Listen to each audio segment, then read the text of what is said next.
Good evening, splatters, and welcome to Splatfest Halftime Report. Hammy, we ain't doing LUTI tonight. We are giving you live from Jorian's Switch the results of the Springfest Halftime Report. Who do you think's going to win? I honestly have no clue. I have not touched the Splatfest. This will be news to me. I know a lot of people pick night. Personally, I'm a morning person. Well, I'm forced to be a morning person, so I'm going to go for team morning. Let's see what happens here. Alrighty, morning, afternoon, or night. Night is going to be leading by 0.75% here in halftime. Overall, though, Hammy, looks like a pretty close Splatfest thus far. Pretty even numbers indeed for how many people are playing Splatoon throughout the weekend.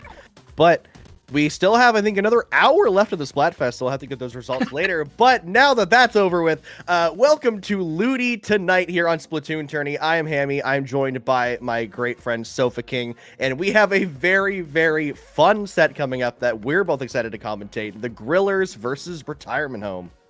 Wait, we have a set? I thought that was the whole stream, was showing everybody the Splatfest halftime. You're telling me there's more? Unfortunately, we're not here for a 30-second stream. We have to actually do our contractually obligated LUTI set here for this Div 3. I believe this is a Week 3 reschedule. Yes, indeed. And at last, Hammy, the conclusion of the regular season of Season 16 is upon us. Now, all the good little Inklings and Octolings have already finished their games, but these ones here, these are the bad kids, baby. So I am excited to see this Week 3 match. Like you said, we're going to get you the maps in a little bit, because the funny thing about Reschedule Week is that the maps are going to change based on the week that was originally supposed to be played, Hammy. Yes, we unfortunately can't just be like, oh yeah, this is Week 6, we'll throw a different map list. No, you have to play the maps you skipped out on. You can't look at that map list and say, no, thank you. But seeing here, Game 1 going to be Splat Zones on Shipshape Cargo Co. This, honestly, a personal favorite of mine, and hopefully for the Grillers and the Retirement Home, it's a favorite of theirs too. Oh, yeah, I'm hoping it is, as we're about to see a Div 3 match here. Now, the Retirement Home, unfortunately, is already eliminated from playoffs. They ain't making it. But the Grillers still have a shot here. They are sitting at 2-1, so they're looking to take care of business here against the Retirement Home in advance of their final set against New Information, which will kind of be the decider as far as which of those two gets into playoffs. A notable thing about ship-shaped zones, though, Hammy, is the Retirement Home. Poor Retirement Home. They have not yet won a zones game this LUTI season. Do you think they can turn it around in this one? You definitely hate to see it, and I'm not sure if they can turn it around, but if they can, it's for the glory. Like you said, they are out of the running for playoffs. So winning on a zones map here is just to say, no, we can do it. Like, we take a little bit of time, we're retired, we're trying to get up on our walkers, get ready for the day. We have to get up and get breakfast, but eventually we will get there, and hopefully we can see them take this first game. At least if you're a fan of Retirement Home. Yeah, and I mean, they've got some great players on here as well. Sure, the Retirement Home has not been doing great this LUTI season, but these guys are all Div 3. These players are all terrific. You've got household names like Stell, DJ Sango, Atlas, Lynn. These guys have played together for a little while. They may mostly be, pickup artists on occasion, but they've played together before, and I think that any given day, this team can definitely win a set. Yeah, that is one of the fun things about commentating, is that we talk about these teams like, we know everything. Realistically, every single player in this set is completely better than us in every regard, and we just get to sit here on our high chairs and act all high and mighty, saying that these teams are not even a play. Neither of us, I didn't think you played the LUTI season this season, but we got destroyed. We are not even close to making playoffs in our division, so Retirement Home playing way better than I did personally, so huge shout outs to them regardless. And that is the blessing of being able to commentate, right? As we can sit in our, they call it couch quarterback, is you're just sitting there being like yelling at the teams like, oh, I would do this, I would do that. We're going to try our best to bring you an entertaining show, obviously, but all the players here, win or lose, are going to be talented. And speaking of talent and long-standing presence in the community, Hammy, the Grillers have been around for over 6 years. They've been a mainstay in mid-level. I mean, these guys are as well known as it gets. Yes, I love to see these long-lasting teams. Obviously, myself being from one again, Los Inklings, one of those long-standing teams that has just been on that grind. Big fan of the Grillers. Really cool people there, and just again, as you say, been on that grind in the mid-level for 6 years now. So very impressive that they're able to just work together and just continue to grind and grind and grind. Now, going into our match, both teams have readied up, getting into Splat Zones, Shipshape Cargo Co. This is your first match of this best of 9. Will the Grillers take this victory and get one step closer to the playoffs? Or will the retirement home say, no, thank you, we want some brownie points as we have a DC immediately? Wow, well, what a start. We should probably go back to our Splatfest stream, right? As we were starting off with a Splatfest. The LUTI's not going so well, so I think we should go back to the Springfest. No, I'm totally joking. We're going to give the retirement home a chance to, get out of bed, put on their Depends or whatever it is, take their little walker with the tennis balls on the end, like you were saying. They're a bit slow in their old age, but they'll get there. And when they get there, we're going to be starting off with Shipshape on Zones. Thank you, Jorian, for the thrilling replay of seeing only 7 players instead of 8. But, Hammy, I know that in this season of LUTI, you can now change weapons after a DC. But let's still talk about what we saw, even if it may change. 2 shots out of the Grillers. Yeah, I honestly didn't know about that rule, so that is news to me that you can change. So that could potentially alter things, but yes, realistically, these players are going to know what they play best. Obviously, we're seeing the Hydra from Devi. No surprise there on the side of the Grillers. And yeah, the double shot comp you mentioned, as well as bringing, I believe, the end parry dualies. Very aggressive comp, really well-rounded. They're going to have that support from Devi on that Hydra, so it can be scary. But Retirement Home bringing a pencil, the tried and true backliner, as well as vanilla dually squelchers, something that's a little bit less common, but still can be played very strongly. Oh, yeah, and I mean, you typically will see the Chumps one, so it's a little interesting that we're seeing this one as well. But I think that speaks to a more midline attempt to maybe deal with the Hydra, to try and flush the Hydra out of position, to try and do something against those 2 shots. So I think that'll be an interesting comp choice for them if they stick with it. And I'm curious to see what that 4th player might be playing too, who mysteriously ghosted out of the game there. Yeah, you can see on the stream now, actually, Stel DC'd multiple times, has to reset the router. I'm trying to get around the screen cap there. Thank you, Jorian. Yes, oh my goodness. Stel has DC'd. Unfortunately, they'll be back very soon, which gives us a bit more time to just ramble and talk about the map. Well, you know what I want to talk about is this is what you get for being the only member of both teams that is across the pond, I believe, as we load in with Stel DC'd once again, as we said. So we're going to get this... Now, I'm trying to think, you may be able to gentleman's this into getting Stel all set, but I think technically if you're running by the LUTI rules, you're at the point where you're taking a game off the other team. We're going to let the teams decide how they want to handle that.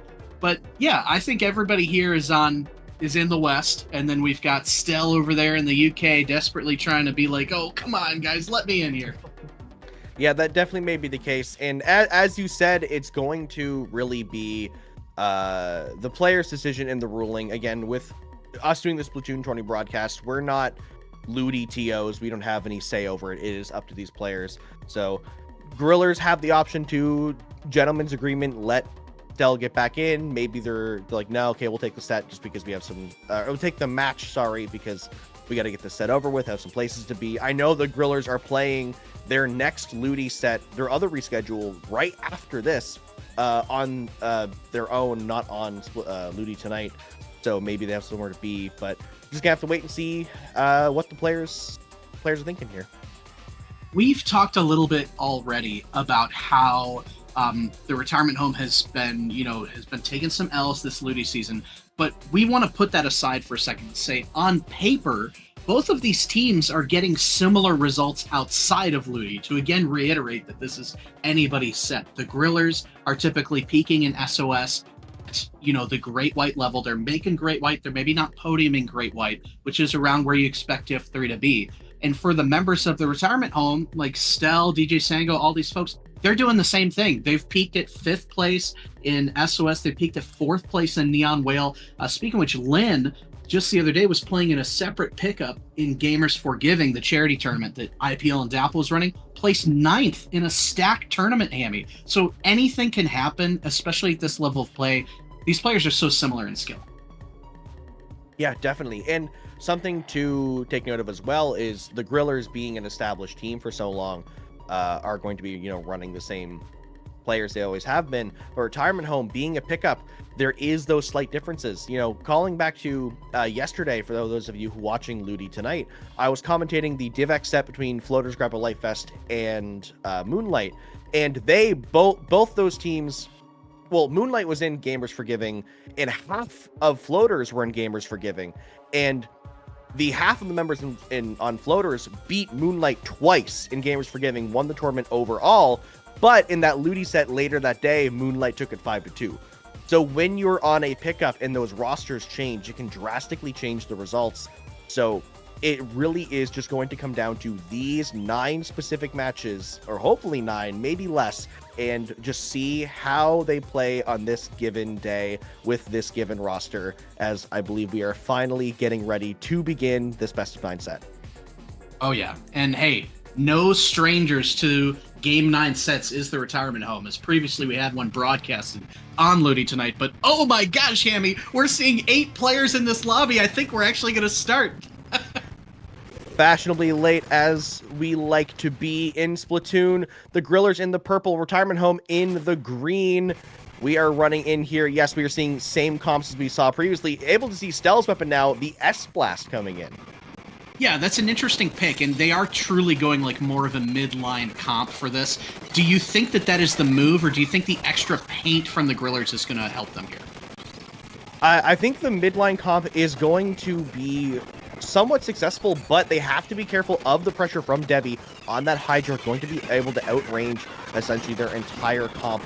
And as you say, the Grillers with that extra paint may be helpful in zones. You did bring up the statistic that retirement home have yet to win a zones match this entire season, so they're going to need to utilize that mid-range comp and that range to push out the Grillers if they don't want to get outpainted. Stell is in the Booyah Bomb, but may get caught, is going to go down, but 2 Grillers will go down. Nice trade out by that Booyah Bomb, as again, we see the retirement home rushing in here. It's just Jollybird getting these jumps in for everybody, but I think this zone is going to flip green. Potentially in there it is. Jollybird, though, doing a great job at anchoring and giving jumps, not letting Grillers get locked out just yet. Still lacking that numbers advantage. Have to back out and regroup with the team in the court. But once again, Grillers have done a great job of just being consistently there. The double kill from Yeet will get them back in. 3 members down in retirement home, and Grillers are in control yet again.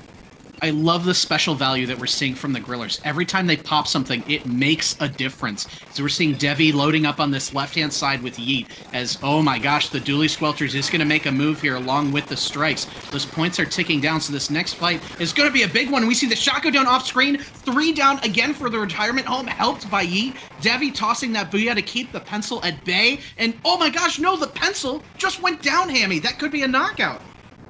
That pencil going down is going to be detrimental. DJ Sango needed to stay alive because they are the backbone for that team. Another 2 members of retirement going down. 16 ticks left. We have the Grillers just in position to just completely shut out retirement home, not let them in. Here comes those strikes, but they're going to use that extra paint they have to paint them out. And almost a neutral, but not quick enough, and the Grillers will KO game 1. A dominant performance for the Grillers in Game 1 in Zones to keep the, unfortunately, Zones losing streak alive for the retirement home. But a really nice Game 1 from them. Neither team seemed too shaken by the repeated DCs, which, I mean, they weren't really impacting the game at all, but it's nice to see. Yeah, it's nice to get those DCs out of the way early, not coming in the middle of the match. But yes, the Grillers, very commanding gameplay here, even when they're getting pushed out. We never saw them get pushed further back in their own court. Like this right here in this replay is the furthest back we saw the Grillers the entire game, and immediately Yeet says, okay, cool, but what if I do this? And just gets a double kill with a splashdown, getting the team back in, and just great performance from them overall. Yeah, and you know the thing about special value that we were speaking on during the Griller's push there, excuse me, is that it can be fickle. Special value could be great one game, and then next game those Zuka shots aren't landing, the splashdowns getting canceled, this kind of thing. So if they can find consistency in that element, I think this set is theirs to lose. But if Retirement Home can try and flip that, that would be great too. Hammy, what are your favorite specials to bring out in Rainmaker Humpback? Rainmaker Humpback, interesting question. I think ones that can control space are going to be your best friend. You need to find a solution to get through that elbow and get into the plat. Honestly, something like a vac could be a pretty spicy pick, allowing you to get forward. Maybe something like a bubble or a crab being able to utilize that space in the corner. Yeah, I agree with you completely. You could put a charger there, you could put a tent there, something. I'm not sure if the Grillers have a vac at their disposal. I do see that, 95348 can whip out a dynamo. You've got Yeet on the Galugas. So you've got a couple of more long range options to kind of simulate that, I guess. But I agree with you that that's going to be the way to go. Now, for the Retirement Home, I'm interested to see, do you think that there's any comp changes coming from them?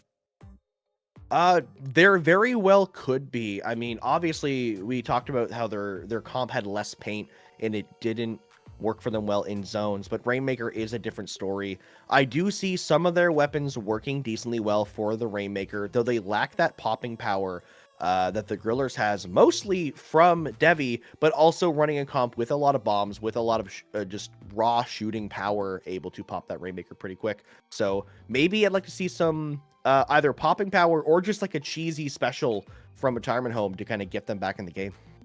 I could see that. I could see like a reef slider or something disgusting like that as we are loading into game number 2 here. Can the Grillers maintain this momentum? We see Devi coming out with a Zimmy and a 96 Deco otherwise coming out. Everybody's going backless here. Interesting switches from both sides. Say backless comps, especially losing that popping power of the Hydra. So a confident pick, to say the least, from the Grillers. We'll see how it works out, as they already do have the numbers advantage, pushing into mid, getting 3 down. Devi grabbing that Rainmaker. You don't need popping power if you get a triple. Oh my word, amazing opening from the Grillers, as now the 96 is set up in perfect position, trying to get the Kraken to give the Rainmaker a nice...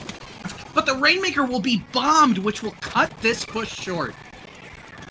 The push was cut short, but the Grillers haven't been pushed out yet. Jollybird is trying to contest this pop and seeing if maybe they can get the team back in. Here comes Azuka getting blocked by the curvature of the pump track, unfortunately, but Yeet on this long flank is looking to make a very, very stealthy play here. No one on Retirement Home aware, but unable to make it there in time to grab the Rainmaker or really get any picks. It manages to get picked off by Sewer Rat because they rolled on the jump. What an unfortunate flank.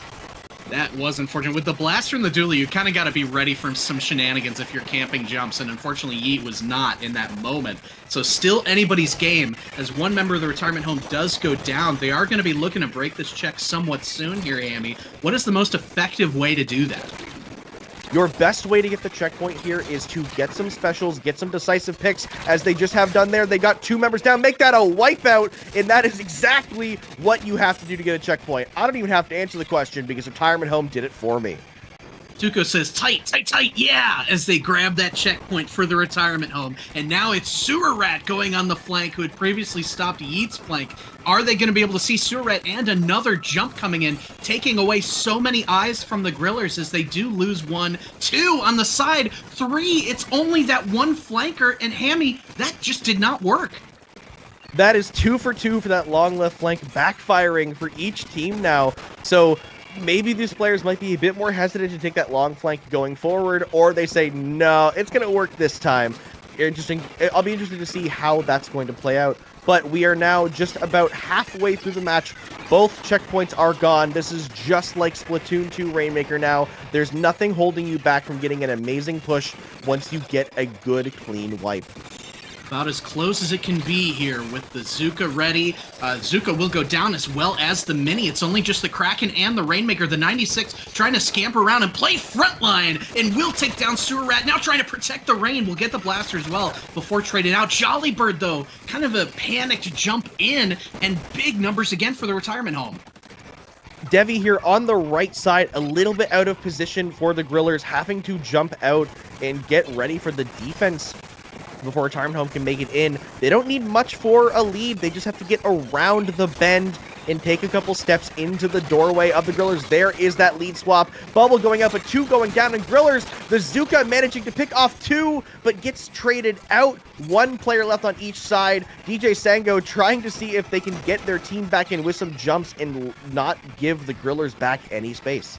I love that anchor play that we saw from Sango despite being on the Tri-Slosher to maintain that left-hand side, and now they give them still pretty good presence in mid here. The Blaster will go down. 1 member of the Grillers goes down, though, in exchange, as Sango's crashing in on the Grillers again, and Yeet is kind of left alone here with the Kraken. Once again on the back foot, the Grillers continue to lose some of these team fights in mid.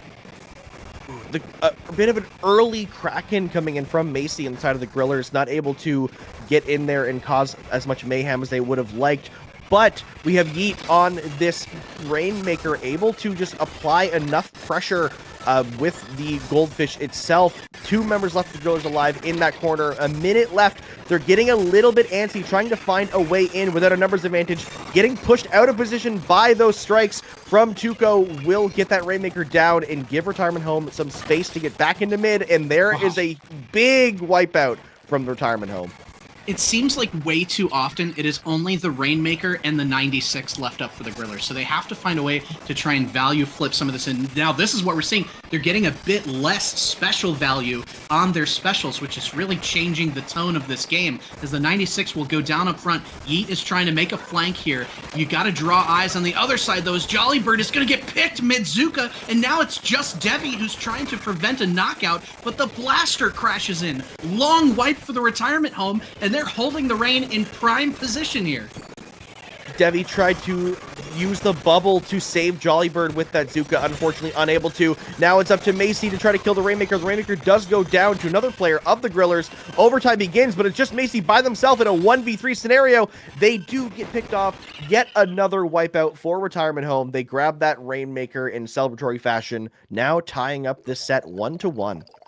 Well, if only LUTI sets were no zones only, then maybe it would be a different story for the Retirement Home. They tie this one up 1-1, Hammy, and just like we were saying before, LUTI sets are long, and this is still anybody's game. The eventual winner of this set has to do that 4 more times.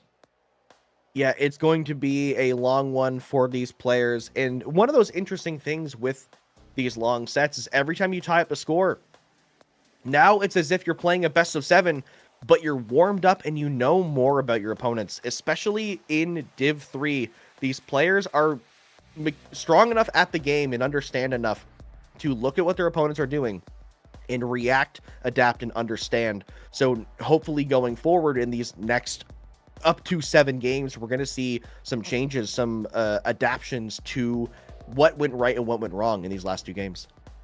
Speaking of changes, I really liked the swap to 96 for the Grillers, but I felt that they were lacking overall that presence of that strong Hydra backline. I am not sure. I see why they did it for Rainmaker Humpback, but I'm not sure that the experiment worked. And I think, don't you think they got to bring the Hydra back on Museum? I would love to see the Hydra come back. I love watching Debbie's Hydra. And again, speaking back to that point, I see the vision in getting rid of the Hydra in Humpback Pumpjack Rainmaker, because typically you don't want your Hydra to be the one grabbing the Rainmaker. But I think that that is a worthy sacrifice to make. I think that if you can get Macy, Yeet, or Jollybird on that Rainmaker, it would provide a lot more value than the Zimmy ended up giving them in the end. But that being said, we're going into Museum Clams, very different from Humpback Pumpjack Rainmaker.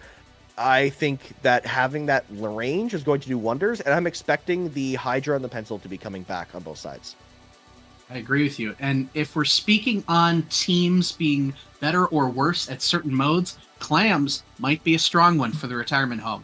They were in a... folks who were with us back in week 1 may remember a streamed set between them and New Information that went all the way to 9 games. In that set, Retirement Home won both Clams games pretty convincingly. So this could be a strong point for them as we come up on Museum. Now, what are some of the differences here, Hammy, that may allow a midline comp like theirs to succeed on clams? I think what's important to look at is the shape of the map. The plat is the battlefield on both sides when you're on that offense or on the defense. And when offense is in the hands of Retirement Home, I think that midline comp is going to do them wonders for being able to not only reach the plat from the middle area of the map, but also in the push, being able to zone out the Grillers and keep them away. But the Grillers, as we now see, without the Hydra coming in from Devi, opting for that Zimmy once again. They're looking to play a similar game to Retirement Home and having a bit more of a midline comp. Apologies, I just had to pick my jaw up off the floor to see that both of these two teams are still going backless when they have such strong backline players. But hey, they're the ones playing the games, not us, as it's still 2v2 even early on. Retirement Home seems to have the ink advantage here, as Tuco's going to be rushing in with a ball. Still, the fights are going the Retirement Home's way, as that ball is going to be... Oh, did they miss it? Oh my goodness, wipeout for the Grillers. I thought that was a surefire score the other way. Yeah, it does seem like the ball missed as it is perfectly placed under the basket. Now the Grillers in command of the map, 15 clams to their name. They're looking probably for a little bit more clams to get ready for this push, and they're looking for a decisive pick. The Zuka does come in from Jollybird, but not finding any answers. A couple specials, though, ready on the side of the Grillers, but Retirement Home are starting to push out of their own base and maybe look for some flanks. It is only Yeet here who is going to have to jump out with a ball in hand, as now the Retirement Home is racing up onto the enemy plat. Sewer Rat has that hammer ready. It's going to be juiced up as well, so that hammer will be a present threat for the Grillers for a while. The splashdown coming in, hammer's going to grab Debbie and grip too. The hitbox chipping up top, but Jollybird is going to counter the hammer, counter the ball. This one is bloody, Hammy. We watched the double kill come in, but Jollybird responds with a solo quad. You don't need a hammer, you have a splatter shot. DJ Sango on the plat, I believe the first back on the side of Retirement Home, trying to set back up, able to get one, but with two of their teammates down, have to back up. Macy with the Kraken, trying to look for a wonderful play of their own, but unable to get any, somehow sliding under Tuco, but still managing to pick him off at the end. Jollybird now with that Zuka, unable to get any value. 3 members down for Grillers, and only a power clan +2 is going to be their push. They're still getting jumps in here, though. I don't think it's going to... Oh, never mind. Commentator's curse. It will lead to some more points as Devi jumps in. They do get below 60, Hammy. Was it worth it to spend so many lives to get beneath that point value? We're going to have to wait and see. 60 is a very nice threshold to get past in Clan Blitz. It does prevent the double power clam push from just getting a clean lead, but obviously it really depends on the positioning now of the Grillers. 2 members down, getting pushed back. It may lead to a push that's bigger than 60 from Retirement Home if they can get some economy, because right now they're only sitting at 6. That hammer's going to force a jump out from Devi. Stell's going to go down to the dualies up front here. So a short pause here on Retirement Home's push. Surat has another hammer at the ready. Just seems to be pumping those bad boys out here as the Grillers are looking for another defensive stop. They don't have the special advantage, though. Devi will go down up front once again. Traded back out. Sango's kind of waiting in the back here. I'm not sure if they're, like, getting juice ready or still kind of anchor-brained, but I think that's going to be a stopped push for the moment. Yes, they will put an end to that push, and with less than 2 minutes left, Retirement Home are still looking for that opportunity to really get in there and start scoring some clams of their own. But the Grillers, once again, taking to the map with the numbers advantage. We have a couple players coming up on the right side, just slowly trying to push Retirement Home further and further back. Once again, both teams running a very similar style in that midline comp, so unable to really get the edge over each other with just the range of the weapons alone. But with the big flank from 2 members of Retirement Home, we'll get 3 down to Grillers. Devi, the last alive, has to jump out. Retirement Home in control with a minute left. We're going to see if these jump outs that we're seeing are going to impact by getting their specials back online a little bit faster, as 2 will go down for the Retirement Home. Another strong defensive effort from the Grillers as Surat sweeps in, gets the ball, is fighting Macy now. Will pinch Macy with a teammate looking for another, can't find it, but holy smokes, Sammy, the Grillers, they're a brick wall here. And that is exactly what they need. When you have that lead, you just need to shut out your opponent and not let them score at all. 33 seconds left for Retirement Home to find a solution to the problem that the Grillers have presented them with. Still unable to find anything as two members go down, stuck on their plat behind the spinner. We have already, I believe that is, Stell here on the blaster, able to come behind and get a pick there. Members going down on both sides, 2v2. The Kraken from Macy will end, and Grillers, I think they're looking to try to break this basket and prevent the overtime entirely. With members down, not going to be able to. Yeah, and one final chance at a push here. That overtime timer is pretty unforgiving. Watch Tuco with the ball at the top of your screen, trying to let teammates go first and make some magic happen here. Now, depending on who gets the next pick, could mean everything here. As Sango's going up around the top, trying to find a sneaky pick on Devi. Can't quite find it. You've got another ball from Stell coming in from behind. Is going to booyah forwards, but that booyah may have cost you, as you don't have time to get the ball in anymore, and the Grillers will hold off the Retirement Home. Interestingly enough, there at the end, we saw Devi flank behind two members of Retirement Home, and they turned around to get the pick. But that split second to turn their head and get the pick to turn around also helped just cost them that time. The Grillers understood the assignment. They knew that there was such little time left that any little delay could save them the game. But in what a game it was for the Grillers. Again, in that replay, we saw a portion of Jollybird's quad, and then just seeing their defense from the Grillers this entire set has just been immaculate. And I mean, it's got to be big props to the 96 player, right, who I believe is Macy, because if you're playing this well defensively without the Hydra, that's just crazy. And I think that Devi had a far, far stronger game on Zimmy this game than in game 2. Everything is humming for the Grillers here. Yeah, definitely. And as you said, Retirement Home had some very, very strong Clams games earlier this season. So they were looking to play pretty hot. So the Grillers have to feel great after that win, being able to get it not only against a team like Retirement Home, but doing it without their coveted Devi Hydra that we always love to see. So being able to switch off of that weapon and still get those results is going to be very important, both for the actual match statistics, but also for the morale. Oh, for sure. But part of me has got to be thinking, when are we going to see two different things? One being the Devi Hydra coming back, and two being Yeet, who's been playing dualies. But I mean, I know Yeet for their Glugas, and I don't think we've seen Yeet on Glugas yet today. No, we have not. We've seen them on the end parries, and we've seen them on the, if I look at my little information here, on the T-Tech. So I would love to see Glugas. I think Glugas are a very fun weapon that can provide a lot in the right hands. So, and again, just in general, with the Grillers being some of those specialist weapons players, I'm just a fan of them being able to bring out those weapons and seeing what they get to bring to the table. Yeah, and that's part of the fun of this squad, right? Is because that chemistry has had so much time to build with how long they've played together. They can get away with some of these funky... They can get away with tossing a Hydra in there every once in a while. I think that one for sure is coming back on Haggle Tower. But for the Retirement Home, Hammy, do you think they're changing anything comp-wise with this one? Or are they still just saying, hey, these games have been close, let's just keep doing what we like? Yeah, that's...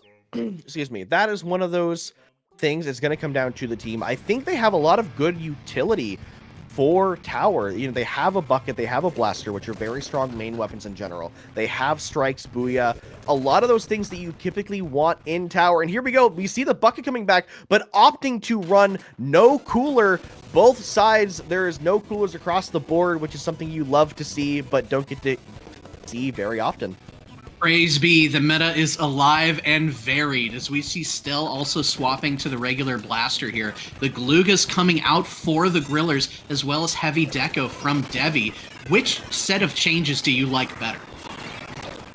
I'm personally a fan of the Grillers' change, just because you hyped up these Glugas coming in from Yeet, and also they switched to have that Kraken still from Devi. So I'm just looking forward to that Gluga play that you were talking about. But I also do really like this change from Retirement Home, so it is a bit of a toss-up for me.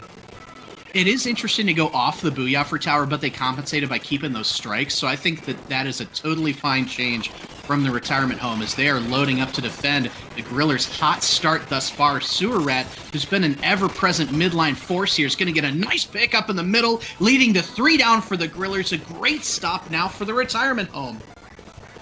Yes, retirement home able to stop that before any progress is made on the checkpoint, which is the most important thing. That first checkpoint is so valuable here on Hagglefish Market Tower control. Now on the push of their own is retirement home, looking to maybe get to this first checkpoint. You see DJ Sango in that corner, ready to pick off any players who may get up into that top right side. Here comes that jet and the bubble, completely locking out Grillers from the left side of their own base, and that will be a huge checkpoint for retirement home. They pop the strikes, but Stell's able to slip past, getting 1, getting 2, and oh my goodness, going down in the process, but that has allowed this tower to drive forward. Jollybird getting traded out by the bombed wall here, and the second checkpoint is down. Second checkpoint down, and the third one still remaining. Can retirement home get back on this tower? It doesn't look like it, as the Grillers have found their footing. Getting 3, it's now up to Tuco to back up and play anchor for the team, allow them to get back, using those bombs to keep away the Grillers from getting in a little bit sooner than they would have liked. A really nice push from the retirement home. It may be enough, but that will remain to be seen here, as the Grillers do have a Zuka ready. Macy's going to chip kill that blaster up front. Jollybird's getting a nice pick to give big numbers to the Grillers, waiting for that last shot, but Sango's going to be caught on the ramp. Oh my gosh, and now this is making a big snowball for the Grillers. There's the numbers advantage they were looking for. They need to start this stagger, though. Stell with that blaster rushing the tower from the side. No members of the Grillers were able to lock out that top tent area like retirement home did on their push, but they don't need to. They pick off everyone else, leaving Stell all by themselves up in that top tent, trying to save this tower. Able to pick off 1, but not able to... Actually, yes, is able to stall out long enough for the rest of retirement home to save that second checkpoint and save the lead. The solo play from Stell just saved the retirement home from having to make a big push later. That was an absolute MVP hero sequence of plays from Stell, because, I mean, otherwise, Griller's taking the lead 100%, as the Glugas now will go down up front, giving numbers back to the retirement home. Sewer Rat, again, is going to be marking everybody up front, canceling Debbie's Kraken before it can come out here, and oh my gosh, this could lead to more points for them. Canceling that Kraken is a sigh of relief for retirement home, as they don't need to deal with it snaking around their roster. Already pushing back to this last checkpoint. Now looking for some picks or some specials to really get in. Not able to find them, having to back up and respect the Grillers' pressure right now. Getting a little bit staggered. They have to kind of just back up, stay in mid, and get that numbers advantage back, as there's only a minute left in the game, and they just have to stall for time. Another close game that the Grillers are slowly getting numbers for in the final minute. They've got to keep an eye on that T-Tech as we get towards GG Zones time. Stell, again, is a presence. They're going to need to root out of this top sector here. Sewer Rat, again, loaded up in this top right. We see Zukas, Jets, Specials. Everything is being burned right now to win this next team fight. The Kraken is going to be hopping on that tower. 2 will go down for the retirement home. The Grillers look like they may be able to flip it, but Stell, again, will trade somebody out. Now it's just Devi, only Devi on the board, who's trying to clear this checkpoint. Can she get the lead? Is going to clear the check. Jumps coming in with bombs. The Grillers, though, are going to be shown away from this tower here in the final moments, but they flip that to a wipeout. Yeet and Macy are able to take down the T-Tech, preventing the strikes from coming in, Hammy, and that could be the Grillers' dub. My mouth was agape that entire play. I'm so glad you did the play-by-play for it, because I would not be able to keep up. My heart dropped when they got a wipeout. Devi ran away from the tower, then realized, oh, I'm the only one alive, and then ran back to try to get in the tower, but then retirement home came back in time, but able to give enough jumps to the Grillers to allow that play to continue, resulting in 2 wipeouts onto retirement home back-to-back and get that KO. Just that entire last 45 seconds was anyone's game, and it was stressful to watch. I can't even imagine how it felt to play. Oh, it probably felt horrible. I personally can't wait to see that replay just to get a better sense of what was happening from moment to moment. in that area here. As we see, I think that this is still a bit ahead, but still a great moment here as that was Stell's hero play to turn the Grillers away from the tower here. But here's the final moment. Let's take a look again, just because, I mean, it was just such an insane moment here as Devi's coming in with the Kraken here, is able to still get some points on tower, and now is the final one, is going to turn back. And you see Jollybird getting picks up front. You see Tuco now the last one up, and those jumps are just going to rush right off the tower, Hammy, and facilitate that lead for the Grillers. And they've got a huge lead in this set now. Yes, a huge lead for the Grillers, up, I believe, 3-1, which only needs 2 more wins to take this set. But Retirement Home still have opportunities to win this. Not a great safety net compared to the Grillers, but if these next maps and modes are favorable for them, they could take it. But as we mentioned before, Retirement Home have yet to win a single zones match this entire LUTI season. And if they can't make their first zones victory happen right here on Splat Zone's Robo Ramen, they're gonna be at set point. Oh yeah, and you've got to think that the pressure's on. Now, I'm not sure if they're aware of that, and obviously these players are all playing far more zones outside of LUTI than they are in it, so it is kind of a niche stat that they haven't won zones yet in LUTI, but still, it may be something that they're thinking about. And the other thing that they're thinking about is they're thinking, all right, we may be 1-3 this LUTI season. That one victory, folks, came from a team that dropped. So I feel that the Retirement Home is desperate to try and get a legitimate series win this season in LUTI. Their backs are against the wall here. Yeah, you definitely want to have that one win. It is so much more disheartening to go 0-5, or I guess 1-4 with that drop, than just getting that one win, just to prove like we deserve to be here in this division. We were able to beat another team at this skill level. So they definitely want to start finding some wins here. Already loading into the match. They are hungry and ready to play. Really hoping to see a little bit more paint from Retirement Home here in their comp as we're loading in. Here comes the Hydra back from Devi. Kept us waiting long enough. Similar comp to what we've been seeing previously from Retirement Home, but they do have the double Octo Shot / T-Tech combo, which will give them a lot of strikes to cap that zone when they need it. I like it, and that paired with Stell returning to the Booyah is going to be interesting, but the Grillers starting hot again as, oh my gosh, Sango's the last one up here and has to scramble backwards as the Grillers are ready for that set win and know that there's blood in the water with the Retirement Home playing on zones. Yeah, the Grillers are already having a great opening. Retirement Home need to lock in and focus. The splashdown, unable to get as much value as they may have wanted. Grillers still in control. However, now Retirement Home, though, looking to get their way back in, but on that right flank, weren't able to get as much value as they were hoping. 3 members up, trying to just push back the Grillers, and now with those strikes, able to neutralize the zone, but aren't able to cap just quite yet. Grillers still in control.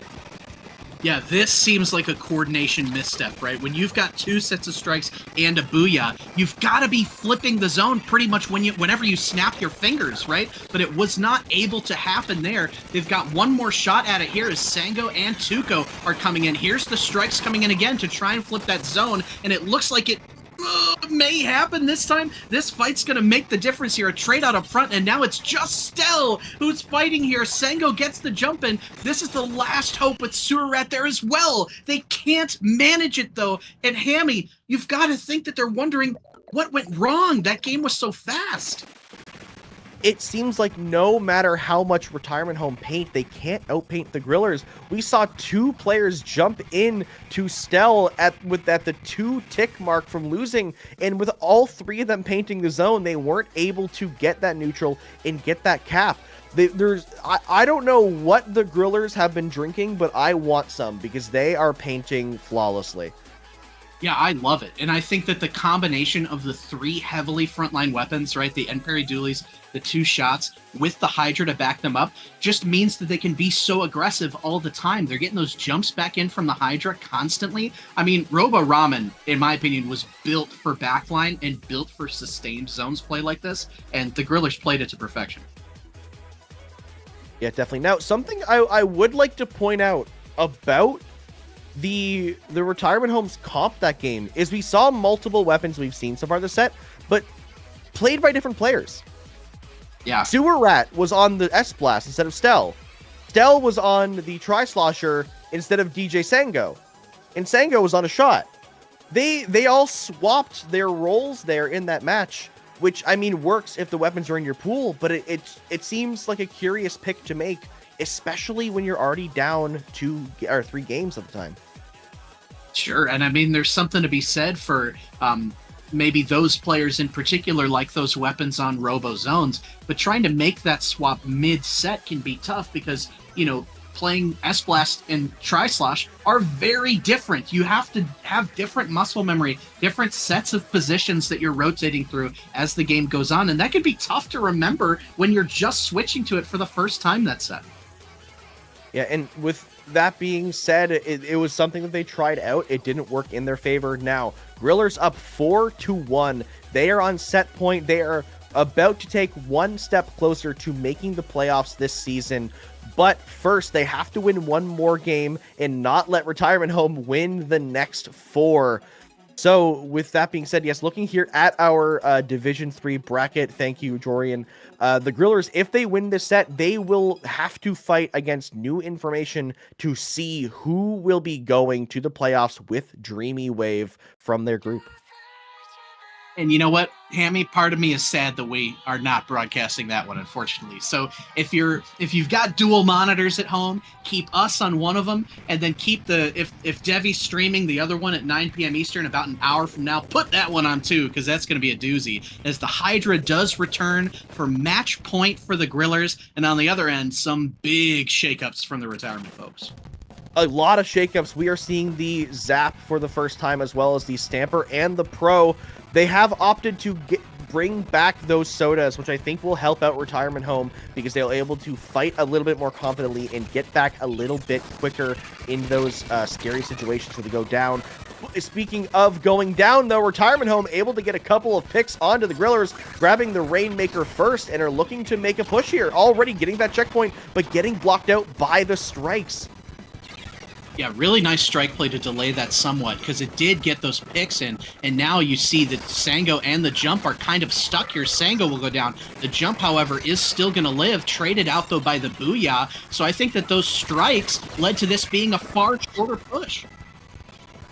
Yeah, they definitely wanted to extend that push more than just the checkpoint, but that being said, they are now still in the advantage state. They have no checkpoint to worry about. They can make a bigger push when they're able to get back in control of the map. So the Grillers have to be careful and not slip up and not let Retirement Home get a nice free push whenever they want.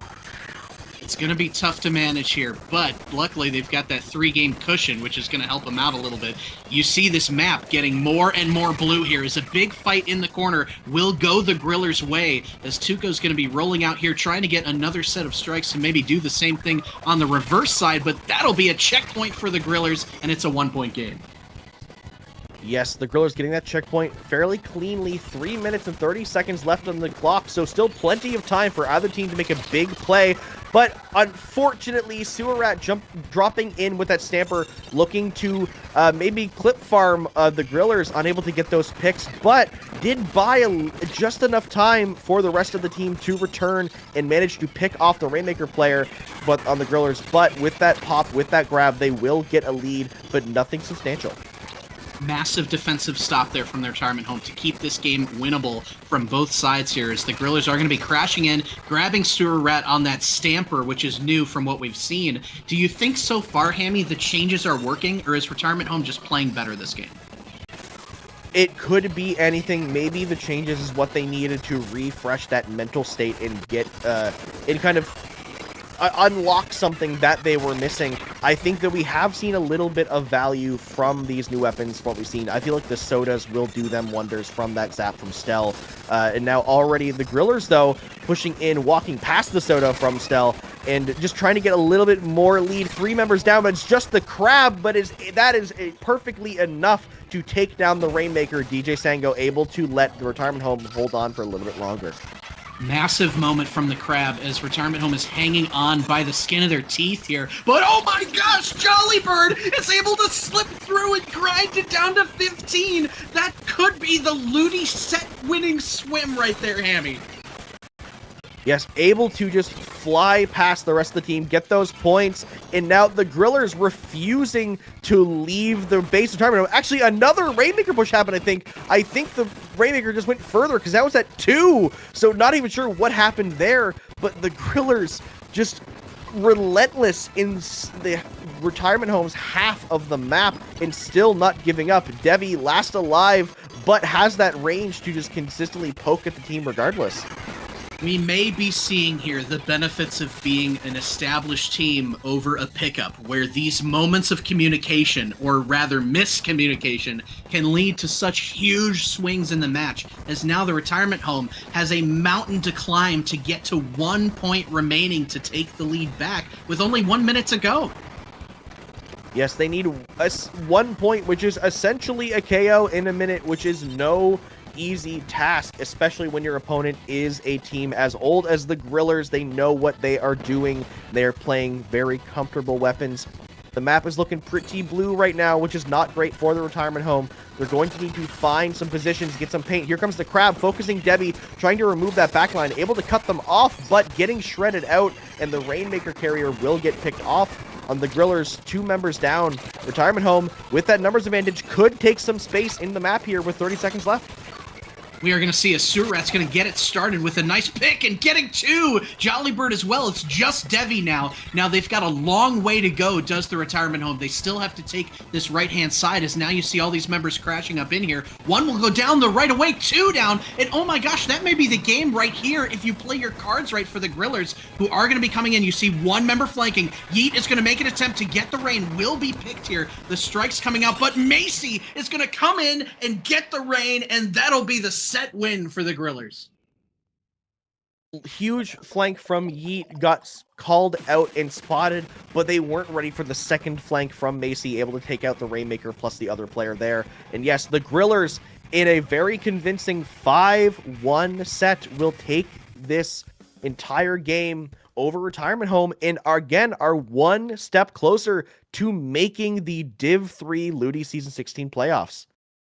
Super exciting stuff. And if you're new information who may be watching this set right now and is about to play the Grillers, you might be shaking in your boots a little bit because you're thinking, retirement home took us to 9 games and Grillers just dispatched them pretty easily. But ultimately, it's about playing the games, so we're going to see which of those 2 teams will make playoffs. Again, unfortunately, that one won't be broadcast here, but if you are following Devi and if she happens to be streaming it, I'm sure that'll be a banger. Hammy, that was a great set, but we've got more coming tonight. Where can the folks of chat find you between now and your next appearance on the mic? If you are looking for me, again, my name is Hammy. You can find me right, if I point good, there. Blue Sky at hitw.inc most actively. You can also find me on basically every other platform at Hammy in the Wall. And Sofa King, where can the lovely chatters find you? Well, folks, no socials at the moment, but you can always catch me here on the mic for LUTI tonight. We've got some other great sets, and in a couple weeks, I'll also be potentially on the mic for the LAN Championship Showdown. I don't know if I was allowed to say that. It's not potentially, but I will be on the mic there. Maybe Falco didn't want me to say that. Either way, that was just the beginning of a great evening full of Splatoon that we have lined up for rescheduling week here at LUTI tonight. Now, be sure to stay tuned for some hype matches both here and on Splatoon Tourney 1. And hey, if you're a fan of the CCA, we've got a thrilling nightcap of the CCA Div 2 semifinals. It's been me, Sofa King, and your pal Hammy. We will see you next time.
Hello. We are back here with our second set of LUTI tonight. I am joined here by the lovely Cactus, and we may or may not be a little bit decked out for the night here, Cactus.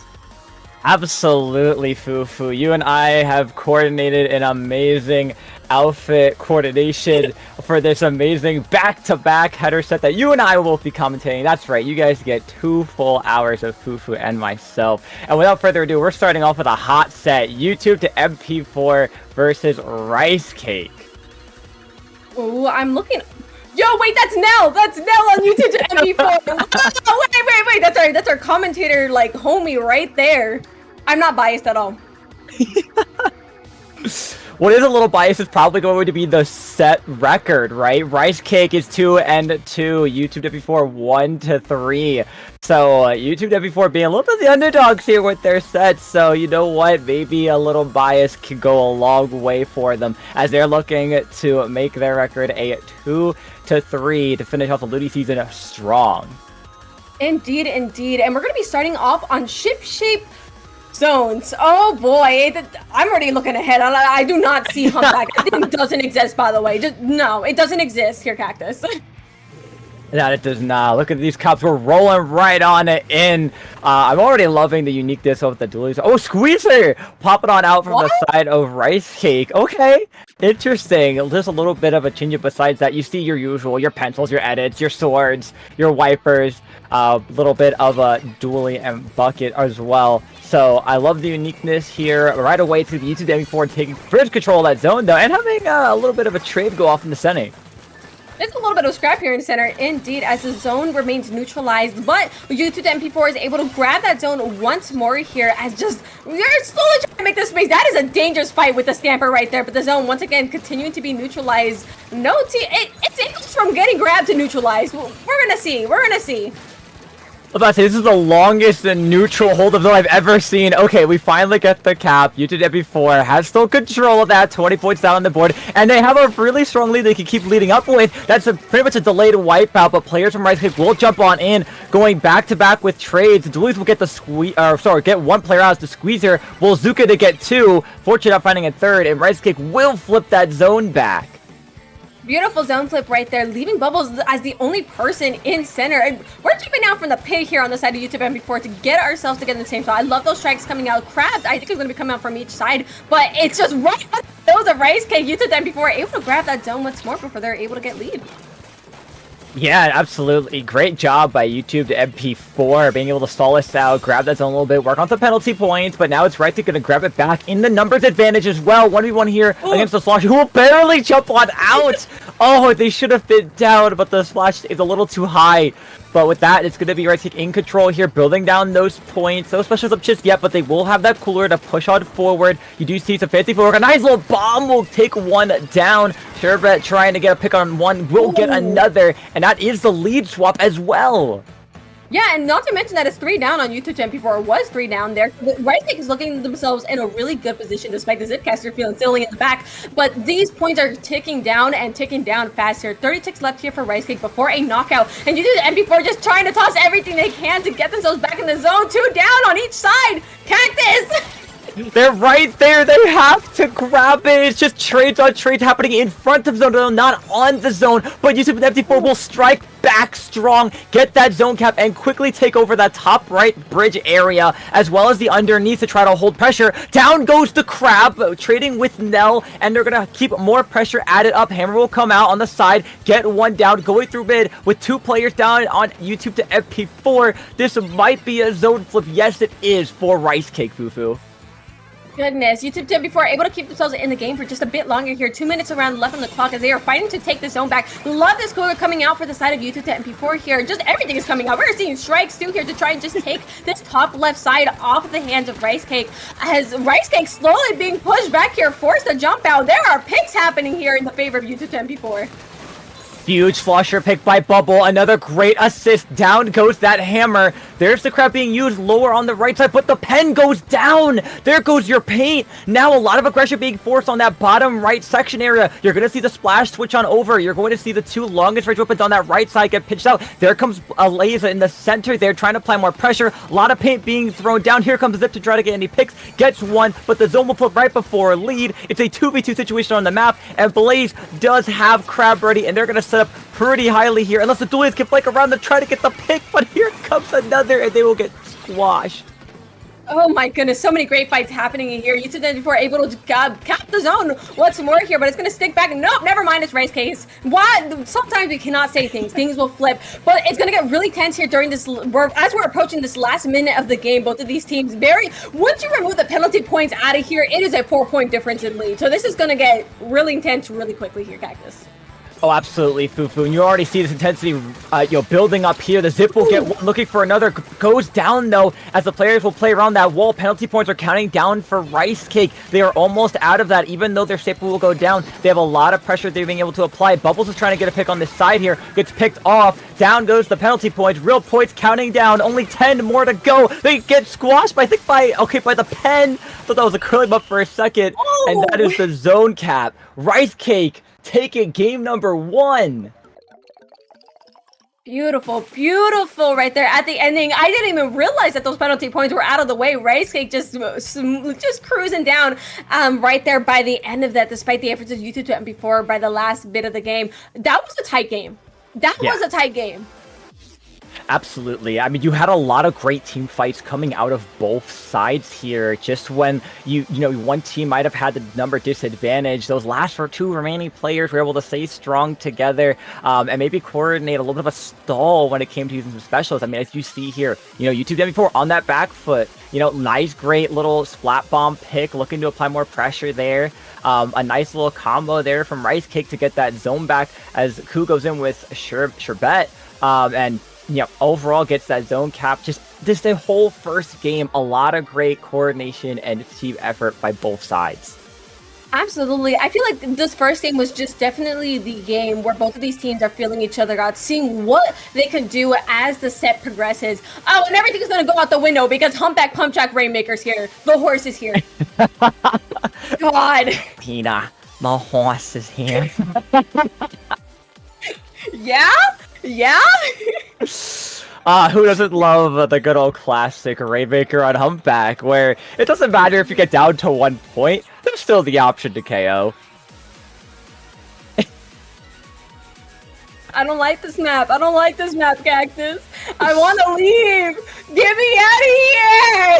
Listen, best case scenario, one of these teams KOs immediately, and we're only here for maybe about a minute. That's best case. As you see on screen here, we're seeing how these teams are wrapping up for this with using High Point and RIT Orange Coins leading right now for playoffs, looking pretty good. This is the round 3 rematch week replay for YouTube, Temp4, and Rice Cake. And Rice Cake, they have a chance at taking that playoff, so if they winning this, but depending on the game output. That is very true right there. Just the one game, just one set is all it takes if executed correctly, though. So that puts the stakes a lot higher here for Rice Cake to win this set. It's just you gotta lean forward in your chair and lock in here as we enter the battlefield. That's right, locking in, and that's what both of these teams are ready to do. I already like the switch up from YouTube to MP4. We're having a more aggressive stamper with the crab. We're switching to the dapples for the reef slider. And on the side of Rice Cake, we're switching to that T-Tech, and we're also switching over to a brush. Love a little sneaky brush play coming out onto the field as well. We're going to see right away some trades go off in the center here as both these teams are pretty much fighting for mid-control. Yeah, it's going to get really scrappy here really quickly. All members are back on the field as well, and it looks like a lot of the centers starting to turn a little bit more orange, but I think that might just change. But now just here running, Shep, we're just trying to sneak it by. They didn't get it in time, quickly being stopped, and that's going to be a punish right there as Jesus to MP4 is going to be going 3 down in the process while giving Rice Cake a bunch of space to work with.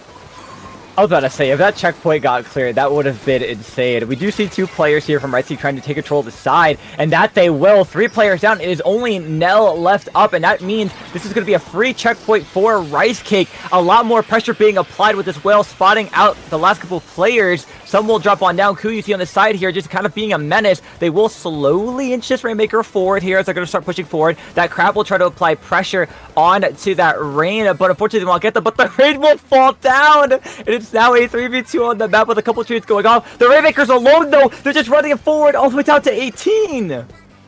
This is an average humpback behavior. It seems like Rice Cake is definitely a lot more in their element here. As they just felt whimsical, and they continue to take members of YouTube to MP4 down right here. They are having them in a stagger left and right here, and I don't think that brush is doing YouTube to MP4 any favors. Seeing those strikes coming out from Bubbles to try and make a little bit more space, but they're going to be going 2 down again on the side of YouTube to MP4 as Blaze toss Rice Cake strikes of their own. They're just in the spawn. They're sitting, they're not spawn. They're holding this little elbow. They're like, hey, how you doing? That they are, right? And that's exactly... Oh, nice Zuka to take out that Crab. But yeah, like you said, holding the elbow, that's really what you want to do when you're in the advantageous state, right? Make it really hard for the enemy team to get back in. Just like they're doing here. You see a lot of these members of YouTube to FP4, as you mentioned before, still on that stagger, right? Some of the players are going in one at a time, going down further and further. Now you will see, though, the brush goes down. Reeve Slider looking to get one. Unfortunately, will not, and gets picked on out of there. Good to see Bubble here on the Slosher trying to find some picks, but again, a lot of solo pick adventures here. Not a lot of success coming out of them. Indeed, and you know, again, we are still seeing the same song and dance as we were seeing earlier. Rice Cake is still very much holding the elbow. That might just change as they just went 2 down. Rice Cakes may have just given YouTube to before the opportunity that they needed to get themselves further, and more importantly, get that checkpoint, because that is going to be the key to getting anywhere close to the score that Rice Cake was having. Oh, absolutely. And right now you are going to see Bubbles pretty close to these strikes. They're going to try to open up that right elbow. You're going to see Nell try to hold on forward here. They do get the brush on the corner. This could be a free checkpoint here if they get up on top and type, but no, the fall off will get them picked off. Asex here is going to pop a pretty aggressive Crab, trying to see if they can pick off anyone in the front, but they're going to get immediately shredded and picked off. And that's going to be Rice Cake taking back control as little Jilly does a little cool trick on his bicycle on that top right of your screen. We love our jellies right here. And Shark got MP4 sharking. Fork found in the kitchen. Oh my goodness. As the Rainmaker is now reset, we are seeing a force pop here from the side of YouTube MP4. Unfortunately, that means there is no Reef Slider on the field, but it doesn't stop them from getting picked up, or at least one of them getting picked up right here. As we're just back in center. It's stalling here for a second here, Cactus. Stalled indeed, and you do see that brush head came all the way around, but oh wait, hold on now. Tables might be turning. It is 3 players down. Chista Pet still alive. Shark goes on forward. Stalls just enough time for that checkpoint to be cleared. Asex trying to be pretty aggressive here with the stamper. Blade is going to jump all the way back to mid as one will go down. Strikes are going to try to push them on forward. They do see that brush on in. They're going to try to push it a little bit further if they can for a lead. Strikes will come out to hold them back. They're just going to try to hold on in. They're going to might rush this forward, but a lot of players on Red Seek are just holding them back. Zooming forward, but Azuka puts a stop to it. Oh my goodness, this is getting extremely tight right here. Like, I am on the edge of my seat, dog. Like, Rice Cake has to get that Rainmaker out of there and fast. And dropping it, they do, forcing a really big setback here for YouTube to MP4. They had to do what they had to do, and if it means they're going down, that's fine. If it's in the pit of mid with 20 seconds left, that is resetting YouTube to MP4's progress. And them going 2 down on top of it is going to be rough here these last 15 seconds here. As Rice Cake, I believe, is just going to be trying to defend this Rainmaker and make sure that YouTube to MP4 can't get anywhere near it. Yeah, that might honestly be the game there. Another player goes down, and Nell might not be able to pop this themselves, but with a Crab, can they rush it and grab it in time? No! The strike will scare the rest of the players back, and that will not be another chance to push that Rainmaker forward, meaning Rice Cake now is leading this set 2-0. Indeed, right here. This was very much, I feel like this was Rice Cake's playing field.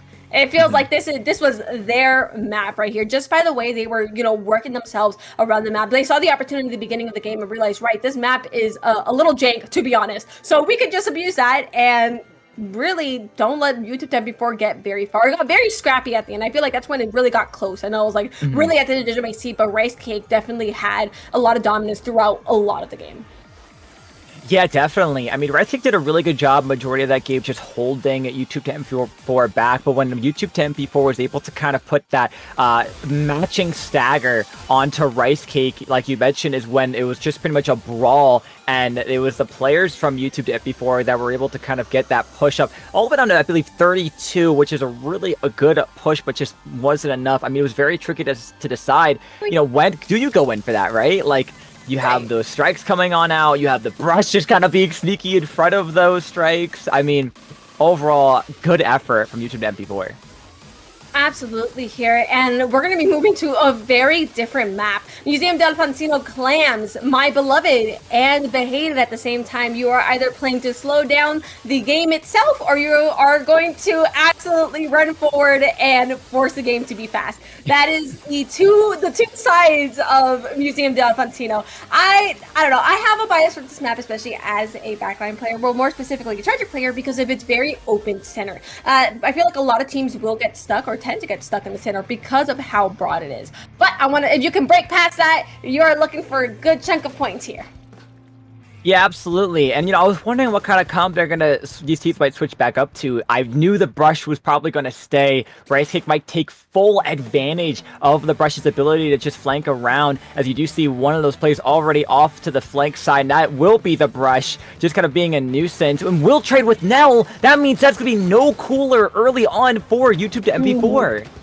That is a humongous pick for Rice Cake right there. That gives them that cooler advantage here in the beginning of the game, despite losing one of the members on their own. It is not as valuable as losing that cooler. But it's just a matter of these fights in mid can end in their favor, as nothing really is happening just yet. We're here. We are seeing Sherbert coming in from the back, trying to get some sneaky picks, but unfortunately getting punished through a sandwich, forcing more picks to go on the field. Two down on one side. Things are happening, Cactus. Things are happening. A lot is happening too much for us to really comprehend half the time because it's all over the map. We do see Ku on the brush still being a nuisance in YouTube to MP4 spinner area, but they will go down. But that was enough pressure for the rest of the players of Rice Cake to apply pressure forward. Nell will be very aggressive here, gets the pick onto the pencil. Oh, but gets picked off by the T-Tech, who then gets picked off by Asax, who will grab the PD Clam. Cooler does actually go down, so they could be a little aggressive here as Bubble's setting up on top mid, but goes down to a splat bomb. And right now it is just Asax alive holding center of the map, as the rest of the members of YouTube to MP4 are going to try to fight on back and take a little bit more control of mid. Beautiful rotate out here, but again, we are a minute and a half here, and no one has quite broken the barrier just yet. We might change that very soon, seeing that crowd coming out from YouTube to make their space here. Strikes are coming out from the Rice Cake to quickly counter that. I love those strikes on the ramp to make sure they just can't get past that, but YouTube MP4 responding with just their own, as two down goes on the side of Rice Cake, and that power climb is getting closer to the basket. Oh, they were killed before they can get there. There's another one, Cactus. Oh, there is! Shark was able to make it to the power climb and be able to play sneaky around with it, but Bubble's still behind, and they are going to get a pick on that brush. Two players down. This is really good for YouTube to MP4 if they could just keep this momentum up, keep these staggers going, but unfortunately, one will go down, another will go down. It's just Asax, who now forms another power clam, and Nell has 6, so they can form another power clam. I mean, it seems YouTube to MP4 just has complete control here over the clam economy. They just gotta find that opening. Oh my goodness, an opening indeed, as things are gonna start getting pretty chaotic as YouTube MP4 is reaching the base of Rice Cake right here. It's gonna get dicey with why the whales. Oh, from behind the brush, from behind, another power climb is made. They throw it and they jump out with it just being gone. But Asax somehow grabs it and jumps out with it. What is happening? There are so many power clams just trading on out through with YouTube MP4. Is this how you secure your win if it goes into like 2-minute overtime? Is this what happens? You make as many power clams so the game is skewed in your favor, I guess? I don't know. Is that how it works, or is it by Alpha Bravo? I don't remember. But regardless, we are once again reaching this close position, but it's going to be 2 down once again on YouTube to MP4. Bravo has to get away with that. But now unfortunately wasn't able to, but why are there's power clams everywhere, Cactus? I can't keep track of them. Save me, Cactus. They are going to start disintegrating, so we'll live for a little bit. And for the first time in the past almost 4 minutes of this game, I think Rice Cake made their first power clam that we have seen. And now the tables are turning here for their favor as they're having a lot of pressure applied. Oh no, 2 players make that 3 go down onto YouTube to MP4. 4th down goes again. And now Rice Cake is the first one to open this basket in this 3.5-minute long stall. We have a basket open! Oh my god! Oh, that was a shred and a half. Okay. I'm sorry, but no turning over, just saying die. That made me cap a little bit, but Rice Cake definitely be the first team here to get the clam basket open, and considering how stalling this is, I wouldn't be surprised if this is somehow the only push in the... No? Oh, I thought that was in the other base. Cactus just swimming on forward into the enemy base. Like, I have 7, and here's an early cooler. Yeah, no, I mean, right now, really great defense from YouTube MP4. Rice Cake a little bit on the back foot here. You do see Shark with a crab ray, and they're probably going to pop it in mid here to try to apply some right pressure, but down it goes Asect. It's making this a little bit more troubling. However, though, you are going to see Bubbles on the aggro position here, try to fight this brush. Unfortunately, that 1v1 goes in the brush's favor. 3v3 still now on the map, but down goes Nell when they were halfway to cooler. They're still trying to hold pressure. Really great job so far. And Rice Cake, honestly, they're just playing for the stall. And whimsical. They really are, though. And it's just like no amount of power clams can save YouTube to MP4 unless they reach the basket. Aseg with a really nice pick here. Having, ooh, teamwork, my beloved. As 2 down go down on Rice Cake here. That gives YouTube to MP4 the opportunity to maybe get themselves inside. They do have to break through a pencil, but if you rush a pencil, what are they going to do? Rush! That's right. I mean, right now, here are the strikes coming out to take that space. Overtime is going to start. You have 20 seconds of overtime. Down goes one. Asect will score. Barely. And they get the lead. Oh my goodness. Nell from the side block. A jump. And scores the power clam. YouTube to MP4 is on the board. There we got a game on them, but that was like 2 down to the wire, had like 1 wrong move, it would have been over right then there. You did the MP4, beautiful, beautiful last ditch effort. Put the last, I think it was a jump in. This was like, oh yes, game. It was a game of all time. Like, I don't even know what to describe this whole thing as, because it really just the game. It really felt that. The entire way just felt exactly like that. I mean, for a 3.5-minute stall for Rice Cake to finally get a score on the board, to then YouTube to MP4 a, last second overtime hurrah. I mean, a lot of great plays for both teams this entire game, and really, I mean, Rice Cake's great job on that offense, switch to defense. Once they got that first scoring in, I mean, as you're going to see from these replays here, great job. Here's that little beam from Nell when they still have a player on the top row, just like, damn. Yeah, it's literally like the edit moment of, oh, I see you there. Good night. right here. So one goes down. Asect like dies right there, but it's still enough to. Oh, it was on the left. I thought it was a jump in. Nell snuck on through that left side while everyone was looking at the front spinner and snuck a power climb in. Oh my goodness. Wow, that was the game of all time, as you said. The game of all time. The game of all time! You get it! And that's literally what it was. It was like, yeah.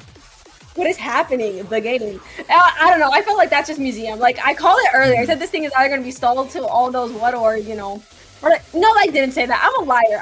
I'm not making up words for myself. No. But it is like that. You stall out pretty hard on this map until someone just goes in. Exactly. That's all you do, right? That's all you do on that map. You just have to stall it out once you get a good push in, and you got to cover all your angles. And that's the one thing I don't think Rice Cake did in time, was cover that one side angle that Nell was able to sneak on the side of, which, by the way, with I'm pretty sure it's a heavyweight weapon with the heavy edit. So huge props to Nell to be able to sneak that over and score that. I'm just surprised, though, that Asect was even to score that first power climb. I mean, that was barely touching the border. It was like one wrong step back, and it just wouldn't have been enough. I think we're on Hagglefish zone, without zones, freaking tower. Tower control. When I say tower and zones came out, sorry, it's the charger brain. It's all right. It's all right. That's how it'll be. Honestly, one of the most, probably favored over tower as a close behind. We're gonna see a little bit of a switch up for the comps from Rice Cake. Actually, they're gonna be going over to the Vanilla Splash once again, coming back with the Wiper. I like that a lot right here. I think Crab is very effective on this map in just forcing that space, especially considering how much of a hallway it really is. As much as we love this map, it is very much a hallway, and we are seeing the effect of Crab right away as they are forcing members of YouTube to MP4 to scatter, as they're able to take Bubbles off of the field right there. Cooler is going to be out for, I think, both sides here, but the tower has not moved in here, Cactus. Not one. No, yeah, and I love that both of these teams honestly haven't grabbed it yet, right? So because you want to be able to take a lot of space and make sure you're covering your angles. Oh, a nice beam by Nell there, who will open up that right side. Shark getting tempted to try to go on that tower, but they're actually going to crab next to it. A very smart play to shoo away the player on the 10. They will actually shred that hammer as well. Just Sherbert behind who gets canceled on out, and this is YouTube to MP4's first push. Yeah, it seems like that momentum from last game is definitely going to be carrying on as they approach that first checkpoint and looking forward to, taking it out of the way here. It is very much, we want to clear that window here. Viewer on the side of YouTube to MP4. Excellent picks coming out too as 2 down go down on RiceCake. This is going to be a snowball here. Cactus up, reach the second checkpoint. Yeah, Fufu, this is a snowball indeed. Asex will go on down there, but they end up trading with that pencil, which is huge. That means no cooler right away for RiceCake. Strikes will come on out to keep this going further. Shark will go down on the side. Nell will look for a beam, gets one. Asex right at the tower. One goes down on the top right. It's just Bubble holding up on that top area. Another one goes down. It's just the pencil alive. Nell's going to run onto the tower. That's a wipeout. This should be the last checkpoint cleared for free as they're just beaming all these players holding forward. My goats, are they gonna get there? Are they gonna get in here? The question is if they're gonna knock out it. Oh my god, 1 point! You just gotta get on it. Asex is just hopping out to the side. They're hopping on with the Zipcaster. Is it enough to hold on? The reverse wipeout! RiceCake holds on with 1 point remaining! Oh my god! It was like split second and would have been enough to knock the entire thing up, but RiceCake has one hell of an uphill battle they have to face in order to get this game. They have to knock this game out in order to win. What was that from YouTube to MP4 in the beginning of the set? Because where was that in our first 2 games? What? I love to say that, the first game or 2 is usually your warm-ups, right? You gotta get the jitters out, someone's gonna end up winning it, and the rest will follow it, whoever ends up warming up. And right now, I think that's what happened to YouTube to FP4. They had to take some time warming up. Although, RiceCake might be turning this around as well for themselves. You are gonna see a little bit of a push for that first checkpoint here from RiceCake. A lot of pressure being applied on that top right because they know 1 or 2 players are up there. Bubbles is on the sideline here, trying to not go down to this wiper as they do have strikes to stall it. Down goes Doolies, down goes Nell. Oh no, it's just Asex alive, who will barely just have to lock in and clutch this up as the players are just kind of playing all around the tower here. Can they survive this dip? Was the recall's going to go on out soon? Will they get canceled out? Oh, it's honestly enough stall time. Just enough for the rest of the players to come back. It's a beautiful stall there with that dip catcher. It's exactly as you said. If you stalling time is so important during this game that even those couple 10 seconds even max, that's even generous, is a lot here. And that was a really nice recovery there from YouTube to MP4 despite it getting really dicey. That low-key scared me a little bit, but they might be able to turn these tides once more as RiceCake is going to be going 2 down here as there's things happening in mid, dog. Oh, that there is. A lot of just pressure. A lot of trades, honestly, just going back and forth. This is the kind of stalemate that YouTube to MP4 is really probably looking for. Being able to stall a lot of this out just with either trades or just pressure in general. You're going to see the Crab versus Crab in 2 different angles here on the map. Stamp will come out from Ku as well. That's a lot of their resources kind of going down there. Only Azuka left on their side to apply more pressure. Here comes Asex Zip to try to apply some off-angle pressure, and they will actually get 1. They will get 2, and Asex will recall back. That's exactly the kind of pressure they needed, and now the pay control will look to be applied. YouTube to FP4 with less than a minute on the clock, looking to push his tower as far away from mid as possible. Asex is just a push stopper. That's what I'm noticing right now. Dog pop zip, and suddenly, what, a push? What's that? Because that... But very much so. We have 30 seconds here, and RiceCake definitely... That was a nice shred on the wiper. Really huge pick there from Nell. But RiceCake really does have to get themselves moving very soon. 20 seconds left on the board, and they have a lot of space that they need to cover here if they want to win the game. It is quite literally an uphill battle, but that tower needs to be grabbed as that first step. That it does. You're going to see Sherbert apply a lot of pressure, but they go on down. It's just Blades with the Crab to apply more pressure, but the Crab lob shots coming out from YouTube to FP4 will put that pressure on, and the strikes to scare the rest of the players away will lock it in. YouTube to FP4 have tied the score. They locked in! They locked in. What is the secret formula? Because they locked in. They quite literally turned the tides on Rice Cake. I think it took one like really sneaky win from that museum game to just really get the ball rolling, get the momentum going, and it's exactly what they needed because they were playing like crazy. All right, look at this. Just look at this. They were 3 down already on Rice Cake on this push, and they just continue to stagger them, continue to just do everything. It was so scrappy here by the end, and it was just amazing. It was phenomenal. I love it. Yeah, I mean, couldn't have said it better than myself than you, Fufu. I mean, it really was just a scrap battle and a lot of just dancing all around the tower as much as possible. Just look at all these jumps coming on in, player versus players just constantly going over. I believe I'd like what ASEC tried to do, just touch the tower with Zip and just try to get that extra point. But when it's a 1v2 situation, as all the players of Rice Cake are just popped on in forward, it makes it so hard. But honestly, ASEC was a nice stall hero play there. Using that Zip when they were trying to, the other team was pushing in for the 1v3. I mean, just wonderful. Great play. Helped your team out there. Tied the score up. Zones or Ramen is the next map mode on our list. I love zones. I love zones, Robo Ramen. I love this map. This is the map that's rated E for everyone. There are playgrounds. There's a nice map, whatever anchors you want. Go crazy, go stupid. This is your map, and it's zones. To cap the zone and go do whatever you want. And that's what they run it up so fast. They are ready to go, Cactus. Yeah, it's the playground. Go have fun. Go, my Scarab. Oh yeah, they have the energy on both sides. They're ready to go. YouTube to MP4 wants to ride its momentum. Rice Cake wants to take back the lead in the games this set, and both teams are now rushing down to mid. And no real crazy changes here, except for Blaze switching over to that T-Tech, which will be really good to swap on over that zone with the strikes. And right away, you're gonna see 2 players going down for YouTube to MP4. Rice Cake applying a lot of early on pressure here, as Noah will pop this cooler to try to get it to their teammates as they're jumping back on in.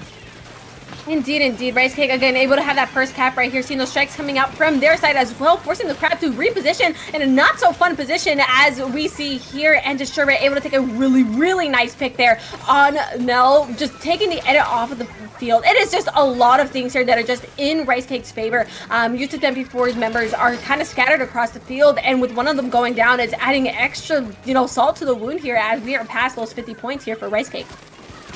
Yeah, things are getting really dangerous here for YouTube FB4, although as soon as I say that, we do see a 2-player advantage here onto YouTube FB4. They will go ahead and cap that zone, using Crab to apply some pressure to the rest of the players of Rice Cake, just to kind of push it back, right? Build up that space, make sure that you know where all of them are at all times, and right now they have really good control of at least the zone. They're just trying to push it forward. Shark's going to go on in with ASEC's Zipcast, and they will get 2 players down. Oh, but it will be Rice Cake pulling a very sneaky zone cap, as now it's, oh my god.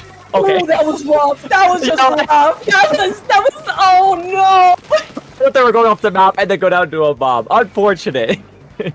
Oh, very unfortunate. We are seeing no fight for the zone. As you take the MP4s, actually that is a fight for the zone because they are 2 down, and they are very close to losing control of the zone as another one of them falls to the respawn point. Rice Cake is able to once again secure the zone in their favor. Excellent strike coming out. Can I mention Rice Cake strikes have been phenomenal? Seeing players throw strikes and they do stuff is amazing. I love them. Yeah, huge props to the player of Rice Cake that is nailing those strikes on in. We were to see Shark have a 1v1 actually with the strike user, and they will get the pick on it. But Rice Cake does have the sprinkler on top of the Robin Bowl, so no matter what, it's just constantly spraying ink on down. And I just realized Rice Cake's penalty is over, and now they're counting on the real points. Only 20 more points before they take this game. Indeed, and it's gonna get really dicey. Look with the sprinkler. They have a sprinkler onto the snipe there, but with strikes coming up inside of YouTube and before they're just gonna be fighting to try and get this in their favor. The colors the count at 3! YouTube MP4 is still in this game here, whether they have to fight tooth and nail for it. They are not done, but they're gonna be going 1 down here, and has strikes come out for Rice Cake. I believe they're gonna be trying to start my menace to society, my go. I guess say, that was nasty. Oh my. Yeah. Oh god.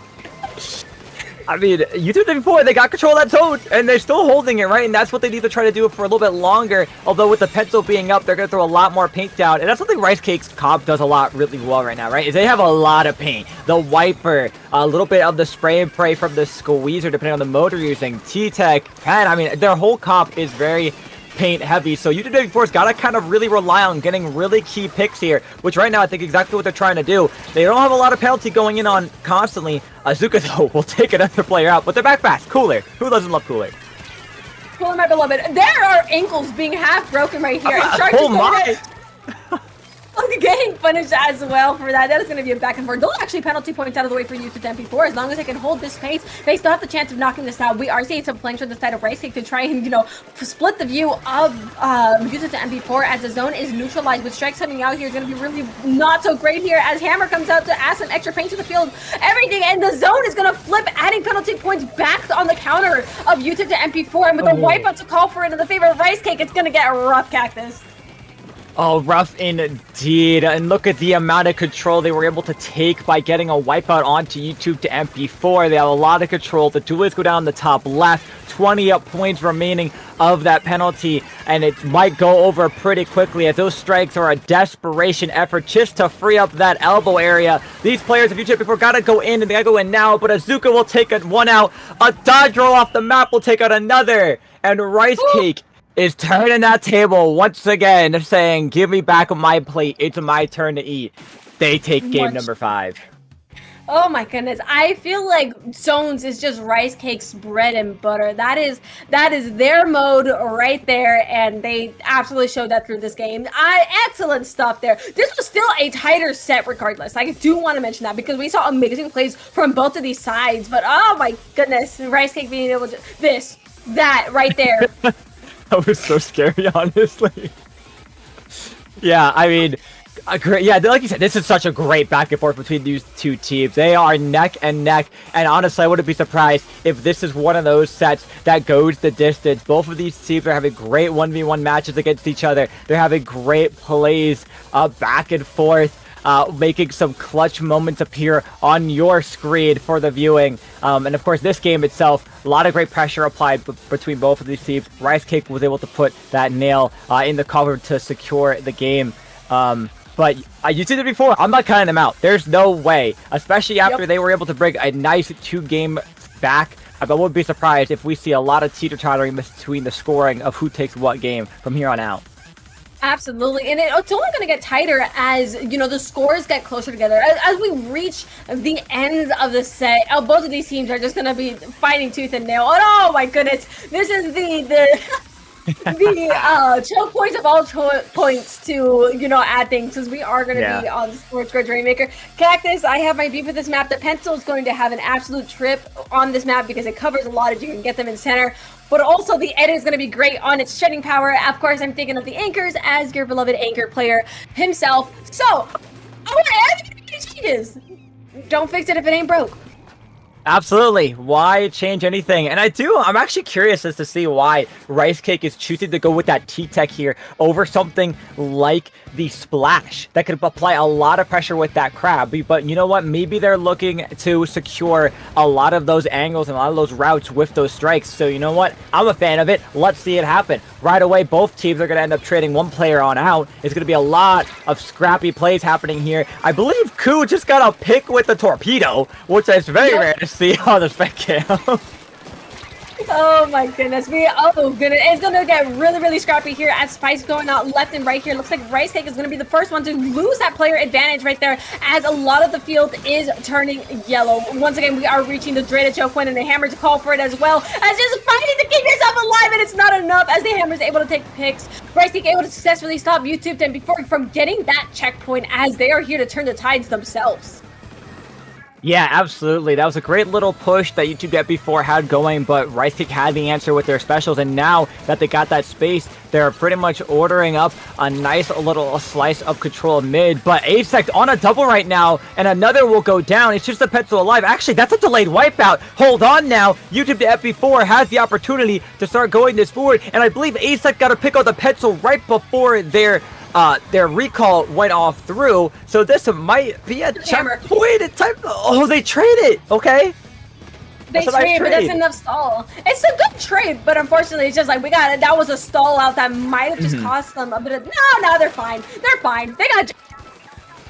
My mic fell. They're fine. Maybe. They got 3 down on right. I think they got it. They gotta pop this Rainmaker. They gotta go for this if they want a chance to get that check. But unfortunately, they canceled on out. Down goes A6 with the Rainmaker. Sherbert's holding on side with Azuka. Will they get a pick in time? No. That last shot will go on through. Can they sneak it in again? No, they won't. Denied back to back. Rice Cake is just trying to clutch on this hold. Oh my goodness, Rice Cake's hold is ridiculous. They're the immovable force against an unstoppable object. That is literally what this is. And it's just, the pen also getting an excellent pick right there. I love the pen on Rice Cake just being able to absolutely hold the fort. They've been holding the fort all day, and it's been showing. Oh my goodness. What is your name? Indeed. I mean, just a lot of pressure from both sides here. Oh, a nice flake on out from Bleeds will get down 2 more players. Rice Cake now using these strikes to open up a lot of this area. Will they be able to get this checkpoint as YouTube MP4 could before? That they will. No pressure to be applied. And with more picks going on down for Rice Cake, YouTube MP4 might be in trouble. In trouble indeed, as just the Rainmaker points out there. Oh my gosh! Down to the 18-point marker. This is why we have strikes, Cactus. This is why we have strikes to clear out those stupid checkpoints. Yeah, there it was. There was the answer that I was waiting for to see how the strikes are going to play out, and they played out beautifully for Rice Cake. There's now getting a nice pick on that Rainmaker. Ku on the side, who's really been the MVP this game. As I say that, another pick going down with the hammer. They might just have to launch this away as they do. Does it get a pick? No, but no, with a nice shot. Gets it with the Rainmaker. And now YouTube MP4 on the offensive footing here, trying to find an opening here and a couple more picks to get the checkpoint themselves. Indeed, those strikes coming out from Rice Cake to try and stall them out further. Ku able to come in and get a trade out, but slowly but surely just trying to get the checkpoint. The squeezer on the checkpoint, and it's enough to stop you to the MP4 with a 3 down player situation right here. We are seeing a shark happening. Shark from shark? Shark from shark? Question mark? Yeah, I mean, a lot of sharks going down here, trying to be sneaky here. Rice Cake, though, minute left on the clock. They're just looking to get this Rainmaker put in the worst spot possible, and that's going to be this lower right area, and they could stall this out for the whole minute. They grabbed it just at time where they can have this, and the game will end as they create a lot of space. There's Ku getting a nice trade up there with Nell. A lot of pressure being applied. Down goes another. Only 1 player left alive. It's Bubbles and the Slosh who's just trying to get the pick here. Will they get it in time, or will they get picked off themselves? They will. Sherbet picks them off. All these players still up from Rice Cake. Treacherous waters for YouTube MP4. Treacherous waters indeed, especially considering the timer is at 30 seconds left right here. Using the Rainmaker as a tool to further stall YouTube to MP4 out and just lock out the positions that they can move in is an excellent choice here, especially if the Rainmaker doesn't feel like, it's near its timer. It is going to go down, though, as the unfortunate part that it is the pen on the side of Rice Cake. As, YouTube to MP4 is going to be trying to pop this Rainmaker. It's going to have to be in their possession here. And got to make sure we do not go down. As, you scare me. You scare me. Your honor. Oh, the shark holding on out. There goes the stay up. Sample go down. 3v2 situation. They still have an opportunity here to get more overtime points, mind you, or time, because they didn't get that checkpoint left. But 2 players will go down to UTEP before the time's counting down. I believe 30 or so seconds left. Ku's gonna go in for the hero play, and they get it right with the trade. Just barely securing that direct with the wiper. That was a nasty trade from Ku. That was a nasty trade, and a really good one at that. That was, I have cooler, I can throw myself in, It was like right before the Rainmaker exploded too. That was right there.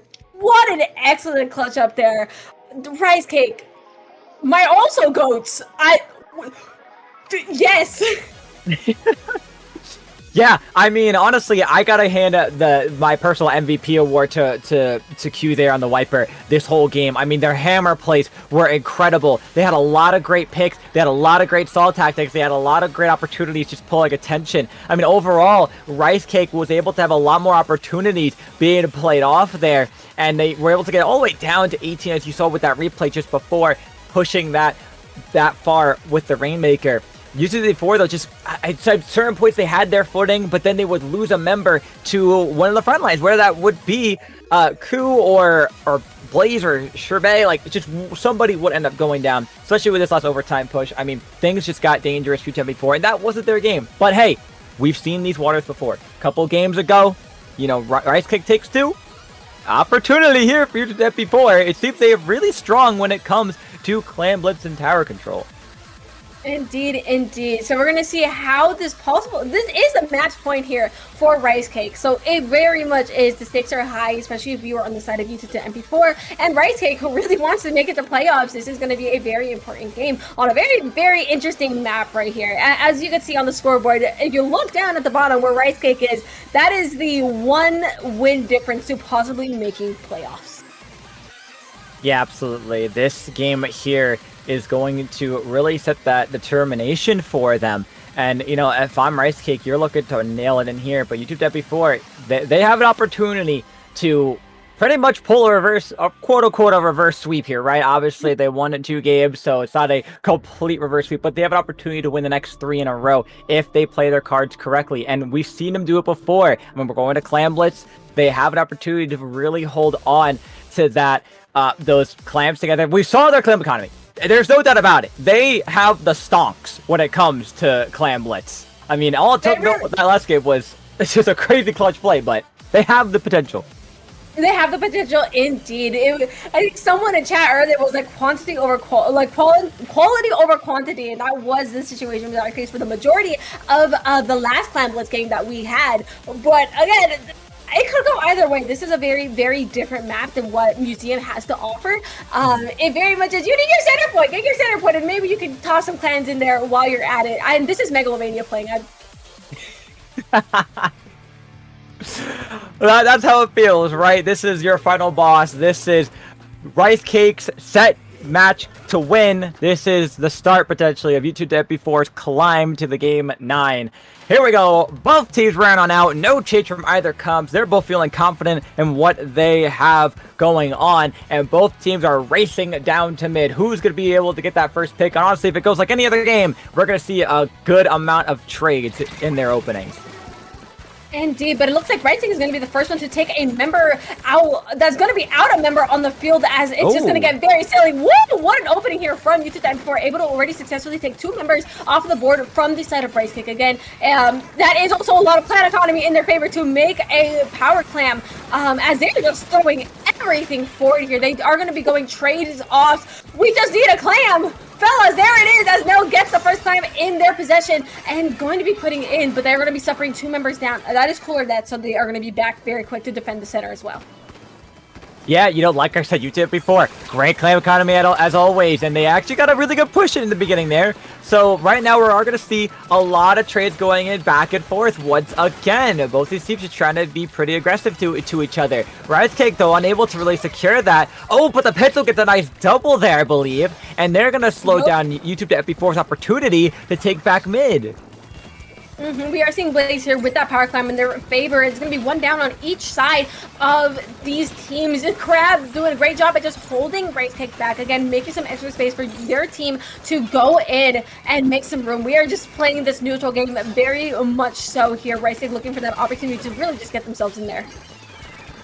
Yeah, that they are. And right now you see a lot of pressure being applied here by Rice Cake. They have that clam economy, and looks like they will break that score open. That on the side from Sherbet will apply more pressure. 7 clams to the name. They're going to sneak on in, try to get that lead. That they will, doing a little fancy squid whatever work, and they will score all their clams. And that's going to be a decent lead. Not a winnable lead by any means, but a good start to having a lead on the board if they're able to put a lot of good defense here.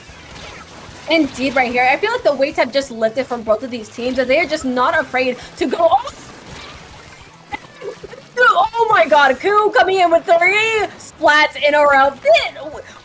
I'm not, that's just the GOAT right there. That's Wiper TM. What a beautiful play right there, as it gives Rice Cake the opportunity to get themselves in there possibly soon as 2 clams are in their possession. 2 clams. I can't count.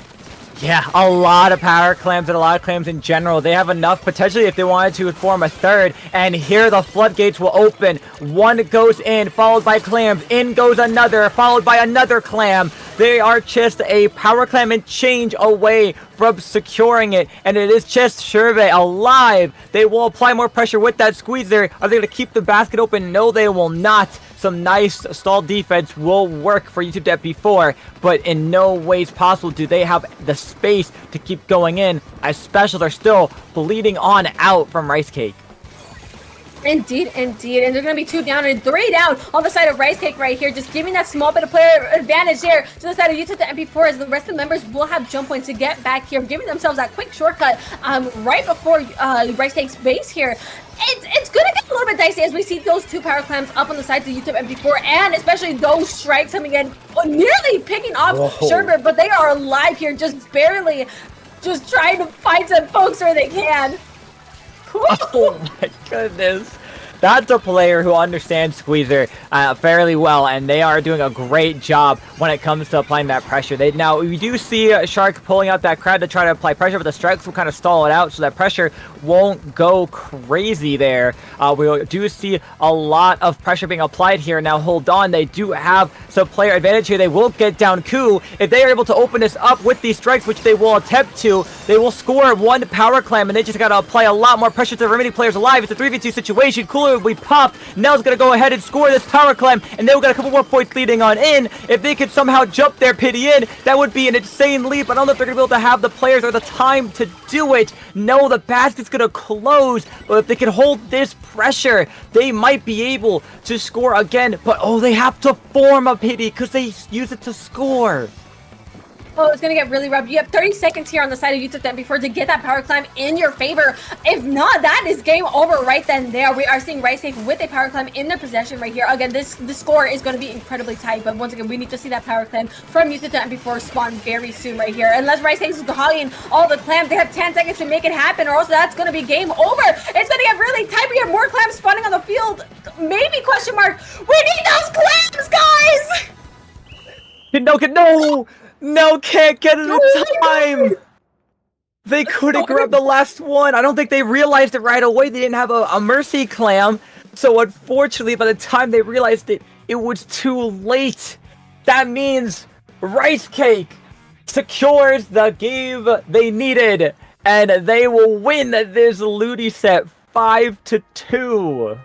What an amazing and tight set we had here. This game especially was really tight. I feel like both of these teams just let go of the ways that were before and said, we just got to do things and we got to go. And I felt like that was just the theme of this entire match here. This beautiful kill in the Zipcaster. Just Ku over here, just getting like 3 people casually, as Ku does with the Wiper. Average Wiper behaviors, we love to see it. But Rice Cake is going to be taking that 5th game in their favor. Yeah, I mean, a lot of great plays, and overall, I think a lot of great momentum that Rice Cake was able to play on off of, after dropping those 2 previous games to YouTube to MP4. Can only imagine, they turned on the Jets themselves, right? They were like, you know what, we lose 2, it's tied up, but we can bring it back stronger, and that's exactly what they did. These last 2 to 3 games have felt pretty strong for Rice Cake, and they showed truly why they have the score this LUTI season that they do, and how they were able to pull this, winning 5-2. Indeed, just oh my goodness, what a beautiful, beautiful game that we had here. And I don't know if it was enough to make it to playoffs here. I'm unsure on how the scoring is going to. That's updated. Oh, it wasn't enough. They barely missed the playoffs there. Yeah, that is unfortunately not enough for Rice Cake to make playoff. Wait, what? Is that? I mean, it's updated. I personally don't. The score. Orange to because Orange. Because they had the set win advantage. Because Orange, of course, had previously beat Rice Cake, so they take that tiebreak advantage. If YouTube MP4 was only able to take 1 game off of Rice Cake instead of 2, Rice Cake would have fit right into that playoff section. But because that they ended up taking 2, that's really what costed it. And I mean, yeah, you can see it right there. Shout out to Jorian, just, highlighting it for your screen. You could see win-loss, yeah, it's tied up, but the tiebreaker goes to how they previously matched on up, and it was Orange Quarries who had beat Rice Cake 5-2. So unfortunate for Rice Cake, but overall, still, what a great win that you're able to secure tonight, and overall, a great LUTI set played. It was a beautiful set and just a pleasure to watch, really. Just so many, at the edge of my seat moment. But I believe that is going to be it for this set. And I believe there's going to be a bit of a break happening. But I will say this isn't going to be the last you see of us, as we have the next set that's coming up is also going to be casted by the one and onlys. Absolutely. So go ahead, take a little break, grab a snack, use the restroom, grab some water. But make sure you're back seated, raring to go, as we'll be right back for the next LUTI set, Division 2, coming your way.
Hello everyone, and welcome back to more LUTI tonight. My name is Cactus, and I am joined by the ever so wonderful Fufu, and we have an exhilarating match here for you all to watch and for us to commentate. Not only is this a Division 2 match, but Fufu, this is a playoff decider set.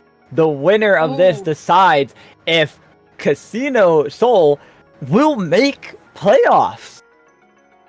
Okay, well, this is now, I see the roster and I'm like, there are some literal homies on the side of Casino Soul, and there's some really great players that I've seen around, and some cool people on the side of Magnolia.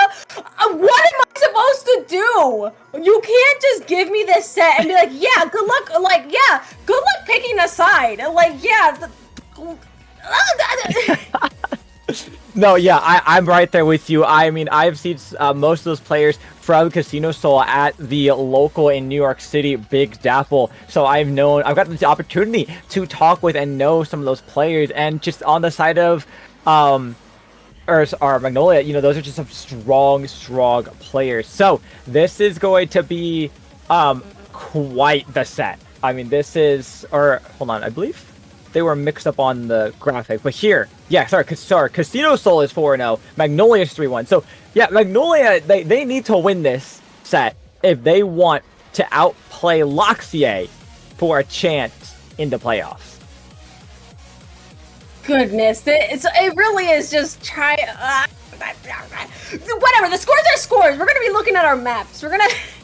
I'm gonna like freak out otherwise, because we're gonna be starting on Hagglefish Market Zones, and we're gonna be going right. And I feel like we're gonna either see an edit or a pencil on both of these sides, because I know both the backlines play. So Loren edit is out, and I believe the Pair 2 edit is gonna be out too. And these are actually really great. These are interesting calls from both sides, because we're seeing a Flingza from the side of Casino Soul. I'm really interested in Magnolia's comp, right? You're looking at a Neo Machine. You're looking at a foil squeezer. You're looking at a Bubble Junior. Now, again, this is a zones on haggle, so a lot of paint output is exactly what you're really looking for here. And right now, both of these teams playing very cautiously around here, not to be the first one to go down. But you are going to see one member on each side of for Casino Soul taking those flank routes, and it will be a tied up numbers on the field here with Casino Soul still taking control of that zone. Oh, indeed, right here. They are slowly taking these points down. That screen coming up from Magnolia literally ended up on top of their Dapple player and killed them. I just saw that. I swear that's what happened. A lot of great plays popping out here from these teams. You do love the junior from Magnolia popping out that bubble on there to hold some paint down, hold some jumps in. There's the one player being rushed on down. It's going to be the Squeezer being rushed on them, but they will play a little bit safer here to stay alive. Casino Soul taking back control of that zone, as we are going to see Gimme here on the side with these dualies resetting as they do have a reef slider ready. Again, I love to see players that jump out to the rest of their teammates, especially when they are like in a pickle. And we are seeing Gimme just throwing everything out there. And we can shoot down with the reef slider and still get out with their life. What was that? Like, Gimme is here picking fights, playing left and right, trying to shred and edit, unable to do so as they get punished by Parachu, as Magnolia is now forced on the back end with the points continuing to tick down for Casino Soul. Yeah, absolutely. Here come the missiles out from the Fling King to spot all those players out, and they're going to have to force them out into pretty much split sides of the map here. One player will go down, though, for Casinos will make that 2. Well, they're going to be able to hold the zone by themselves. That Junior is plopped pretty passively. Screen will come on out to force those players back a little bit so they don't get hit by it, and we are going to see that zone just barely flip on over, as now Casino Soul is on the defensive stance.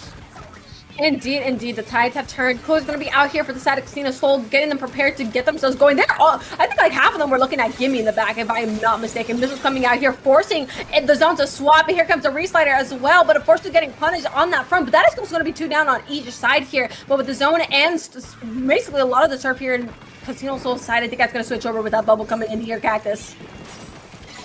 Oh, most definitely. And, you know, that zone flip over was just enough to apply a little bit of backwards pressure. We are seeing Ren here now backing on up here, trying to stay alive. They are going to force the Zuka out from Dripsy, who will get Gimme down. They're going to look for another pick, hopefully with the Zuka, but will not find it. Down goes the Junior on Magnolia, but it will still be Magnolia in control as the Dripsy gets another nice pick onto Cool. Indeed. Again, excellent stuff here. Magnolia is just about done with their penalty points, but they go down on Casino Soul, giving Magnolia a bit of a player advantage here, as a lot of the center is in their favor, and they really could just, those are missiles. Those are missiles. They're going to be slightly moved, but look at them go with that. They saw the missiles go, and they just went, and that zone is now Casino Soul's favor. That was a calling card of a special. That was actually really cool to see. Yeah, force those enemies away and just paint the zone with that pressure, and I love that range from the Flings of 2, being able to paint that far from the tent, and they will be able to have an aggro bubble here, creating that space they needed. And look at how much cover they have now, being able to hold so much. Cool will get hit by that screen there. 2 players now going on down. You are going to see Gimme on this side here try to hop in that bubble and try to reset, but unfortunately, it drops down and gets canceled out, but they still hold onto the zone though. Casino Soul has 2 players down on Magnolia. It's just Parachu trying to hold on, but they will get pinched off. That's going to be 1 point remaining. That is the game. Casino Soul clutched up at the end, held it for the penalty, and knocked it out. 1 game on the board. Gimme sliding down accidentally onto the floor was just literally just enough in a stall to have the attention of 2 players of Magnolia, and by that point, it was too late to get that zone back. What an amazing game there, especially from the side of Casino Soul. They, honestly had those points down for a majority of the game. Just excellent teamwork there. Yes! Yeah, I mean, you know what? I was about to say, you know what? That reef slider, how it failed on that side, even though it didn't do what they wanted it to do, it still kind of did, because it distracted 2 of those players away, not looking at the zone, and they were able to take it. You're going to see it here. There's Gimme flanking onto the side route, right? They were going to go over to snatch that forward, and it just ended up falling down, and they were able to draw that attention away and get those picks. So that was a really good first game from Casino Soul. We love to see it. Just again, the teamwork there that they showed here, and also just the ability to just.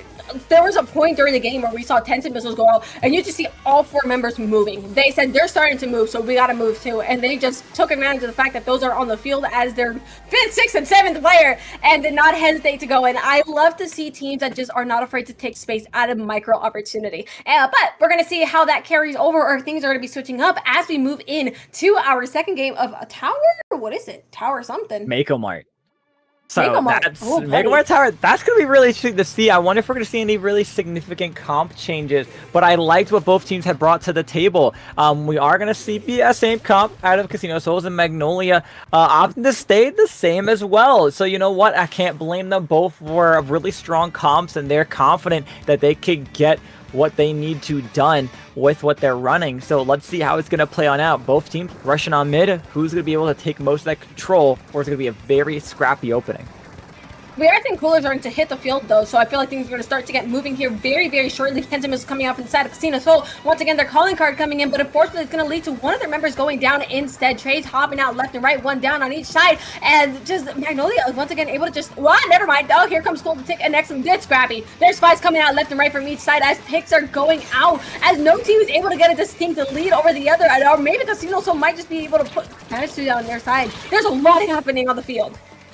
Yeah, lots of individual fights all around here, and just very, very scrappy. Both these sides looking for the real pick opportunities. Who's going to get close to that wipeout that will open up that space? And you know what? It was Casino Soul at first, but Magnolia had a quick answer come back. I mean, they were able to wait out that cooler jump cooler push that Casino Soul had, and now they take control. They pop that screen on the right, Zuka on the left side, from if you're looking from the side of Casino Soul, and keep pushing this tower forward. There's an aggro bubble right in front of that checkpoint. Will it get shattered? No, it holds on, and now that's going to cause some damage for the tower, but there comes Flink King launching on down, getting 2 great picks. Only 1 player remaining from behind, and I'm not sure if they even notice it, by the way, because it's just the junior. Indeed, indeed. And I can also mention, I love the way Casino Soul just quickly made themselves forward to get that space the second they got those 3 down. They said, all right, well, mid is ours, and they got to get going here as the tower is now in the possession. They have quite a trek to make as they have to reach that second checkpoint to match and possibly surpass the scores that Magnolia has set for the game right now. Oh, absolutely. They have a lot of control here. Cool does have that bubble ready. Down it goes Flinking, though, so no missiles will be ready just yet. They will actually use both of those specials. That we will see the bubble and the reef slider be popped on separate sides of the map here. A lot of control trying to go on here. Gimmy's going to try to hop on that tower, but down will go Cool. Rentling onto this right stack, trying to apply a lot of pressure. Gimme will go down that left side. 2 players will go down. Now it's just the Judah trying to apply pressure on that stack with that Zuka and take that space. As the screen comes out, another player goes down. It's just 2 players up for Casino Soul, and they're just going to try to hold on and build those specials up as Magnolia looks for another push.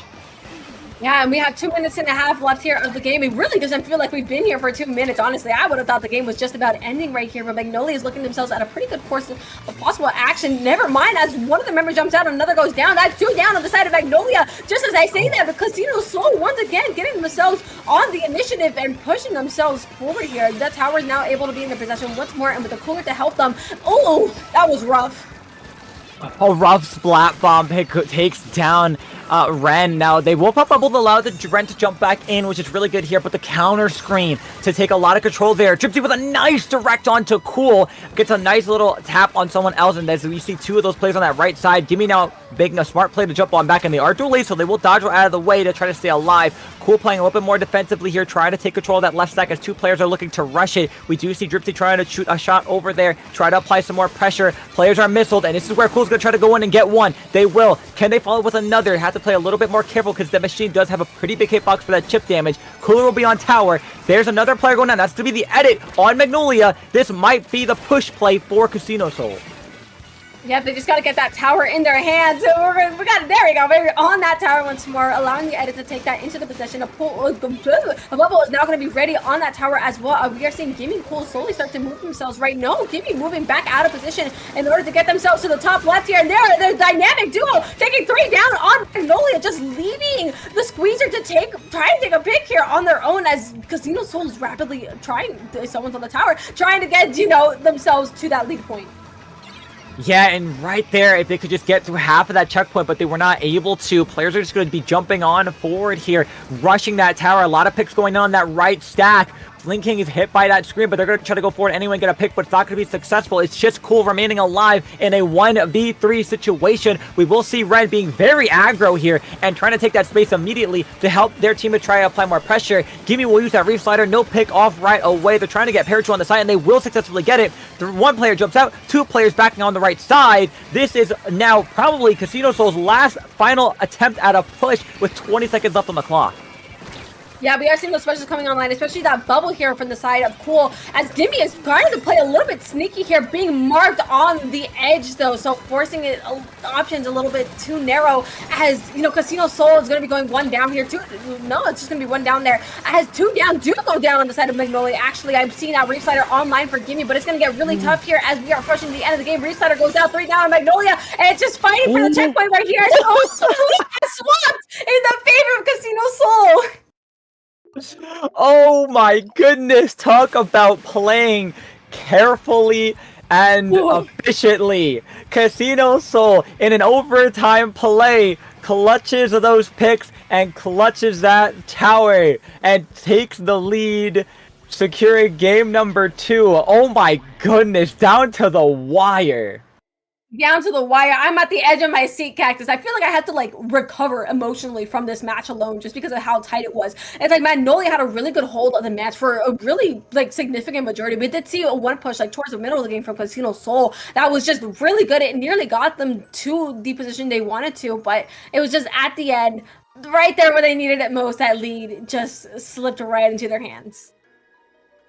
That it did, and props to Magnolia. I mean, they had a lot of great plays here, a lot of great pressure being added, but Casino Soul was so quick to come back and back up the last remaining players that were up and following it with a strong defense. And honestly, that momentum of being able to come back quick and be able to hold that space might follow suit into this next game we're looking at, Rainmaker Undertow Spillway. How do you feel about this map, Fufu? I have beef with this map. Every anchor on this map feels very, very interesting, to say the least. Feels mid, even. But it is still Undertow Spillway's only map mode that we play is Rainmaker. There, I see that straight here over here. Where are you? It's somewhere. But it is another hallway map. It is very much still a hallway map. So I think those missiles are going to do really good there in the favor of Casino Soul. And really, it's just there's a lot of momentum happening on the field. Both of these teams really are just butting heads at this point. And it's like we didn't get past I don't think we even got past the second checkpoint during that last game. And I feel like those large choke points that we see, especially on Undertow, that is basically a choke point, the map. It's gonna get really scrappy. I want to predict. Yeah, I couldn't agree more with you, especially with those tight alleyways leading through every section on the map, whether it's mid, whether it's first check, or even that last checkpoint. You're going to see a lot of these players really just rush on in, especially if they have even the slightest bit of opening. You know, Fufu, you had mentioned it before, when the players of Casino Soul had used those missiles in that tiny, tiny window they have an opportunity, they took it. And that might be something we see not only them, but potentially Magnolia do here as well. If they find any little opening, they're going to take huge advantage of that, and they're going to push their Rainmaker as far as it can, because honestly, I just feel like Undertow is just a Humpback 2.0, just a little bit better of a layout. Absolutely. Here we aren't seeing any comp changes from the side of Casino Soul, and no comp changes from the side of Magnolia either. But again, they feel confident in their comps, and I want to see who's going to really be taking this home. Absolutely. We're going to see it. No one really rush forward for that pop right away, right? They're looking to just take the angles that they're wanting. A lot of specials just being built up from both ends. It will be Casino Soul going for that first pop, as they will also have a bubble ready on their end. Cooler popped, I believe, on both sides here. Down will go one on Magnolia. I believe actually right before they grab that cooler. So now it's really just going to be a lot of pressure being applied both sides. A lot of trades going off, though. Red's just going to opt to grab their Rainmaker right away. And honestly, they're probably looking to see if they can just run it. Red is the queen of whimsy, grabbing the Rainmaker when things feel silly. As the rest of the teammates, they're just trying to find an opportunity to push things somewhere. I think they might. Where are they going? I don't know if they're going to swing right, because all of them are here on the left side. No, unfortunately, that Rainmaker is going to be going down. Instead, giving Magnolia the opportunity to slowly start getting themselves in, as that screen suggests. Yeah, you know, it was a nice Zuka play that had taken out Ren there, and you're going to see Gimme here try to use a replay to get a pick, but no, Parachu will barely survive that, end up trading out Gimme, which is a really good opportunity there. They're going to try to force his Rainmaker to reset, but Ren's looking at an opportunity to maybe go ahead and just grab it. Wolves, they know that there's multiple players there. Rainmaker will reset, but with a lot of mid-control here, this is definitely going to go back to Casino Soul's pop if Dripsy, though, doesn't have an answer with a Zuka just to try to counter it to slow that push down. Yeah, and it's very interesting here because we are a minute and a half in the, like a minute and a half here into this game, and we haven't seen a push past 99. That might change there with 2 down on Casino Soul as a Rainmaker who has this opportunity to push himself forward. Screen ready from 5. There it is, from 5 there to give themselves the opportunity to push past further, saying do not pass this point unless you want to be chipped. But Cool doesn't care. Cool doesn't care because Cool is on their way, taking down the Rainmaker. That is the most great, awesome, I don't care, move. Yeah, that was really good to play. I love that they pushed up with flanking, right? A lot of pressure being applied there. Unfortunately, Cool gets pretty much teamed up on there. One player front and from behind, just knocking them out there. And it's going to be a little bit of a reset back in mid. Rainmaker will go on and reset there, but with Magnolia having a lot of mid space, they will most likely get that pop. Cool will go down again, as we'll see the Junior popping the bubble on the other side from Magnolia. And it's just really a defensive game right here. You know, we're about a little over 2.5 minutes into this game. Missile's coming out to push out the rest of these players here. And no one's really had a really huge successful push, except for maybe right now, as it's going to be 3 players down and a wipeout for Casino Soul. They're going to go. This is their calling right here. They are past the massive choke point of a map, and this Rainmaker is very much in their hands right here. Just a matter of whether they can sustain this or not, as Red feels whimsical enough to just say, we're just gonna go for it, stopping that account right there at 31 here. Magnolia now just has to fight to make sure Casino Soul doesn't get themselves any further, fighting for the pop and just fighting to really get the members of Casino Soul. Get out of here, taking out Cool in the process, but it's not enough to move the rest of the members of Casino Soul too far back. Never mind, that's 1 down. That Zuka felt personal. As someone who has used Zuka, that was definitely personal.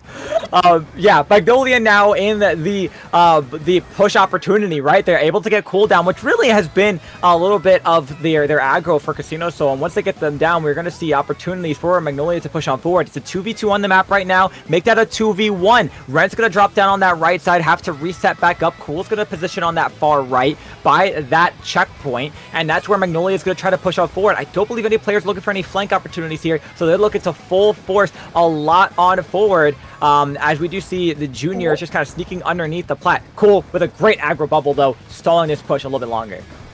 And look at that, the reset coming in to absolutely shred the bubble, but unless Flame King can stop the Rainmaker from getting decked by just enough, but that's going to be right out for the side of Magnolia just as well, but it's enough to stall, but they still get that checkpoint, but it's enough to give themselves a little bit more time on the side of Casino Soul, but whether it's going to be enough time to stop that lead from being swapped is going to be another story, as the Rainmaker threatens to be popped by the side of Magnolia here, as the bubbles are also coming out, keep crucial points, and where these pushes are being raided, and my goodness!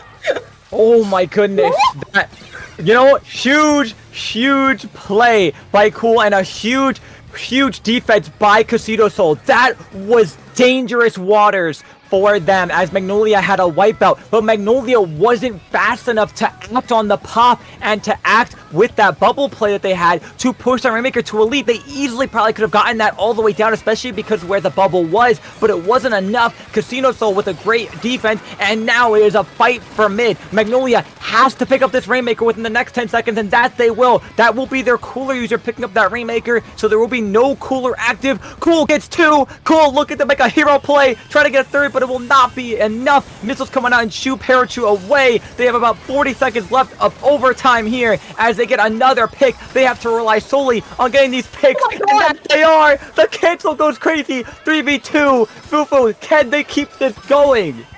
We have jumps coming in from Magnolia to try and sustain this push, as well as, Casino Soul is just trying to take it easy here, but they are slowly threatening to take this lead here on the side of Magnolia. A lot of orange and a lot of purple happening on the field. Gimme comes through the back to really seal the fate and taking out the Rainmaker, enough to give Casino Soul the 3rd win of the set. Wow. And you know, they were trying to be so careful. They were making sure no one was flanking. But out comes Gimme, just flanking through the littlest part of the cracks in their wall of offense. And it wasn't enough. They secure that, taking that, like you said, Fufu, 3-0 on the board right now, as we're going to swift through some of these replays. Just looking at these great plays and open opportunities that both of these teams had that really made this game. Oh my goodness, just phenomenal plays on both sides. Like, I felt like I was on the edge of my seat this entire game. You heard me screaming, you heard me yelling. These are players that we know on each side. So it's like, just beautiful plays, beautiful punishes from each side, and just right there, Casino Souls Gimme coming in at the end to really just set that game in stone. And it's only going to get crazier because we're going to Scorch Clams. We all know Clams on Scorch, and this is going to get silly.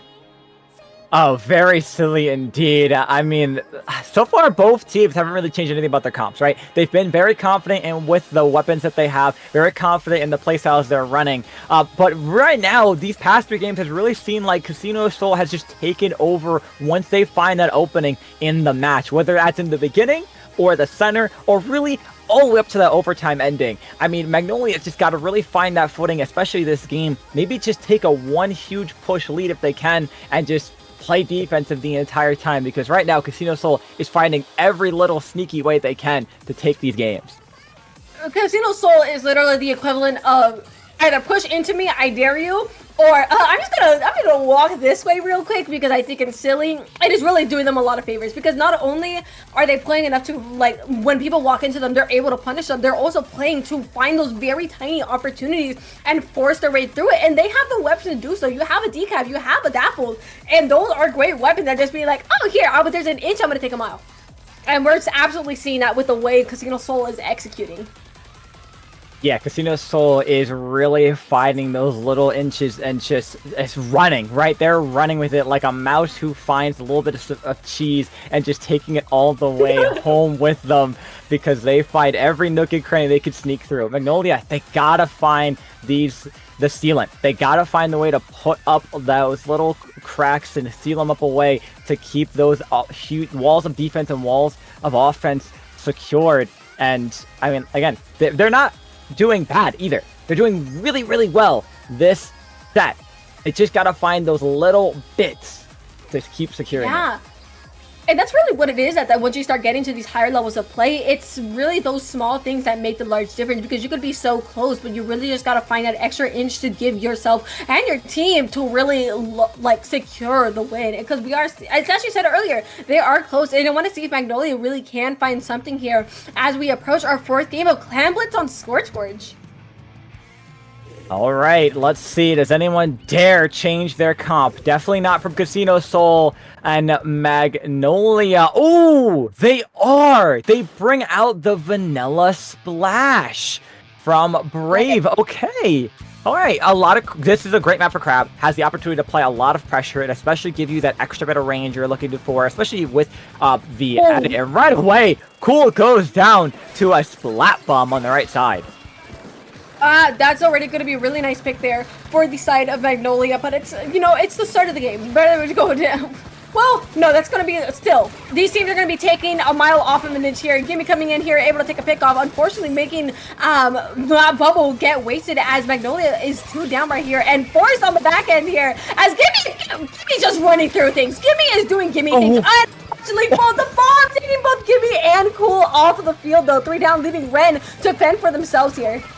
You know, I love that, you know, we came off of, from commentating, I think it was Division 6 to Division 2, and no matter what division or whatever level you are, you're still going to have players that will go down to a Splat Bomb. And we are going to see it. Magnolia was able to sneak a score in. I don't even remember seeing who it was, but Magnolia snuck a power climb in, and they got one little score, one power climb on the board. Very much so right here, but it's only one power climb. It is definitely a score that can be overwritten if, you know, you're able to get it. Well, a power clam and a clam, little baby clam in on itself right here. But it's gonna, I feel like both of these teams are feeling the choke point that is Scorch. The Scorch mid supreme. Like, this is what this is. And we are seeing Casino Soul maybe try to conquer the land as they are slowly moving underneath the basket. Really just one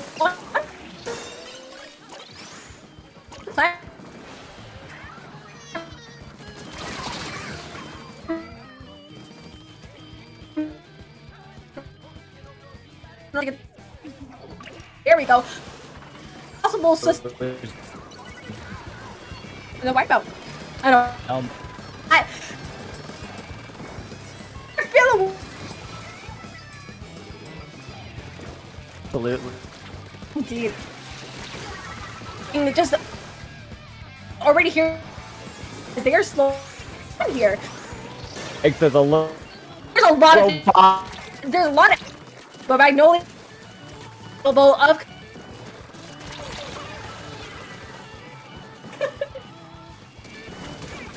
We have our rope.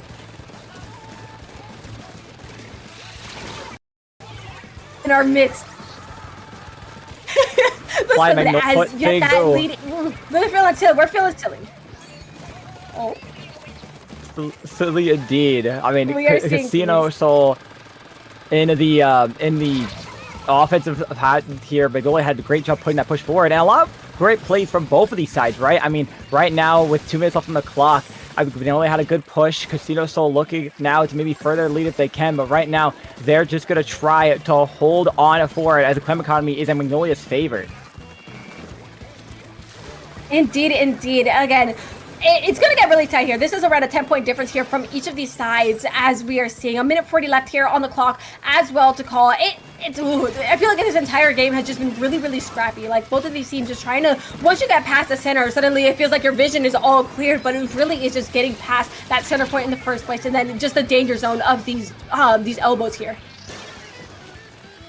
That's right, and you are going to see Magnolia get that score in. Will that power club be jumping or just swimming on in? It will swim on in. That's going to be a huge score for Magnolia, and they still have a lot of map control to follow it up, too. You are going to see the junior playing pretty passively here. 2 clamps to their name, not wanting to feed on forward too hard here. It's really just the name of the game of holding this defense, holding this line down in mid, so that this way Casino Soul has a really hard time coming back in and going forward. Down goes Cool again. The Flings are trying to be aggressive here with their plays. You will see the Reflighter getting one. No, Flinking getting another. Bubble will be popped as our defensive hold, and just trades on trades in the center. Players just scrapping in this mid area to try to gain some kind of control. Oh, just barely able to take that pick off of Ren, which is really great for the side of Magnolia. Again, taking those staggered picks onto Casino Soul, not allowing them to really get their footing here for a little bit longer. It's just a great way to just stall time, especially when the lead is very much in their favor here. And from that 28 score to the 54, Casino Soul really has to start finding some answers very soon, to really start trying to get themselves in the center to prepare for a possible overtime push here.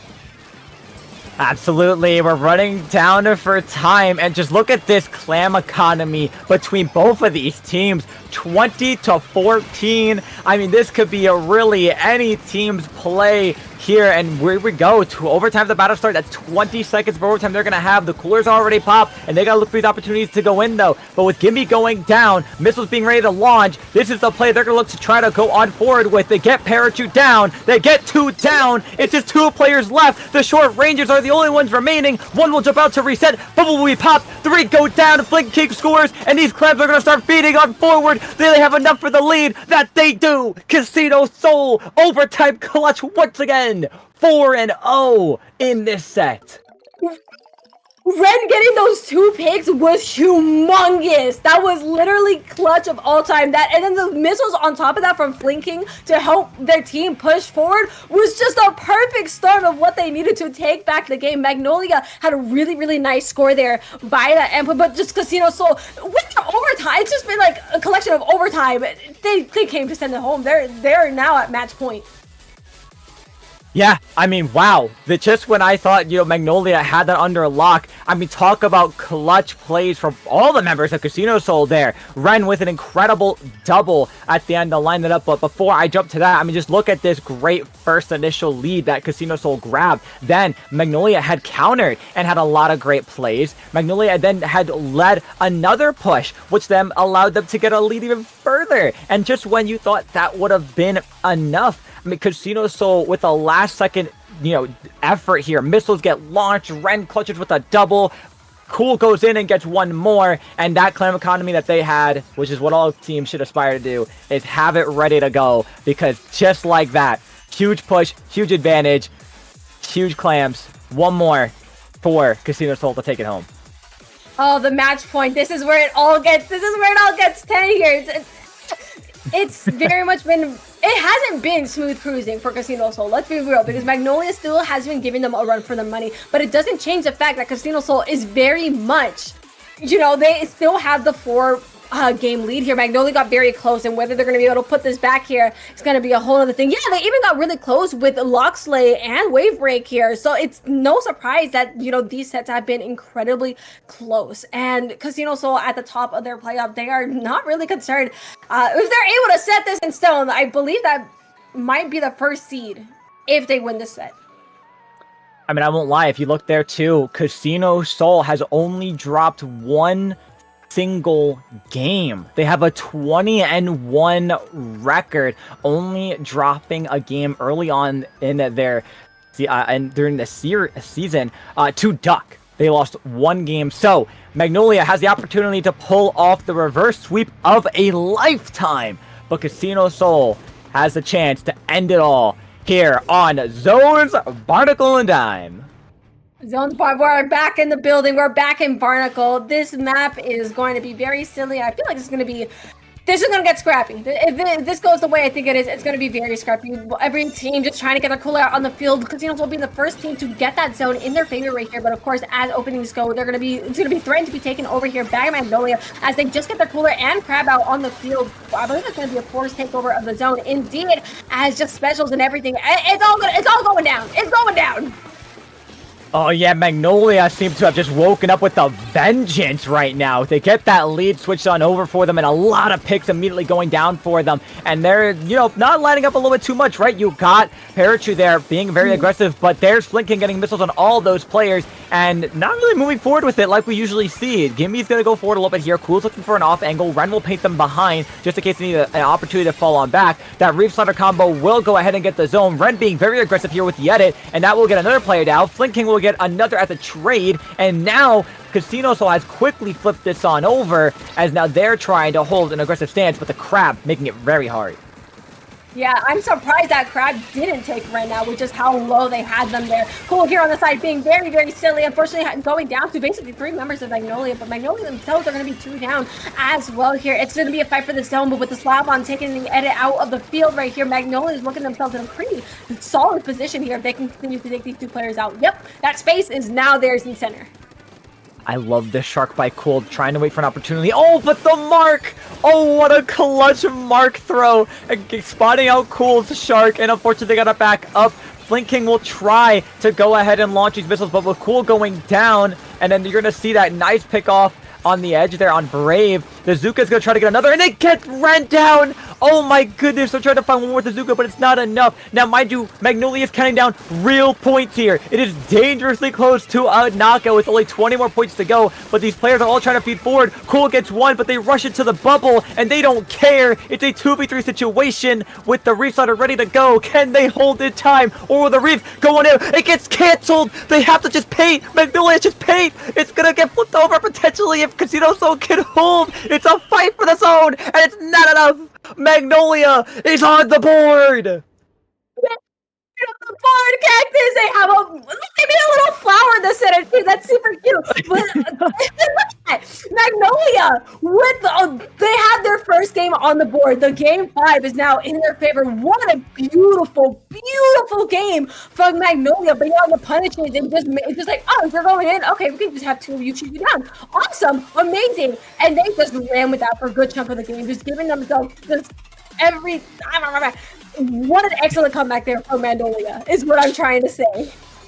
Yeah, I mean, they just played hyper aggressive that entire game. I mean, there were times where they went down and out, but then you had opportunities where they're playing these specials to just hold it back and get their teammates in. I mean, look at that last second play. Every player was just throwing ink on the zone, hoping it's stuck, and Magnolia is now 1 game on the board. It also has taken the 2nd game ever off of Casino Soul this LUTI season.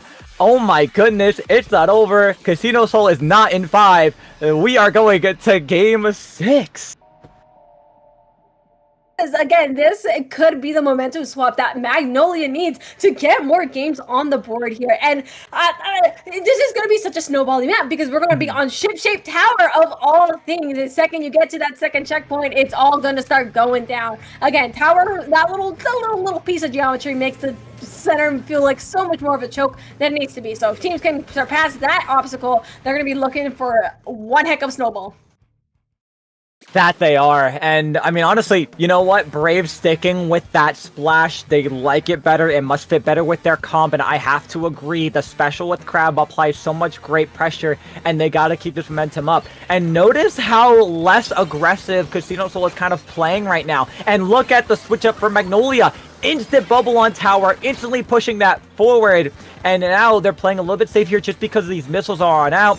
Any players might go down to it, maybe barely a Brave there, but no. Cool's going to be trying to play aggressive here. They will pop that bubble, but they will go on down. Give me resliding over, and it's going to be a lot of these players just scrapping here on the side, trying to just make some great plays, as it's going to be Casino Soul taking that lead back, trying to push on forward. Indeed, right here we are seeing Ren just try to take a little bit of a scrap here on the side, but unfortunately not leaving them as the last player, as they are barely able to get out with her life right then there. But Magnolia, once again, we are seeing a whole other side of Magnolia as they are just moving and taking space, as seen right in front of us. Just the bombs are going to be huge right there. I'm scared that's going to take someone out. It makes me nervous.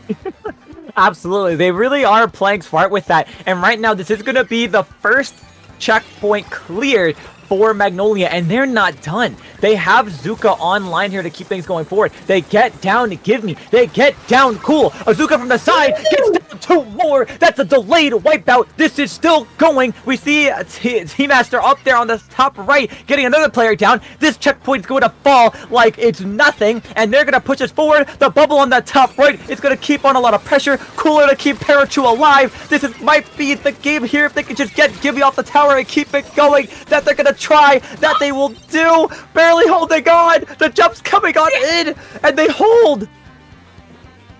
Oh my god, Cactus! Oh my goodness! That was, I'm on the edge of my seat. That was a ridiculous push from Magnolia.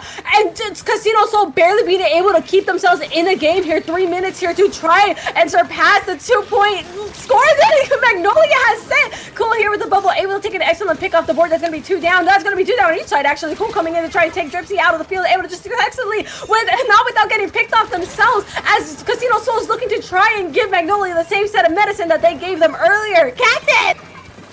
Oh, Fufu, they're trying their hardest, and again, no lead is safe when it comes to this map, especially with how things could snowball. But right now, we're going to see Magnolia playing a really, really good defensive game here, as the players of Casino Soul, no one was in front of tower. There was one, but they had splatted to a bomb. Oh, no! Wait, these guys have to be streaming. DCs. Someone has to be streaming because that's too late into the set to restart. You have to keep going. Is anyone on either of these teams streaming the set? I'm gonna check. Someone has to be live. Someone has to be live. There has to be someone. Theoretically, if it only is one player that went down for Casino Souls, Magnolia can just win that game, and they will go to a game 7, unless somehow they're able to bring it back, unless more players DC, unless the room just exploded, but we won't know. I'm trying to check to see if there's any streams going on, because I'm super like, there has to be one somewhere. Okay, message says host, Flinking from Flinking, host DC. So the room must have exploded. Oh, there it goes. Oh, wait, the other way. Oof. There it went. It was gone. I mean, when we lost Uriah, that was like, well, I think the whole thing is gone.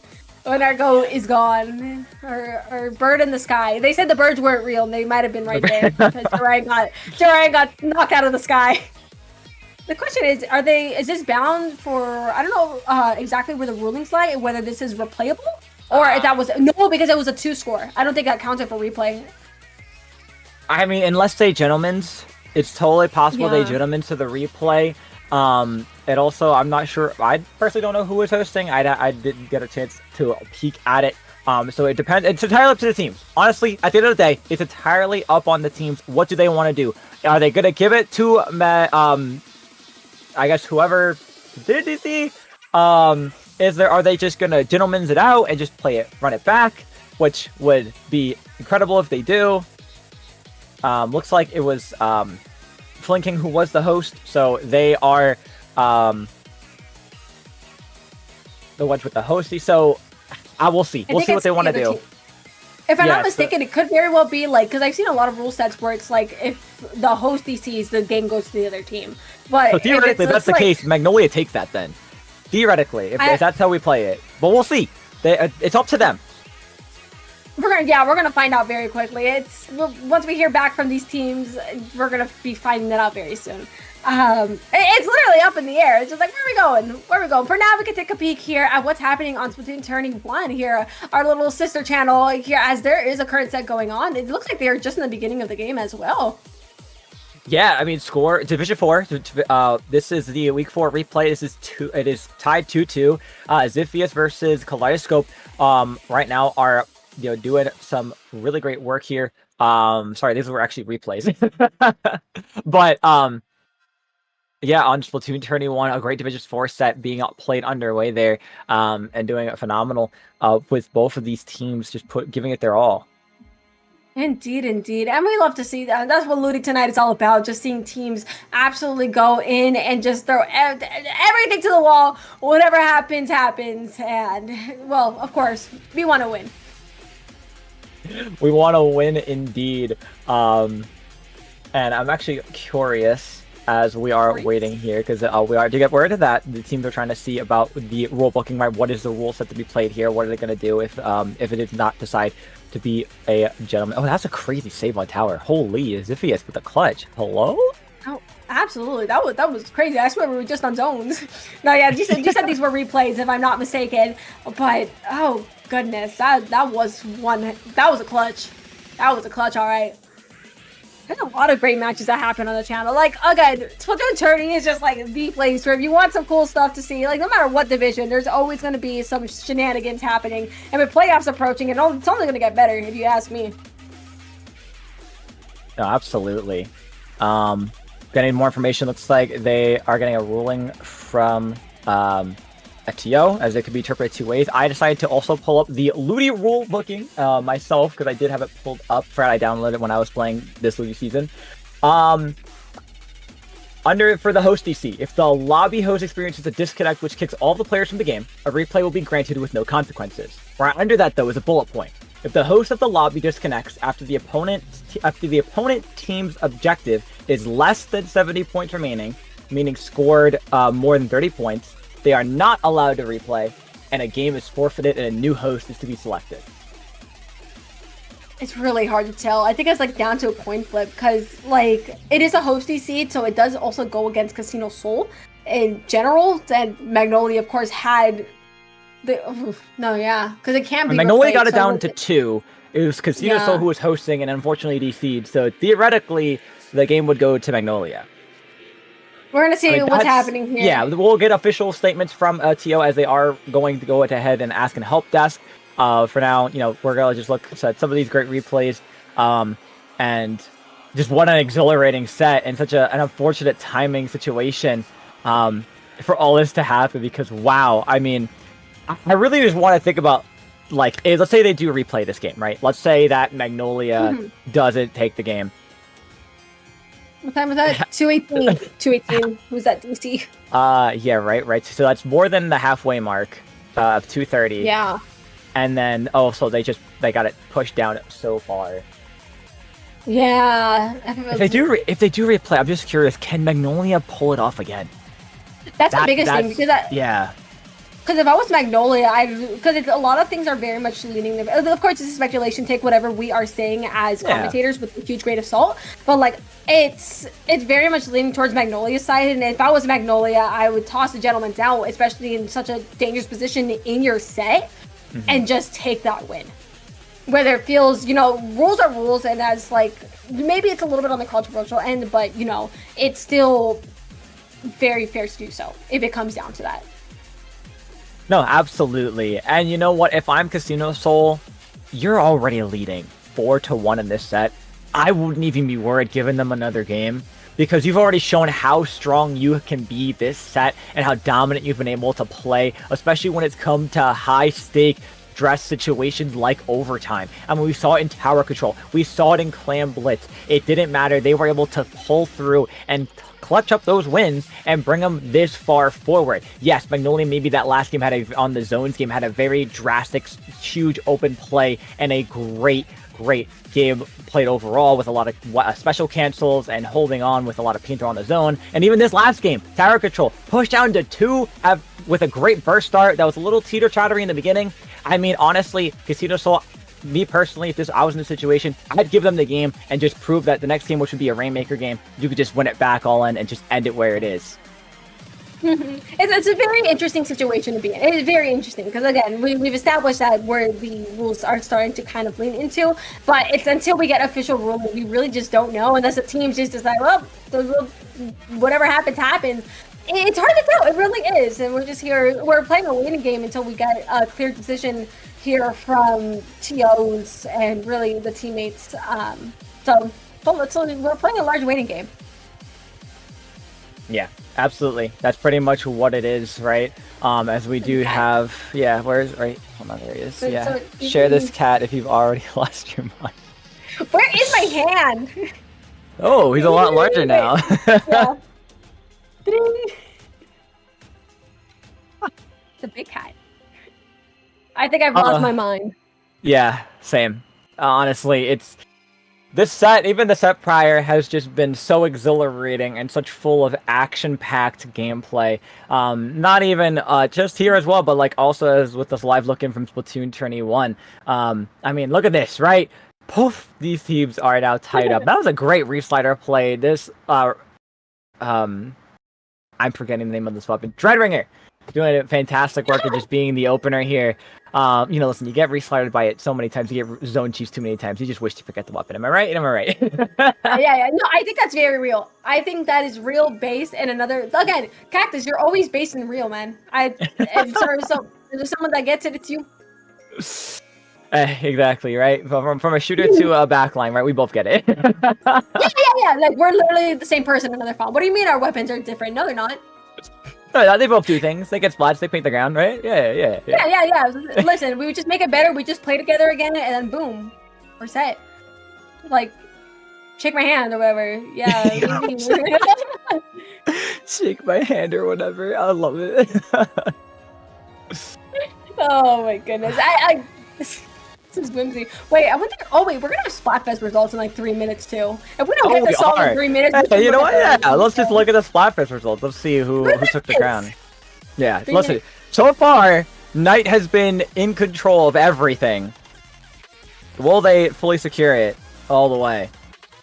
That is the big. I don't know, because it's also just so many votes like on Knight's side that there's also so many mirrors. So I feel like it could very well pit against them. It could be like the. What was it? They're just Splatoon 2 classes, like the male Splatfest, I think it was, like male versus Ketchup, where it was like such a. Well, that's Splatoon 2. That doesn't matter. You know what I mean. It's just so many votes on Night that it might just backfire on them because it's, yeah. Yeah, I mean, I wouldn't be surprised, but we'll see. Okay, wait, on the screen from Toma. I'm not watching this to stream, but yes, if you scored more than 30 points and the other team was hosting the lobby seed, it would be your game. As I expected, as I did have the rules had kind of indicated. I know the wording could be a little tricky sometimes, but so that means Magnolia secures another game on the board, now 4-2, and we're going to Rainmaker on Museum D'Alfonsino.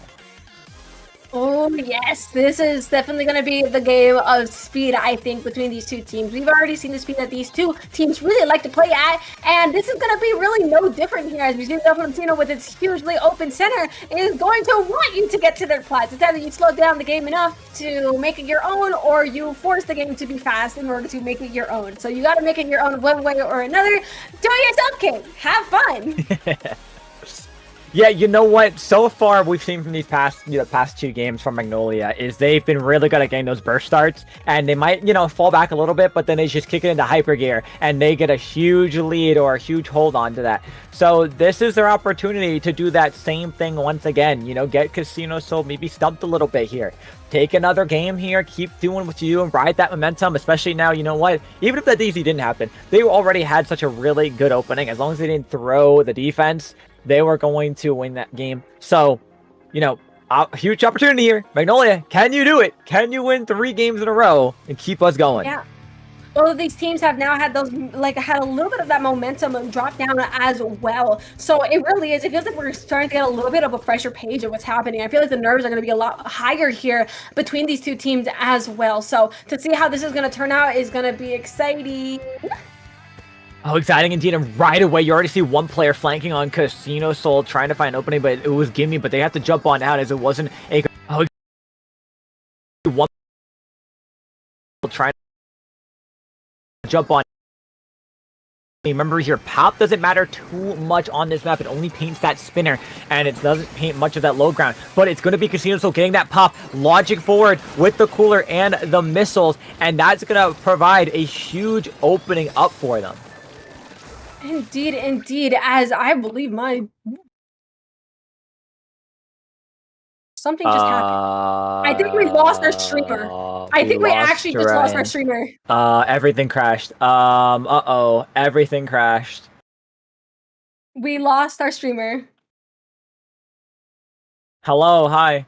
We lost. Okay. Oh, buddy. Okay, I think we're. That is the most. I think we're back on the stream.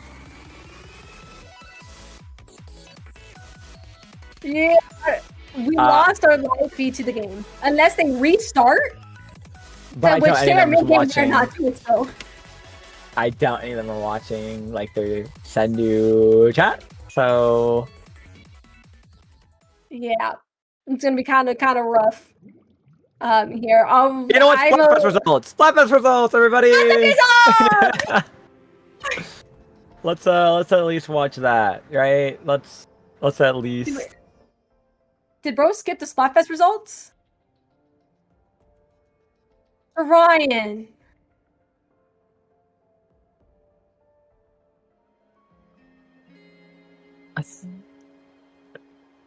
Wait, hold on. I got this.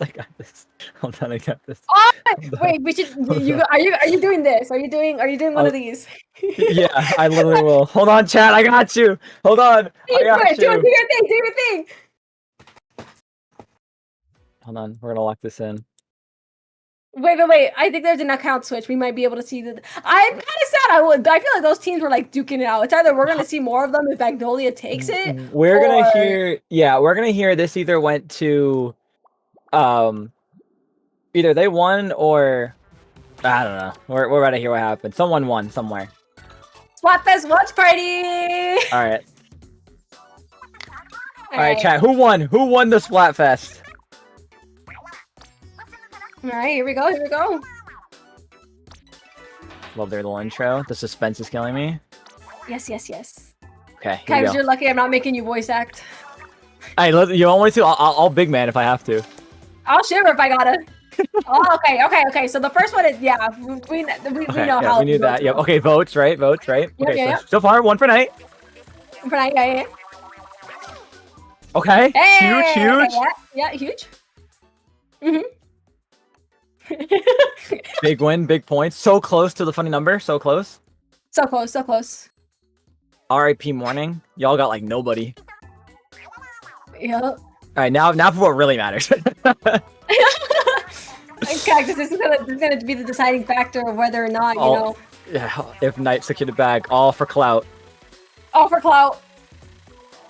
Come on. Huh? Yeah! Let's go, baby.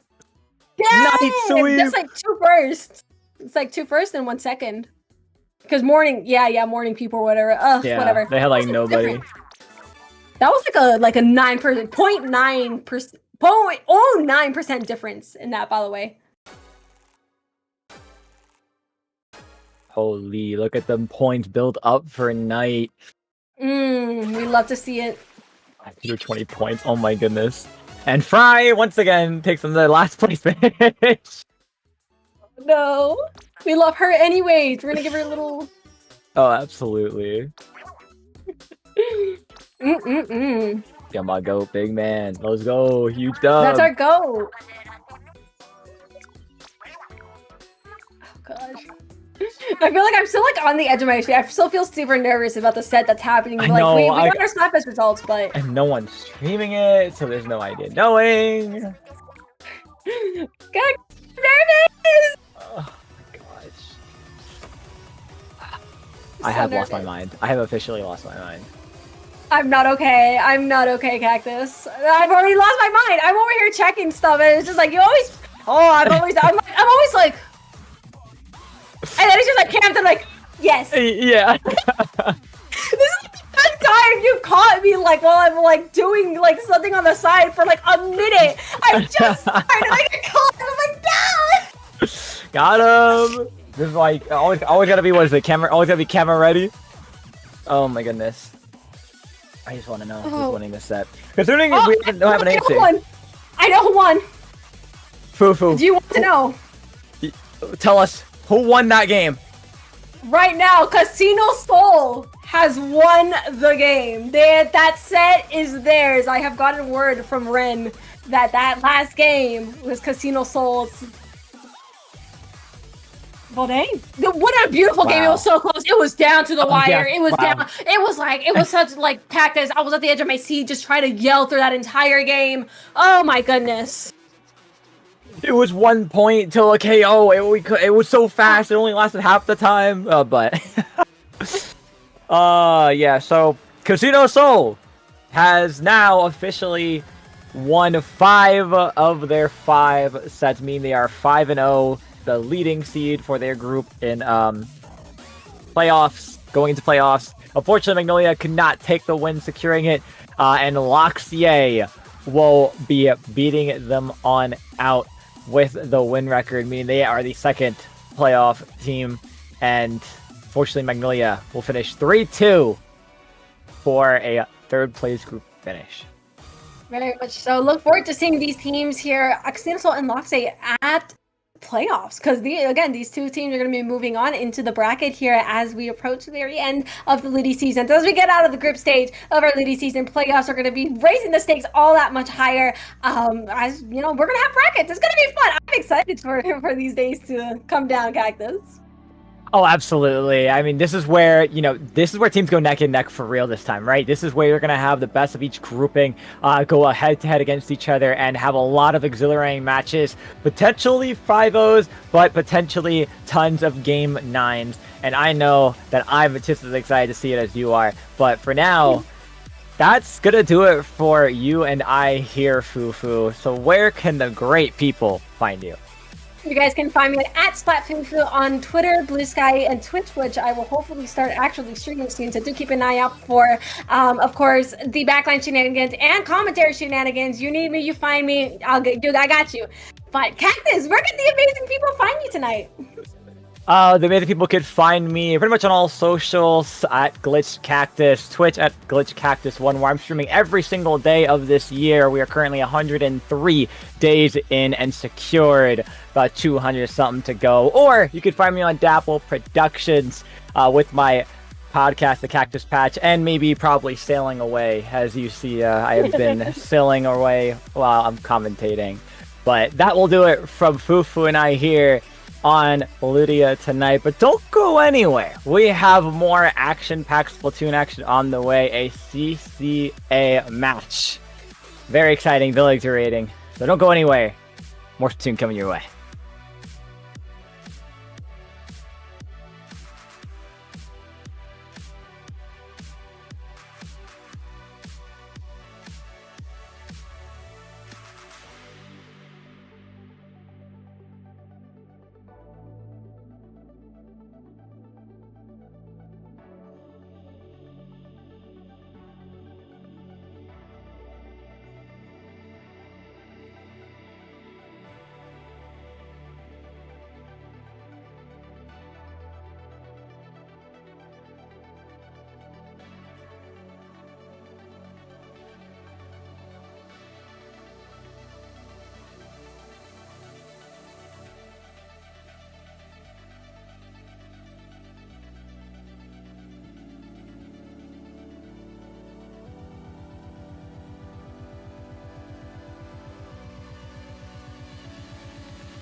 again next time we're on mic together. Hey, I'm so down. I'm so down.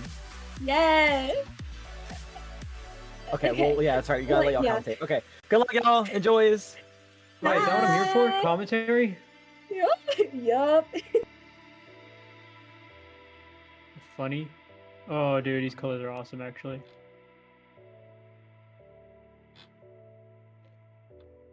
Do you want to run predictions, or shall I? Cool.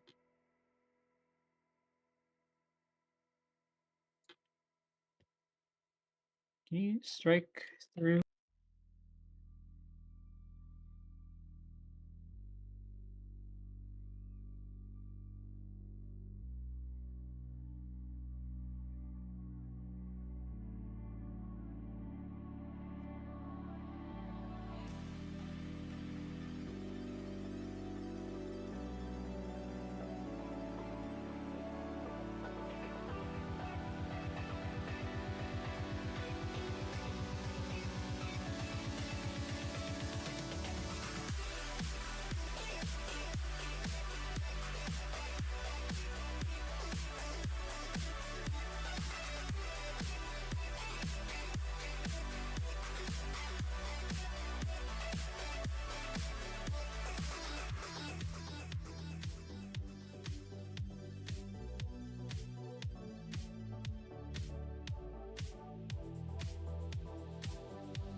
Well, you may have noticed a little change in the stream setup. That's because we are going over to CCA matches. We are now bringing you the Division 2 semifinals matchup between Reef Runners and Smash Brothers. It is once again, it is a semifinal match. It's going to be one of the bigger ones. The winner will be facing H-Town Rebels in grand finals. I'm Nito.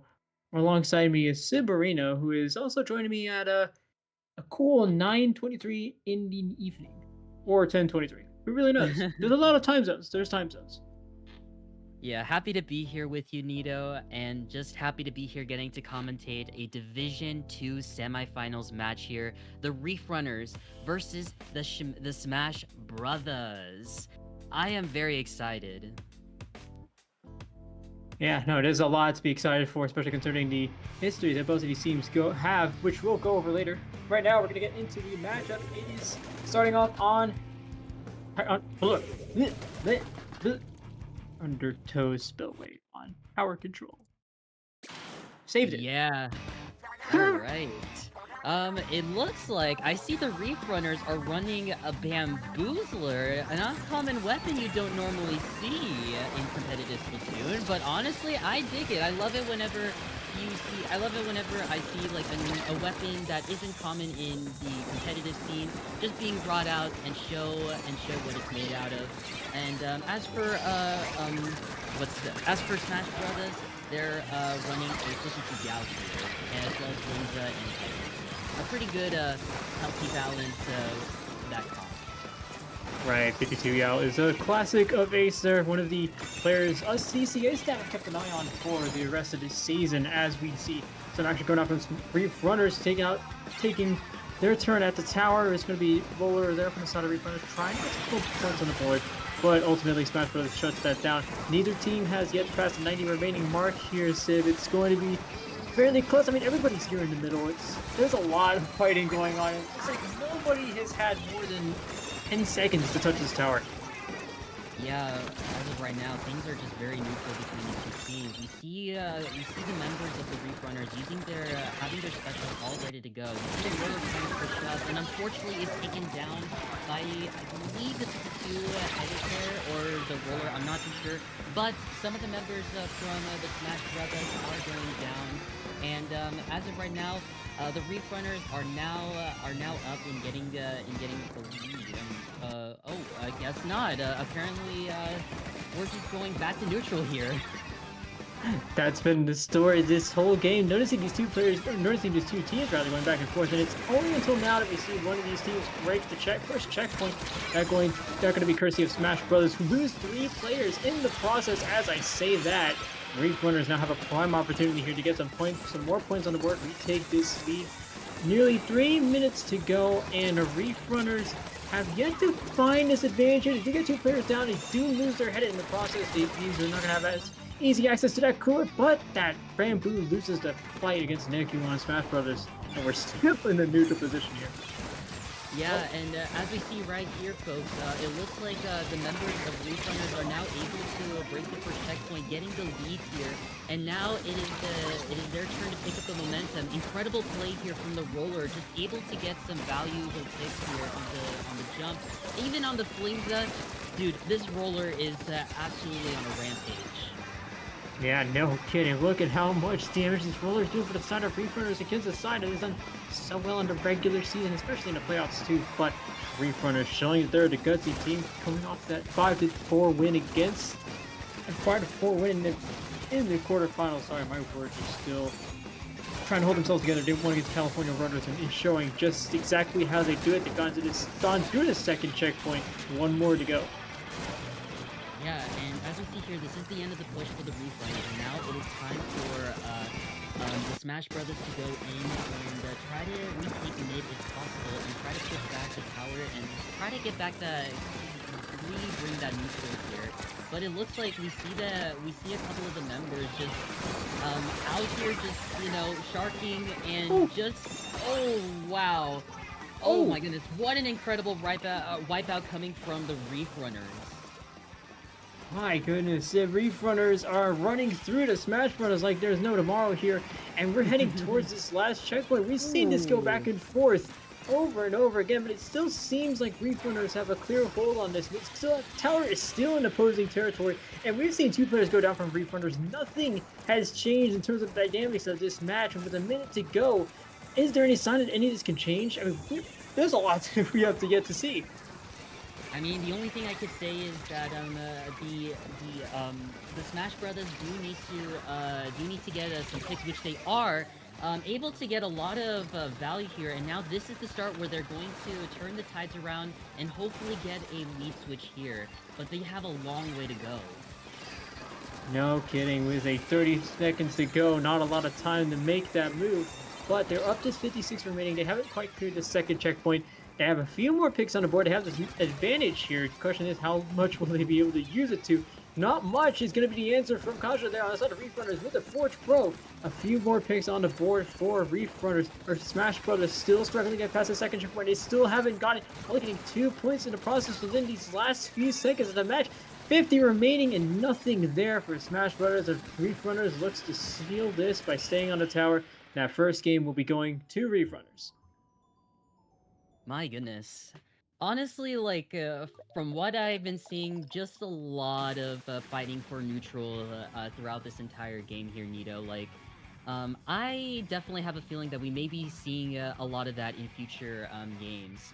I wanted to mention up there that the Smash Brothers were definitely at a good advantage, but because that you know, when they were trying to clear up the second checkpoint, there's bound to be some hectic stuff going on in that particular checkpoint, to be specific, because it does leave the Reef Runners with an advantage, like in taking Donut for control and just being able to get a lot of crucial picks from that specific angle. Right, and especially with how Undertow is shaped, I mean, the Rollers is a dead set pick, and I think with Manta Maria coming up on Rainmaker Manta Maria, it's going to be a similar story. Yeah, Rainmaker Manta Maria. Honestly, I think with this particular map mode, anything can happen. Throughout my years of playing this particular map mode, there's always bound to be something happening, whether that is like a lead switch, you know, the constant back and forth. Just anything can happen, so I'm pretty excited to see what both of these teams will do here. Will they change their comp a little bit? Who knows? We'll have to find out soon enough. Absolutely. And while I wait for these comps to come out, let's go take you to a bit of history from both of these teams, at least some that's more relevant now. So Reef Runners is coming out of the quarterfinals win against California Rollers 5-4. Smash Brothers beat Daybreak 5-3.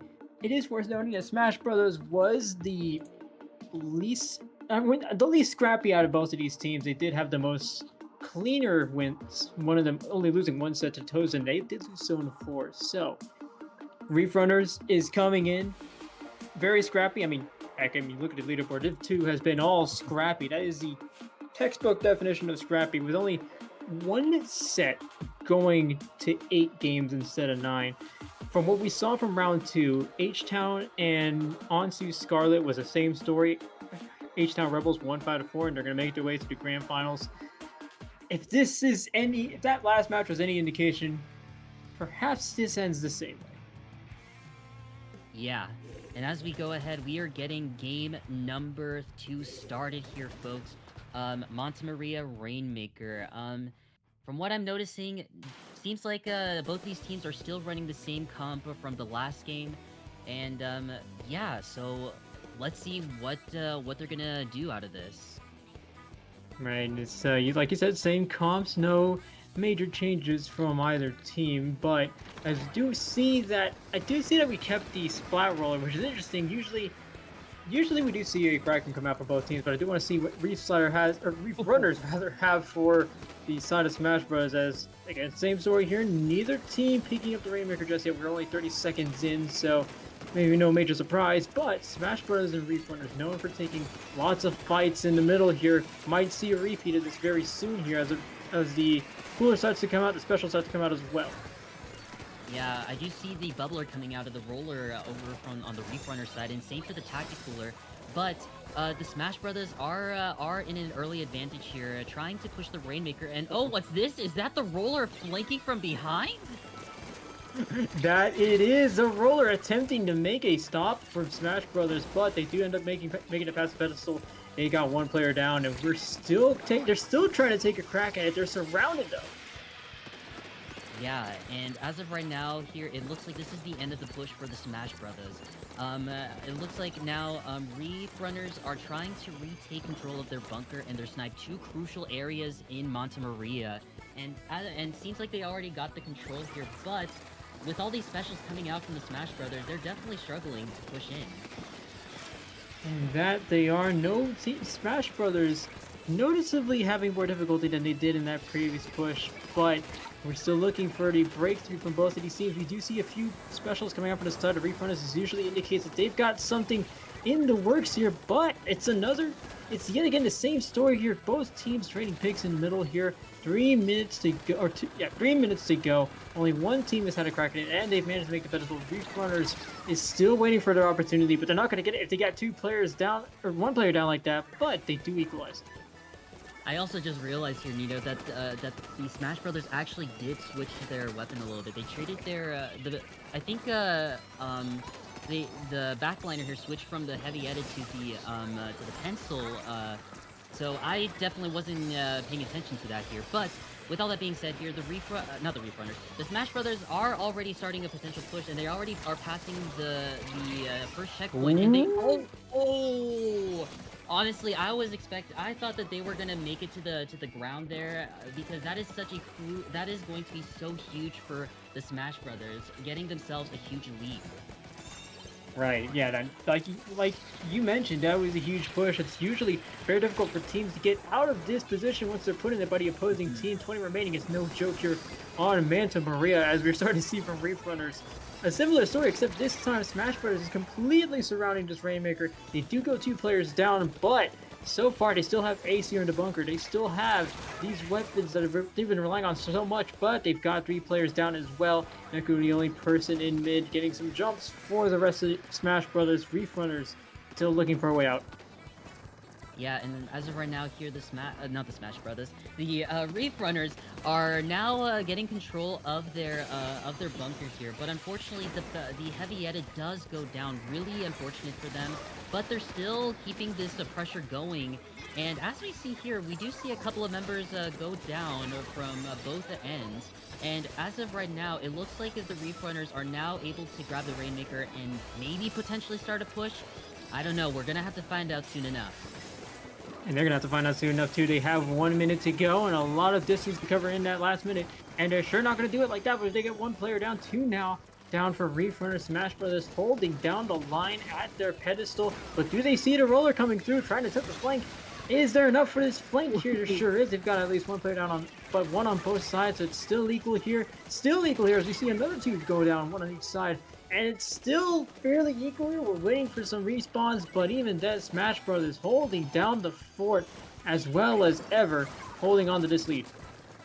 Yeah, Smash Brothers are feeling really good about where they are right now. All they got to do is just defend their checkpoint to not let the Reef Runners go in. And honestly, they're really doing an incredible job just like maintaining that defense. But as I say that, one of the members does go down from the Reef Runners here, and yeah, with all these specials coming out, this is really putting them in a bit of a sticky situation.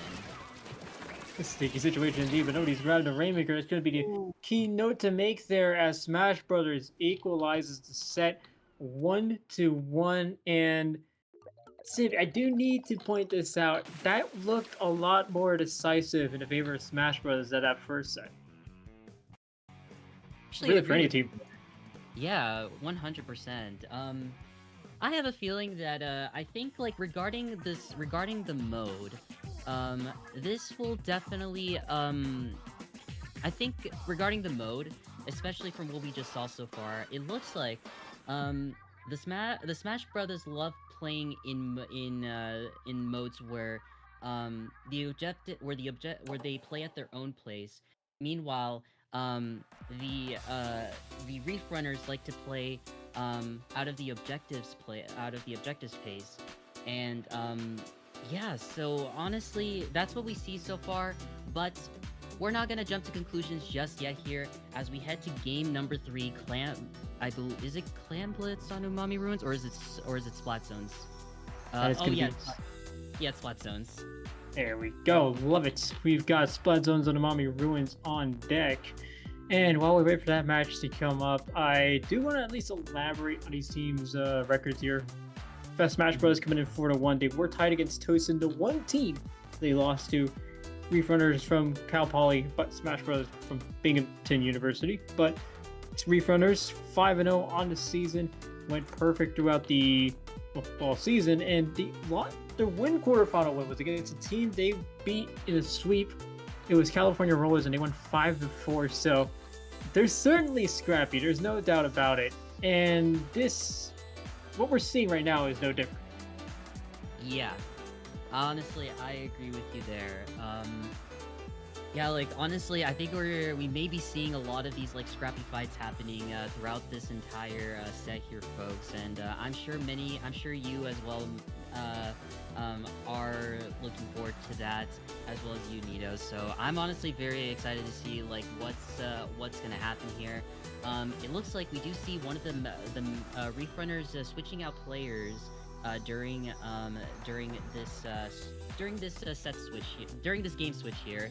But with all that being said here, folks, we are getting game number 3 started. Splat Zones on Umami Ruins. Let's see what comps do we see here. Okay, new leader coming out. I like that. We also got the Dread. We got a major overhaul actually from Reef Runners. No need to. Let's just go ahead and start with that. And then we have the decap coming out from the side of Smash Brothers. So a lot to talk about as we see major changes at least from Reef Runners. Yeah, I mean, honestly, I'm not surprised seeing the Dread Ringer come out. I mean, it is a particular weapon, the specific weapon for Reef Slider Cheese. But we'll see how they play out since this is a two-zone map. But anyways, it looks like the Smash Brothers are in an advantage here, able to like push up and claim both the zones here. And they're just doing their absolute best, just defending their base here, while Reef Runners are really struggling to push in. Right, still looking for something to come in with Smash Brothers, though, holding down the line like they did in that previous game. And maybe with that bomb pick, they just got a little more help, and maybe they don't need it. They're already down to 20 remaining with 3 minutes, with a minute out of the clock. Nothing coming back from Reef Runners. Nothing to respond with Smash Brothers. Nothing to fight against. This restart going to come out and see what it can do. Is it too little too late? Yes, it might be, actually. But yes, it is. Only the E-leader there to repaint the zone. Smash Brothers. Wow. I talk about decisive, and then they come in with a 100 to KO right off the bat. Yeah, this is now making me rethink about what I said earlier. I thought for a second here that both these teams love playing based on are really good in in certain modes, based on whether the objective pace or the player's pace. But as it turns out, we see the Smash Brothers just coming in hot, able to get that clean knockout in game number 3. Incredible stuff. Yeah, no kidding. Especially against a team that's known for keeping things close in the playoffs. I mean, all of a sudden, we might be seeing...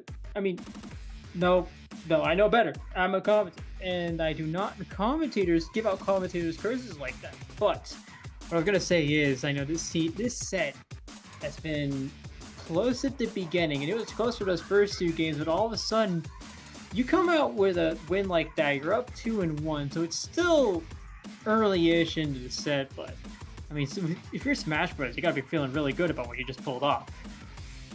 Yeah, and if you're Reef Runners, don't fret, it is not the end of the world. You are just still starting out in this particular set here, so you still have plenty of more chances in order to get back in the tie here, in setting up the ties with the Smash Brothers. And also another thing too is to have that good mentality. Just there's a lot of key things that you have to have in order to be successful in sets like this. No kidding. This is a divisional. This is a playoff round that we've known to be highly competitive throughout every round. I mean, I talk about H-Town Rebels against Ansu Scarlet. That ended a while ago, and that ended 5-4. So who knows where this is taking us? But we still have a few more matches to go. We have Clan Blitz, Museum Delfonzino on deck. Yes, the classic map mode here in Splatoon 3, in Splatoon 3's history. Honestly though, I am very curious to see what both these teams have for us in store, especially coming from the Reef Runners, because they're definitely very diverse in regards to weapon comps. I have a feeling I also have a feeling that for the Smash Brothers, they may be sticking with what they have, which honestly is fair enough. There's nothing wrong with sticking with your default comp, and yeah. But anyways, game number 4 is about to begin. Begin it will. Museum, Alfonzino, Clan Blitz, and both of these teams with different goals in mind. Of course, Binghamton, Smash Brothers looking to close this one out as soon as they can. Reef Runners looking to keep up their scrappy record as I see a custom E-leader starts to come out from the side of Reef Runners. I do like that pick, especially with the Kraken. Yeah, I mean, honestly, like, I think, like, for this particular map mode, I feel like any backline will have a grand old time just getting all these, like, crucial picks here and there. But anyways, right now here, oh, what an incredible snipe there coming from Squib! Yeah, no kidding. I mean, that almost requires no commentary of itself just to tell you how incredible that was. But we do see the rest of this fight going on. It is going to be Smash Brothers that gets the first dibs on the basket, but Reef Runners shutting it down fairly quickly. There's only one clan basket for them, so it's going to be a almost stalemate here as we see only one, or we see a Super Clan coming up in the basket. One pick with that Reef Slider coming up for Reef Runners. Still another neutral battle here, so nothing too off par for both of these teams, but if Smash Bros. Can follow just a few more skirmishes like that, a few more, or at least sneak their way in just like that, and they might be good to go unless they're playing against this Kraken. Yeah, as of right now though, the Reef Runners are in a bit of advantage here since they do get a free pity here, but unfortunately 2 members go down on their end, and only 1 member does go down on the side of the Smash Brothers. And yeah, like, I think right now we do see a little bit of a shift from neutrality all the way to the Smash Brothers getting in a bit of advantage. As we see here, the Decav easily flanking in, getting a crucial pick on Swift here, and now able to break the basket. But unfortunately, this may be the end of the push. I'm not too sure here, Nito. Certainly looks like it. People going down left and right on the Reef Runner spinner, but the damage has been done for now. 67 remaining for Smash Bros. We have 3 minutes remaining in this set, and it still looks very, I don't want to say dominant, but it looks very good for Smash Bros. Knowing that they still have lots of yellow, orange-ish paint right in front of them. There's Reef Runners has been struggling quite a bit to get past this spinner, so lots to help them out, but unless 3 players go down like that for Smash Brothers, there's still a lot to look forward to. But again, you just got 3 players going down. Yeah, as we see not too long ago, the Flings is trying to skirmish a little bit here, trying to stall out the Reef Runners from not going into mid here, and it's working really out for them, allowing the Smash Brothers to go in. And as we see here, the Kraken coming in from Swift here. Are they going to get the pick? They are. And this might be a few more picks on deck. I don't know, but we do have a power climb up. There's another one that's still looking to get pushed in. Almost does, but they do get some more points on the board, 9 to be specific, as we see Smash Brothers still trying to hold off a few of the Reef Runners, but the Reef Runners going to pick them off one by one very quickly there. Luckily, Smash Brothers has the cooler to back themselves up. They do have to watch out for this decap that has just spawned off the left side of your map. Do they go down? Yes, they do. Reef Runners covers that. Can they cover the rest of this push? Yeah, I do want to just highlight there what an incredible Booyah pick there coming from Kajo here. And unfortunately, though, this wasn't enough for the Reef Runners to go and take control of mid here, as the Smash Brothers, again, at an advantage here, trying to start a potential push here. We see the Flings trying to paint a lot in the Reef Runners' plat here, but unfortunately does get taken down by the Roller here.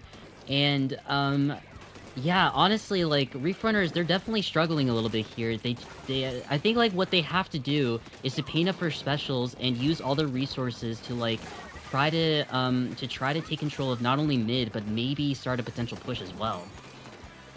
No kidding. It's been a difficulty for Reef Runners to get themselves out of mid this whole set. Smash Brothers still able to hold the line here as we head into 45 seconds left in the matchup. Same story here. They do go one player down. Reef Runners looking better here with another push on deck. Can they get another? Only two people in front of them. It's going to be difficult to get those, but we do have a Brio Bomb. More weapons and more specials on site for them, and this should be the first push for them. Honestly, very well done here coming from the Reef Runners. They just played it very patiently, and because of that, they were able to switch the lead, able to get 45 points remaining, and now I think I think they're still trying to keep the push going, but unfortunately, I think this will be the end of a push here, able to get 39 points remaining, and oh my god, what an incredible clutch moment from them. But it's still not over here, folks. No, it is not. We have overtime to cover. Smash Brothers taking it back right now, but now Reef Runners taking it back by going 3 players down. There is going to be 1 player down with that roller. 2 players down with the roller. It's going to be a huge move here, but Ace able to recover from that. 2 players down in front of him. It's now a break for the Clam, and there's another Power Clam in stock for Smash Brothers, and it comes in huge. Clutch moment after clutch moment, but Smash Brothers wins the match. It goes up 3-1 now. Oh my goodness. I honestly was not expecting that to happen here, Nito. Like literally, like, I was just feeling a little bit comfortable here, you know. Okay, Reef Runners, they're definitely feeling pretty content with where they are, and now all they gotta do is just defend their plat and everything. But no, the Smash Brothers were like, haha, psych, we're not done yet, we're not giving up until the yellow tape shows. And sure enough, they showed us that. Honestly, dude, this was an incredible game to watch. No kidding. Yeah, no kidding. I mean, there's going to be a lot of highlights that I think Jordan's going to have to cover within the span of a few seconds here. But we got this one right here, which we thought was a clutch moment in of itself. But then Ace comes in, still alive enough to get this in, still alive enough to fend off 2 players and allow this decaf to come in from behind and get another power clam in the basket. I mean, that is at least 2 to 3 highlights in and of itself, and goes to show just how much scrappiness goes into both of these sets. You're gonna hear this word a lot, chat. So just go ahead and get used to it. Yeah. As much as we use that word a little bit too much there, that's the only way we could best describe it here. It's scrappy indeed. But with all that being said, folks, we are heading to the next game here, which is Tower Control on Inkblot Art Academy. Definitely a classic map mode throughout Splatoon history. So what do you have to say about it here, Nito? I call this the bread and the butter of competitive Splatoon. This is the... I heard someone once referred to it as the final destination of Comp Splat, and there is no joke about it. I mean, this is the... Tower Control is the bread, Inkblot's the butter. What more is there to say? But both of these teams, and you know what? I actually do have to pay more attention to Plat and Bats, because those are 2 callouts, if you don't know. But if you know, there's 2 platforms that are going to be huge key areas for any team, really, but especially for Reef Runners, if they want to hold back Smash Brothers. Yeah, all I gotta say is both these teams need to like take control of of not only their stacks, but of each other's stacks, but also each other's bats, as well as each other's plat, or as I like to call it, the little bunker, you know, with the little curb there, just blocking any shot and just like sharking there. That's how I like to call it, little bunker. But with all that being said, folks, game number 4 is about to begin here. I honestly don't know if both these teams will be switching out the comps, but we're gonna have to find out soon enough. And find out we will, as we see a custom range coming out from from Reef Runners rather. Smash Brothers opting for the exact same lineup, but Reef Runners, I mean, another major change for them. As look at that build on a Neo Splash, all special charge up. They know exactly what special they want consistently here.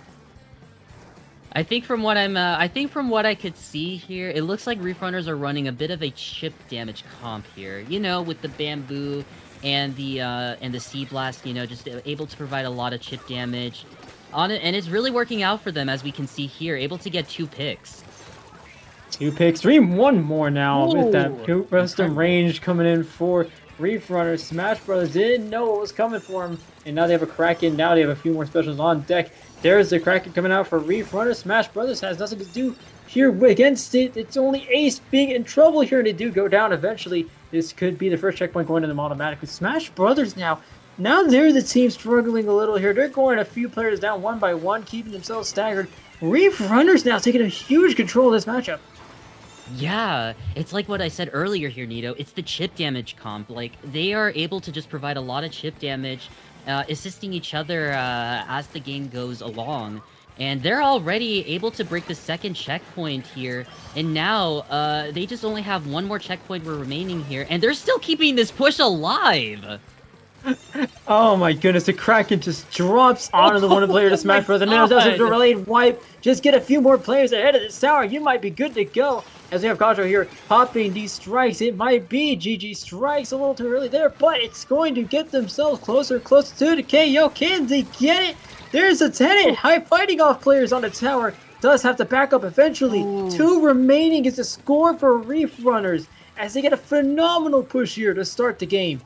Phenomenal push indeed here. Like, despite like them being a little bit all over the place there, they still were able to keep the push going, and I think it might have been due to the amount of resources that they pulled out here, the Kraken, the strikes, just everything that they had to their advantage here, not allowing the Smash Brothers taking control of the tower. Okay, that's going to be a nutty move here. It's going to be a bamboo going in for the side here. Does get at least 1 pick. I love the aggression Reef Runners is pulling out. They're taking out all the stops in this matchup to stop Smash Brothers. Working to perfection so far. Only 2 players down though. Smash Brothers has a few more going up in this plat area. Watch out for this decap. Does not get this pick, but it's going to be the strikes that do. But Red Rum now getting us pick with this bamboo. Can it be another one against the pencil here? Maybe not, but Reef Runners holding things down so well here. Incredible defense for sure. I do want to just highlight that incredible pick there coming from the bamboo. They were able to just like get the laser sight in through the little space they had, and this allowed the members of Reef Runners to just go in and defend the tower with all their might.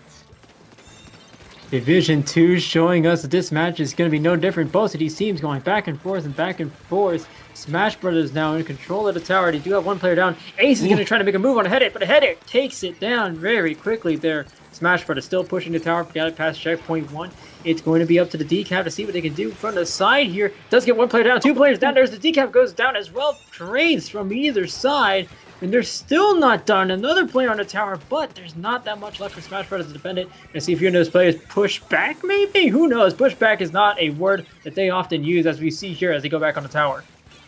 Yeah, and as we see here, Squib just sharking in to see if they could be able to wait for the tower to go in. But unfortunately, unfortunately, they are going to be taken down by the pencil here. And now we see a bit of a switch here. Now it is the Smash Brothers time to shine. And oh my god here, Nito, this is going to be this is definitely going to be quite intense here. Alright, how long though? It's already 3 players down players going down for Smash Brothers. They do reach checkpoint 3, but they aren't able to cross it. It's 3 players going down. Those are crucial 3 picks for Reef Runners. Smash Brothers though, still holding down this right stack.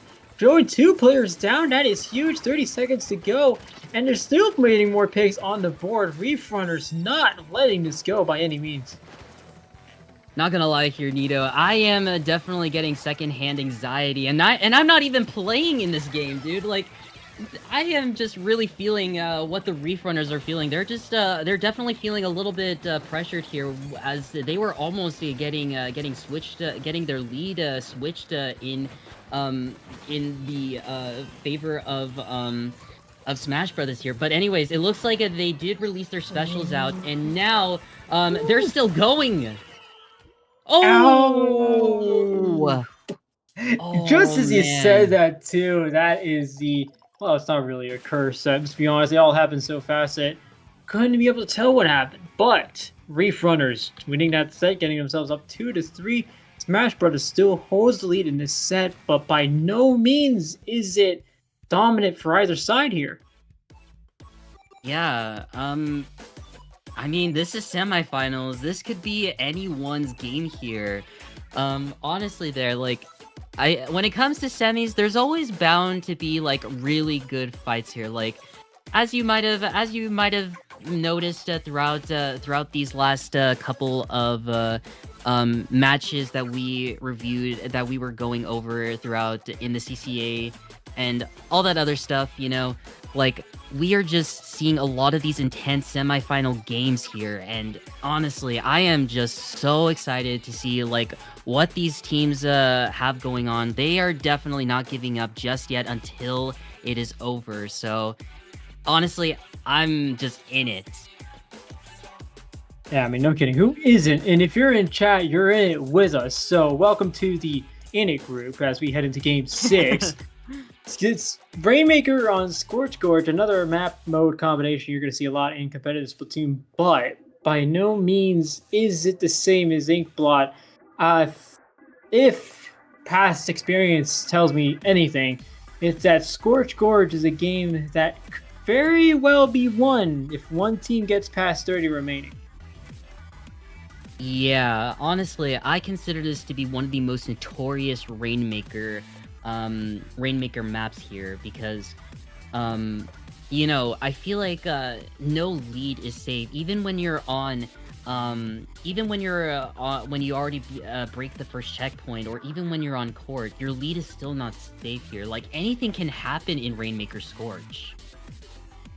Yeah, and with this being Rainmaker, I like to call it one of the more volatile modes in the game. I know that, well, heck, we saw some of it today. Just, well, when I say we saw some of it, we saw Rainmaker Undertow, and really the volatility there was in the teams and their team play. But, make no mistake, Rainmaker is going to be very crazy for both of these teams, especially with how close every set has been. I mean, we're still 2-3, and I feel like they could go on for much longer until we find an actual winner, but ultimately, this is best of 9. There will be a winner, and one of these teams is going to the grand finals. I'm really anticipating for a Game 9 here, Nito. Like, when you get to Game 9, it just really shows how hardworking, like, teams that are in semifinals are. Like, they just show how hardworking they are, able to get to where they are now in semis. Like, I absolutely just love getting to commentate in sets like this. I know I already said that earlier, but I just can't help myself here. But anyways, we're getting game number, is it 6? Yes, game number 6 started here, folks.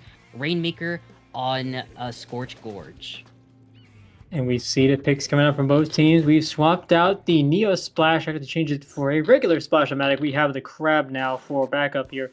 Otherwise, no major changes from either team. We see similar comps coming out. Note the or actually Ninja Squid on the Splash. So that's a bit of an unorthodox pick, not unheard of. But I want to see how this works out for Reef Runners. Honestly, I really like that the member from Reef Runners is using the Vanilla Splash. It does give them like, you know, a lot of aggressive play here, just providing as much support to their teammates and everything. And it's also a Crab, you know. I feel like with Crab you could be able to get a lot of chip damage in, letting your teammates finish the job. So honestly, I like it. Sure, definitely lots to look forward there as Reef Runners. Look at how aggressive this Bamboo is going to start off. Only one player going down from both sides here. No team able to push it past 99 remaining as we head towards 1 minute off the clock. The decap coming out from the top rope, it seems, as they get the pick there on the Rainmaker. 4 minutes to go now, and Wow, only 99 remaining. Reef Runners had the Rainmaker for a while here, but Smash Brothers showing us that this will be nothing out of the ordinary, as both of these teams still scrappy as ever. Yep, scrappy indeed here. And as we see here now, it looks like, as we say that, the members of Smash Brothers are now trying to start trying to get a push going here. And as we see here, 2 members on both ends go down here, and we see the Crab coming out, able to provide a lot of assists with the with the roller, the headed, and the bamboo here. And now it is the Reef Runners' time to start a push and hopefully be able to break the first checkpoint. But do they notice the decap there around them? Do they notice it? Not enough. Maybe it's already down. Yes, it is. It's already gone down. Reef Runners has their lead here, and they have the pedestal as well to help them out. Ace trying to make a run for it, but does go down as well. 2 players down for Smash Brothers. The Reef Runners looking to make a huge push here. Do they have enough paint in front of them? Do they have enough to make this push go any further? Not yet. Still waiting for that moment. Ace is looking straight down the middle there and does get the pick. Ooh. Yeah, and but unfortunately, they do go down by the roller here.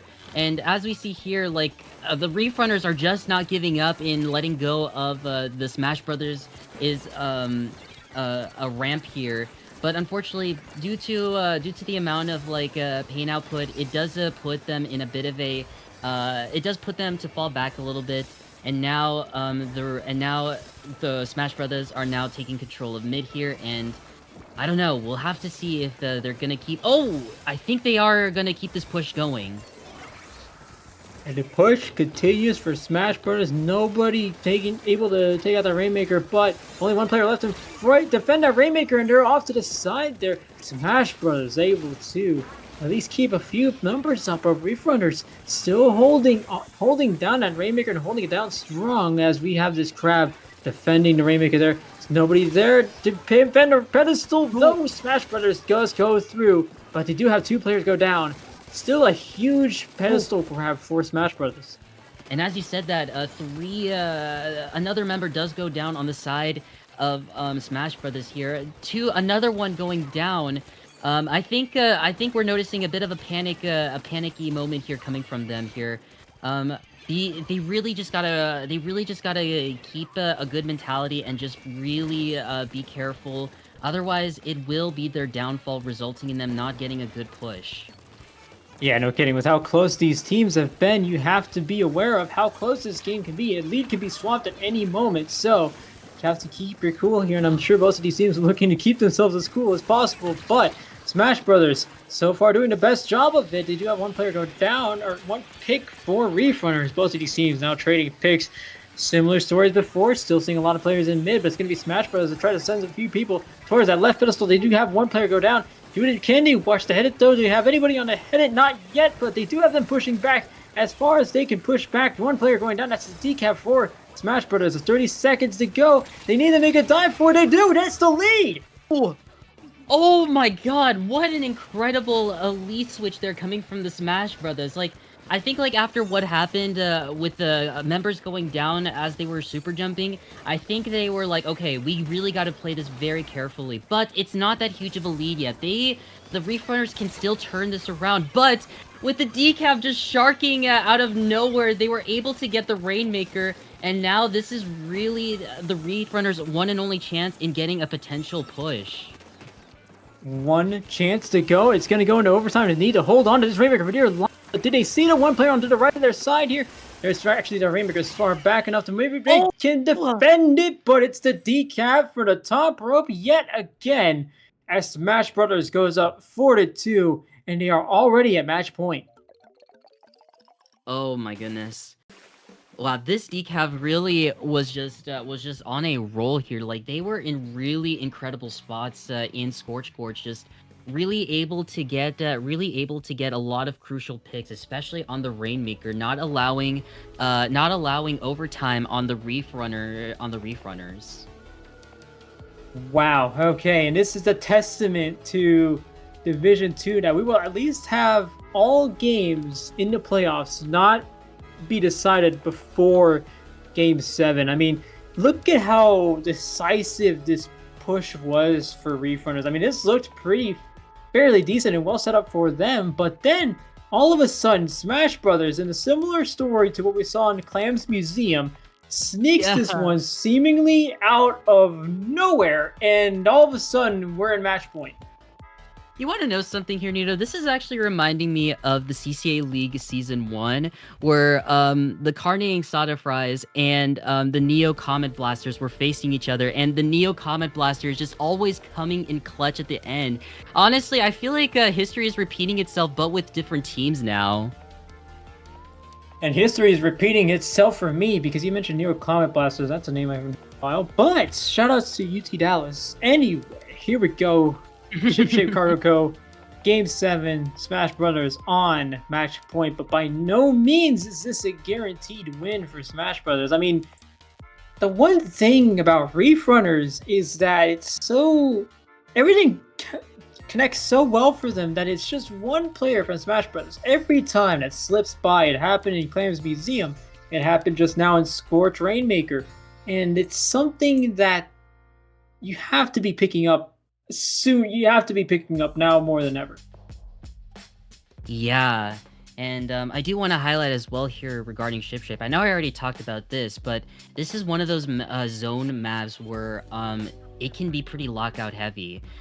So what these teams got to do is that they got to paint up for the specials, throw as many bombs as they possibly can in order to retake the zone here. And honestly, though, I don't know what to expect in this upcoming game, but I really do anticipate a back and forth here. It is going to be a back and forth, unless it's something we saw earlier in game 3, rather, on Umami Zones, where that seemed to be the only match that went so well in any team's favor, that one going to Smash Brothers. But that is the only example we have in this whole set of a map, or really any game, going just from 100 to a KO. Every other match has been so close that ship-shaped zones could be no exception. But with how well these teams are adjusting, and how much Reef Runners is adjusting too, that's something I have to get credit for, just how much they're adjusting for each game. It is something that both of these teams are not going to... A KO may just be something neither team gets away with here.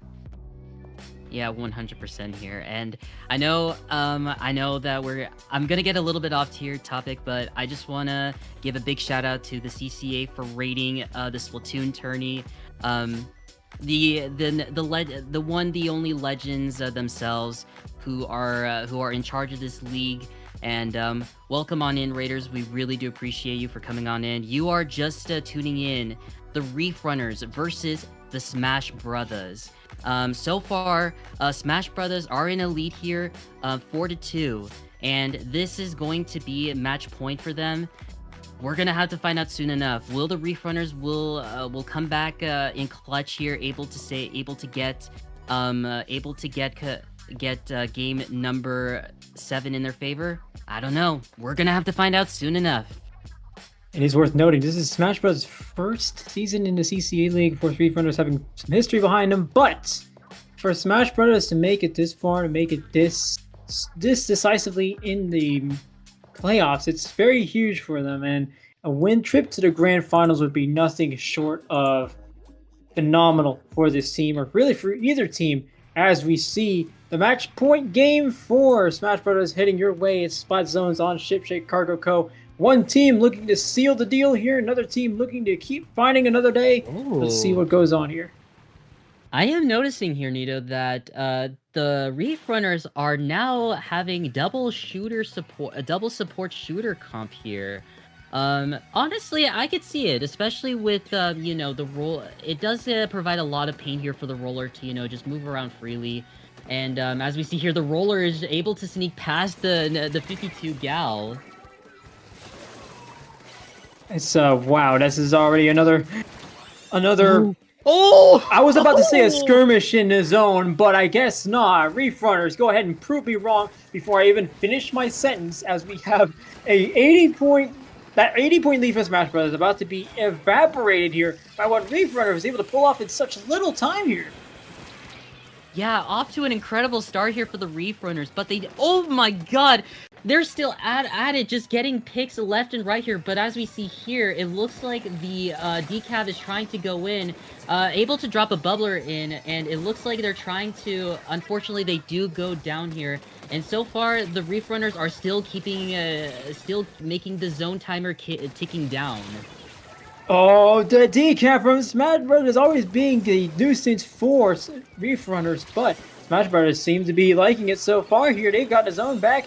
They have a few more points to get through before they can clear the lead here, and it's still very close here on the side. Both players going down, and it's one player left for Reef Runners rather. Smash Brothers sitting pretty here. They have the zone for the time being. They still have to hold on to it for a little further to get this lead. Yeah, and now it is the Smash Brothers time to shine. And as we see here, the chicken jockey is coming out. Sorry, I know, I know that's so out of, I know that is so out of context, but that's how I like to call Crab, the chicken jockey here. But anyways, here, folks, with the chicken jockey out and about, this does put the Reef Runners back into their stacks as well as their zone, now retaking it.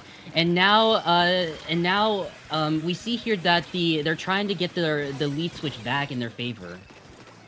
Reef Runners, or Smash Brothers rather. As a kid, they yearned for the 9s, but for now, they yearn for the grand final match. I had to do it. I had to. You mentioned Chicken Jockey, and I had to bring it up at some point. But Smash Brothers going a few more picks back and forth. They have the lead now, and they have a few more picks on board. That is one from the decaf doing so much work for Smash Brothers. We are these many penalty points away from Smash Brothers moving on to the grand finals. Yeah, this is what we were saying earlier, folks. The lockout heavy is now coming in. But and as we say that, the timer is now ticking down. The penalty is already up. The Reef Runners just have to go in and just hope for the best. And what an incredible pick they're coming from Squib. I think this may potentially get it going, but unfortunately the members do go down. Now it's just going to neutral the zone. Will the Reef Runners able to take it? They are able to get in clutch. That was scary, very scary for Reef Runners, and even for me there. It was only one player for the Flingza from Smash Brothers and the E-Leader from Reef Runners. Both of them having to clear the zone, but ultimately Reef Runners getting the players they need in time to retake the zone here. They have breathing room now. They have the penalty. They have players moving up here. This is all they need to situate themselves, but can they hold on to it? These penalty points are going to go down very soon here. The coolers start to come out. Everything's starting to come out. This is a lockout heavy map, like you said. They need to take advantage of this here. Yeah, and as we see here, the Splash does have the Crab ready, going in chicken jockey mode. And as we say that, the timer is ticking down on Reef Runners' favor. They only have several more points remaining. And are they able to flip the lead? No, it is back to neutral again. They just got to paint up the zone. They are, and we're able to get the lead and also a knockout. Reef Runners living to see another day. The story of the set. Both of these teams going back and forth and back and forth. This set, or this game rather, is no exception. Smash Brothers this close to getting the win. If a Reef Runner seals the deal, they live to see another day. And with this being 3-4 now, still in favor of Smash Bros., but Reef Runners catching up, Sib, we can now officially say none of these Division 2 playoff matches are going to be decided before Game 8. And that says a lot about the competitiveness of these playoffs. Yeah, honestly, like, this has just been so incredible to watch here. Like, we've seen so many incredible plays coming from both of these teams. Like, they were just able to, like, they were just amazing us. And I'm sure they are amazing the people in chat here with their fantastic plays here. Like, really awesome stuff from them. Honestly, though, I just want to give, again, I know I already said this earlier, but I want to give, again, a major shout out to the CCA staff. For just like doing an incredible job making these these divisions more exciting than ever. No kidding. We are at Game 8 now, and with the delays that went into the set, I thought maybe we're not gonna be as suited up for a Game 8 like this, but I am more than ready to see what happens in these next few games, because this could end in Game 8, Clam Blitz on Mako Mart, or we could very well see ourselves heading to Hagglefish for a Game 9, but ultimately, all of that will be decided here. Smash Bros. Still on game point. Reef Runners, though, making a case for themselves. Oh boy. We're now heading to Makomar Clan Blitz here, folks. And I know I already talked about this a couple of times before, but people need to be reminded that this is one of those map modes where the baskets are just so close to each other, and this could resolve in a bit of a constant back and forth between these two teams. And honestly, I think we may be seeing, we are definitely going to be seeing a lot of that, hopefully. And I'm not sure if the roller player will bring out the carbon. I mean, it is a playground for carbon roller players after all, but we're gonna have to find out soon enough. It is a pretty decent place to be if you're a flank heavy weapon. I noticed that, and especially playing around in competitive Splatoon, it is no different, at least here, or at least here in Mako Mart. But with how both of these teams are playing, I don't think we can be talking about weapon choices. I feel like both of these teams are going to start off in mid, fight to the death, and eventually someone takes the lead, and eventually somebody wins. Nothing is ever decided, as far as we know, from what we've seen in this set. But as I say that, we are getting ever so closer to seeing this Game 8 manifest. I'm really manifesting a Game 9 here, Nito. But with all that being said, folks, both these teams are now readying up for game number 8 here. Mako Mart Clam Blitz. And honestly, as you said earlier, we pretty much are going to be seeing the same comps that we see before.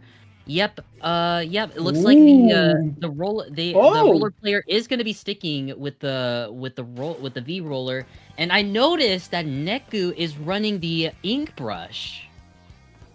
As most of you people in chat and Zib know, that is very different from a decav in that both of these are different weapons. But more importantly, with the brush, that is one of the trademark silly picks of Clam Blitz. So you're going to see more of that as Neku almost makes a run for the basket here and is trying to poke at it. You see how much they're working with you. You see how much they're able to work with here. But Neku ultimately not able to make the push yet. They do have Cooler though. That is going to be a first basket opening going to Smash Brothers. They still have a few more clams on deck, and there's another power clam, actually 54 remaining. A huge push to open the game. Can they get a few more in? Not so fast, says Reef Runners, as they get more players down. It looks like it's going to be it for that push. Still, that is an amazing push coming from Smash Brothers. Like once they got the first power clam in, this led into an incredible stall as the other members just try to put the clams into their basket. But as we mentioned before here, folks, this is going to be one of those map modes where there's going to be a constant back and forth due to how close these baskets are so close to each other in mid. No kidding. As we see Smash Brothers getting a few more players down. Can they continue this push? Do you have the power clam ready? They have 22 clams on deck. 22 power clams would have almost certainly closed the game here, but it's certainly not going to be Reef Runners that lets them do that. They do have more picks. They have not cleared the penalty points just yet, Smash Brothers, as Reef Runners continue to find these picks back and forth. One of them's going to be on right stack for Smash Brothers. The Ace backs up here. Reef Runners seals the deal. No major loss there except for in penalty points. Honestly, I hope to God that we get game 9. We get something from the Reef Runners, because I'm really manifesting for game number 9 here, as you can tell, folks. But anyways, so far, the Reef Runners are trying to push back into mid, trying to take as much control as possible. But with the strike coming out, this is going to push them a little bit back here. And we see Neku already up there, just getting in Squib's face here, just shredding them with the brush. And another Reef slider. That's okay. That was a weird face through the wall there, but hey, I mean, there's still a pick for Smash Brothers as Reef Runners. Look at all the picks, or look at all the specials Smash Brothers are popping out. They're trying to get this to the other side, but nothing there. Can Mars make it? Yes, they do. Wow, I almost thought that missed, but Smash Brothers able to get that through. Can they get more clams through? Yes, it is, courtesy of Lemon there. 41 remaining now for Smash Brothers with 2 minutes, nearly 2 minutes to go. But Refrunners has this numbers advantage. They do have a few more players down. Did he know where Neku is, though? Nearly a bomb pick there, but Refrunners very well set up until they get picked off like that. Yeah, right now it is the Refrunners able to now take control of mid here, but we do see the members of Smash Brothers just going in, taking control of their crucial spot, being Stacks, and we see Neko being a Sly Fox, able to get the power clam in the basket, but unfortunately that is the end of the push. This also results in a free pity for the Refrunners, so I don't know, we may be seeing a potential lead switch here. I don't know. It's going to be difficult for Refrunner Smash Brothers, bringing everything they've got to this game 8. They want to make their way to Grand Finals and face off against Houston, but there's still a lot more in their way here, or is there? 24 points remaining now for Smash Brothers. 3 players going down, 1 on each side. More clams getting thrown in. 21 remaining now. Ace has 2 more on deck. Does have 1 pick. Could they get the pick? No, they do not, but they still got more on deck. There's 3 more to go for Smash Brothers to win. They do have those 3. They're not close to the basket, though. Can they keep their crap open? Yes, they do. It's going to be Neku, but Neku goes down. 6 remaining now, and that clam basket is going to close, but Refrunners in major danger now. Major danger indeed, Nito. Oh my goodness, I am definitely feeling what the Refrunners are feeling right now. They're definitely feeling a lot more pressured, especially with only 30 seconds remaining here. And they're definitely really struggling to like get control of mid here, and also just like trying to get picks off of the members of Smash Brothers, and just them keep going 1 by 1 here. No kidding, as that brief slider nearly gets 2, but a decap finishes the job. Ace is in trouble here. Wipeout 4 Refrunners. Now 10 seconds to go. 14 clams on deck for Refrunners. Now is the time to make a move. It's now or never for this team. Still struggling to find a way in, though. That's crucial. Overtime's going to set in for Refrunners. Smash Brothers, though, holding things down very well here as they've done all set. There's Ace able to get the pick now. Overtime, now halfway done. Stuck Clam is still needing to go into that basket, but nobody's there to put it in. It's going to be over for Refrunners as Smash Brothers moves on to the grand finals matchup in the Division 2 playoffs. They win this set 5-3. Oh man. Honestly, Nito, I honestly have nothing to say here.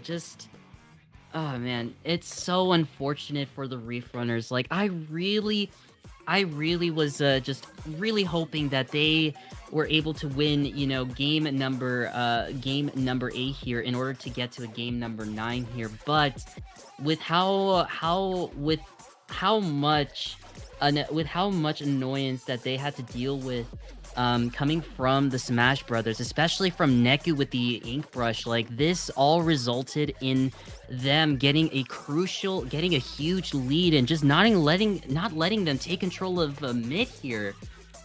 Oh my goodness, like this is just a lot for me to process here. It is a lot for really anybody here to process, but I mean, there's a lot going on really in every game in this set. There was a lot going on. Eventually there was a leader at the end. But for this case, it's Smash Brothers. They have made it to game 8. Funny enough, no game in the playoffs has gone a win before game 8. And now it's going to be Smash Brothers that faces off in the grand final set against Houston now. And Refrunners will at least get to see Octos and Squids United Scarlet in the 3rd place match. Yeah. Honestly though, despite all of that though, like I am just so proud of both of these teams there, because like they really just showed us what they were made out of throughout this entire set here. Like they really just caught us off guard with their incredible plays here. Like just every game here, in every single game, we see one of them just like getting so much value, and this results in them having a lot of control here. It results in having so much control in the game here. Like it's, oh my goodness, like this like really gave me a lot of goosebumps here. Like just a lot of insane stuff. No kidding. And Division 2 playoffs proving to be the most incredible set of matches we have seen on stream. I mean, you talk about a CCA script. We spent months and years working this out, so I hope chat's enjoying it. And I also had no part in writing it, so I didn't really know what was going to happen. So this is all news to me too. But the good news is there is a grand final set to be played. There is a third place match to be played. And I mean, with how all of these sets have gone, grand finals is going to be the place to be. Yeah, and also not to mention this is going the CCA League season.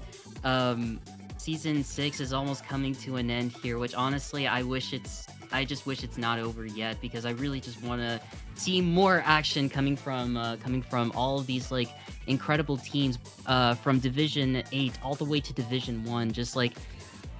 There's just so much that we just want to share with the whole world, and by the whole world I mean everybody in chat. Any Splatoon fan out there that has been watching tournaments and stuff like that. But it is coming to an end very, very shortly. But honestly though, despite it coming to an end, it's still just very fun to watch. And yeah, but again, coming back to both of these teams, good games to both the Reef Runners and the Smash Brothers. Like, you guys really just really went all out and really amazed both me, Nito, and the entire audience watching. And with that, the CCA will go into a break week for this week. We will be coming back after this week with all of the grand finals matches to come. But that is going to be it for us here at CCA on Splatoon Tourney. So, with that being said, it's time to do the obligatory plugging of the the social media accounts. Go ahead and start with you, Sid. There's a lot we covered already, so I want to go ahead and start with you. Well, I know I already said this already, but for those of you who don't know, you can find me at on Blue Sky and on Twitch, where I pretty much just talk about my competitive Splatoon journey, and I also do talk a little bit about some of my IRL shenanigans that I do every now and then. Just your typical stuff. And I also do commentate for the CCA. If you want to see more CCA commentary from me, you can go ahead and find me at their channel. And yeah, that's all I have to say. But what about you, Nito? Where can the awesome people in chat find you? Nito Unused at BlueSky, not social. Need to specify, I guess. And Nito Unused on Twitch, and the rare occasions I do stream. And if you need to find me right now, I'm gonna be in bed. I'm gonna be honest. Like it's that time. It's that time. So it's been a long day, yeah, with a lot of Splatoon tourney action happening these past like several hours. So honestly, it's been one hell of a good time. And that is gonna be it from us. We'll see y'all next week. Don't go anywhere. There's gonna be more LUTI action here on Splatoon 30 next week, and that's gonna be the start of the playoffs. So lots to watch there. And as I said earlier, CCA, you're going to take a little break now. Next week, though, grand finals where all the marbles are on the line. So don't go anywhere. This is Splatoon. Don't go anywhere, or if you want to stay. But next week, be there. The LUTI will be tonight again.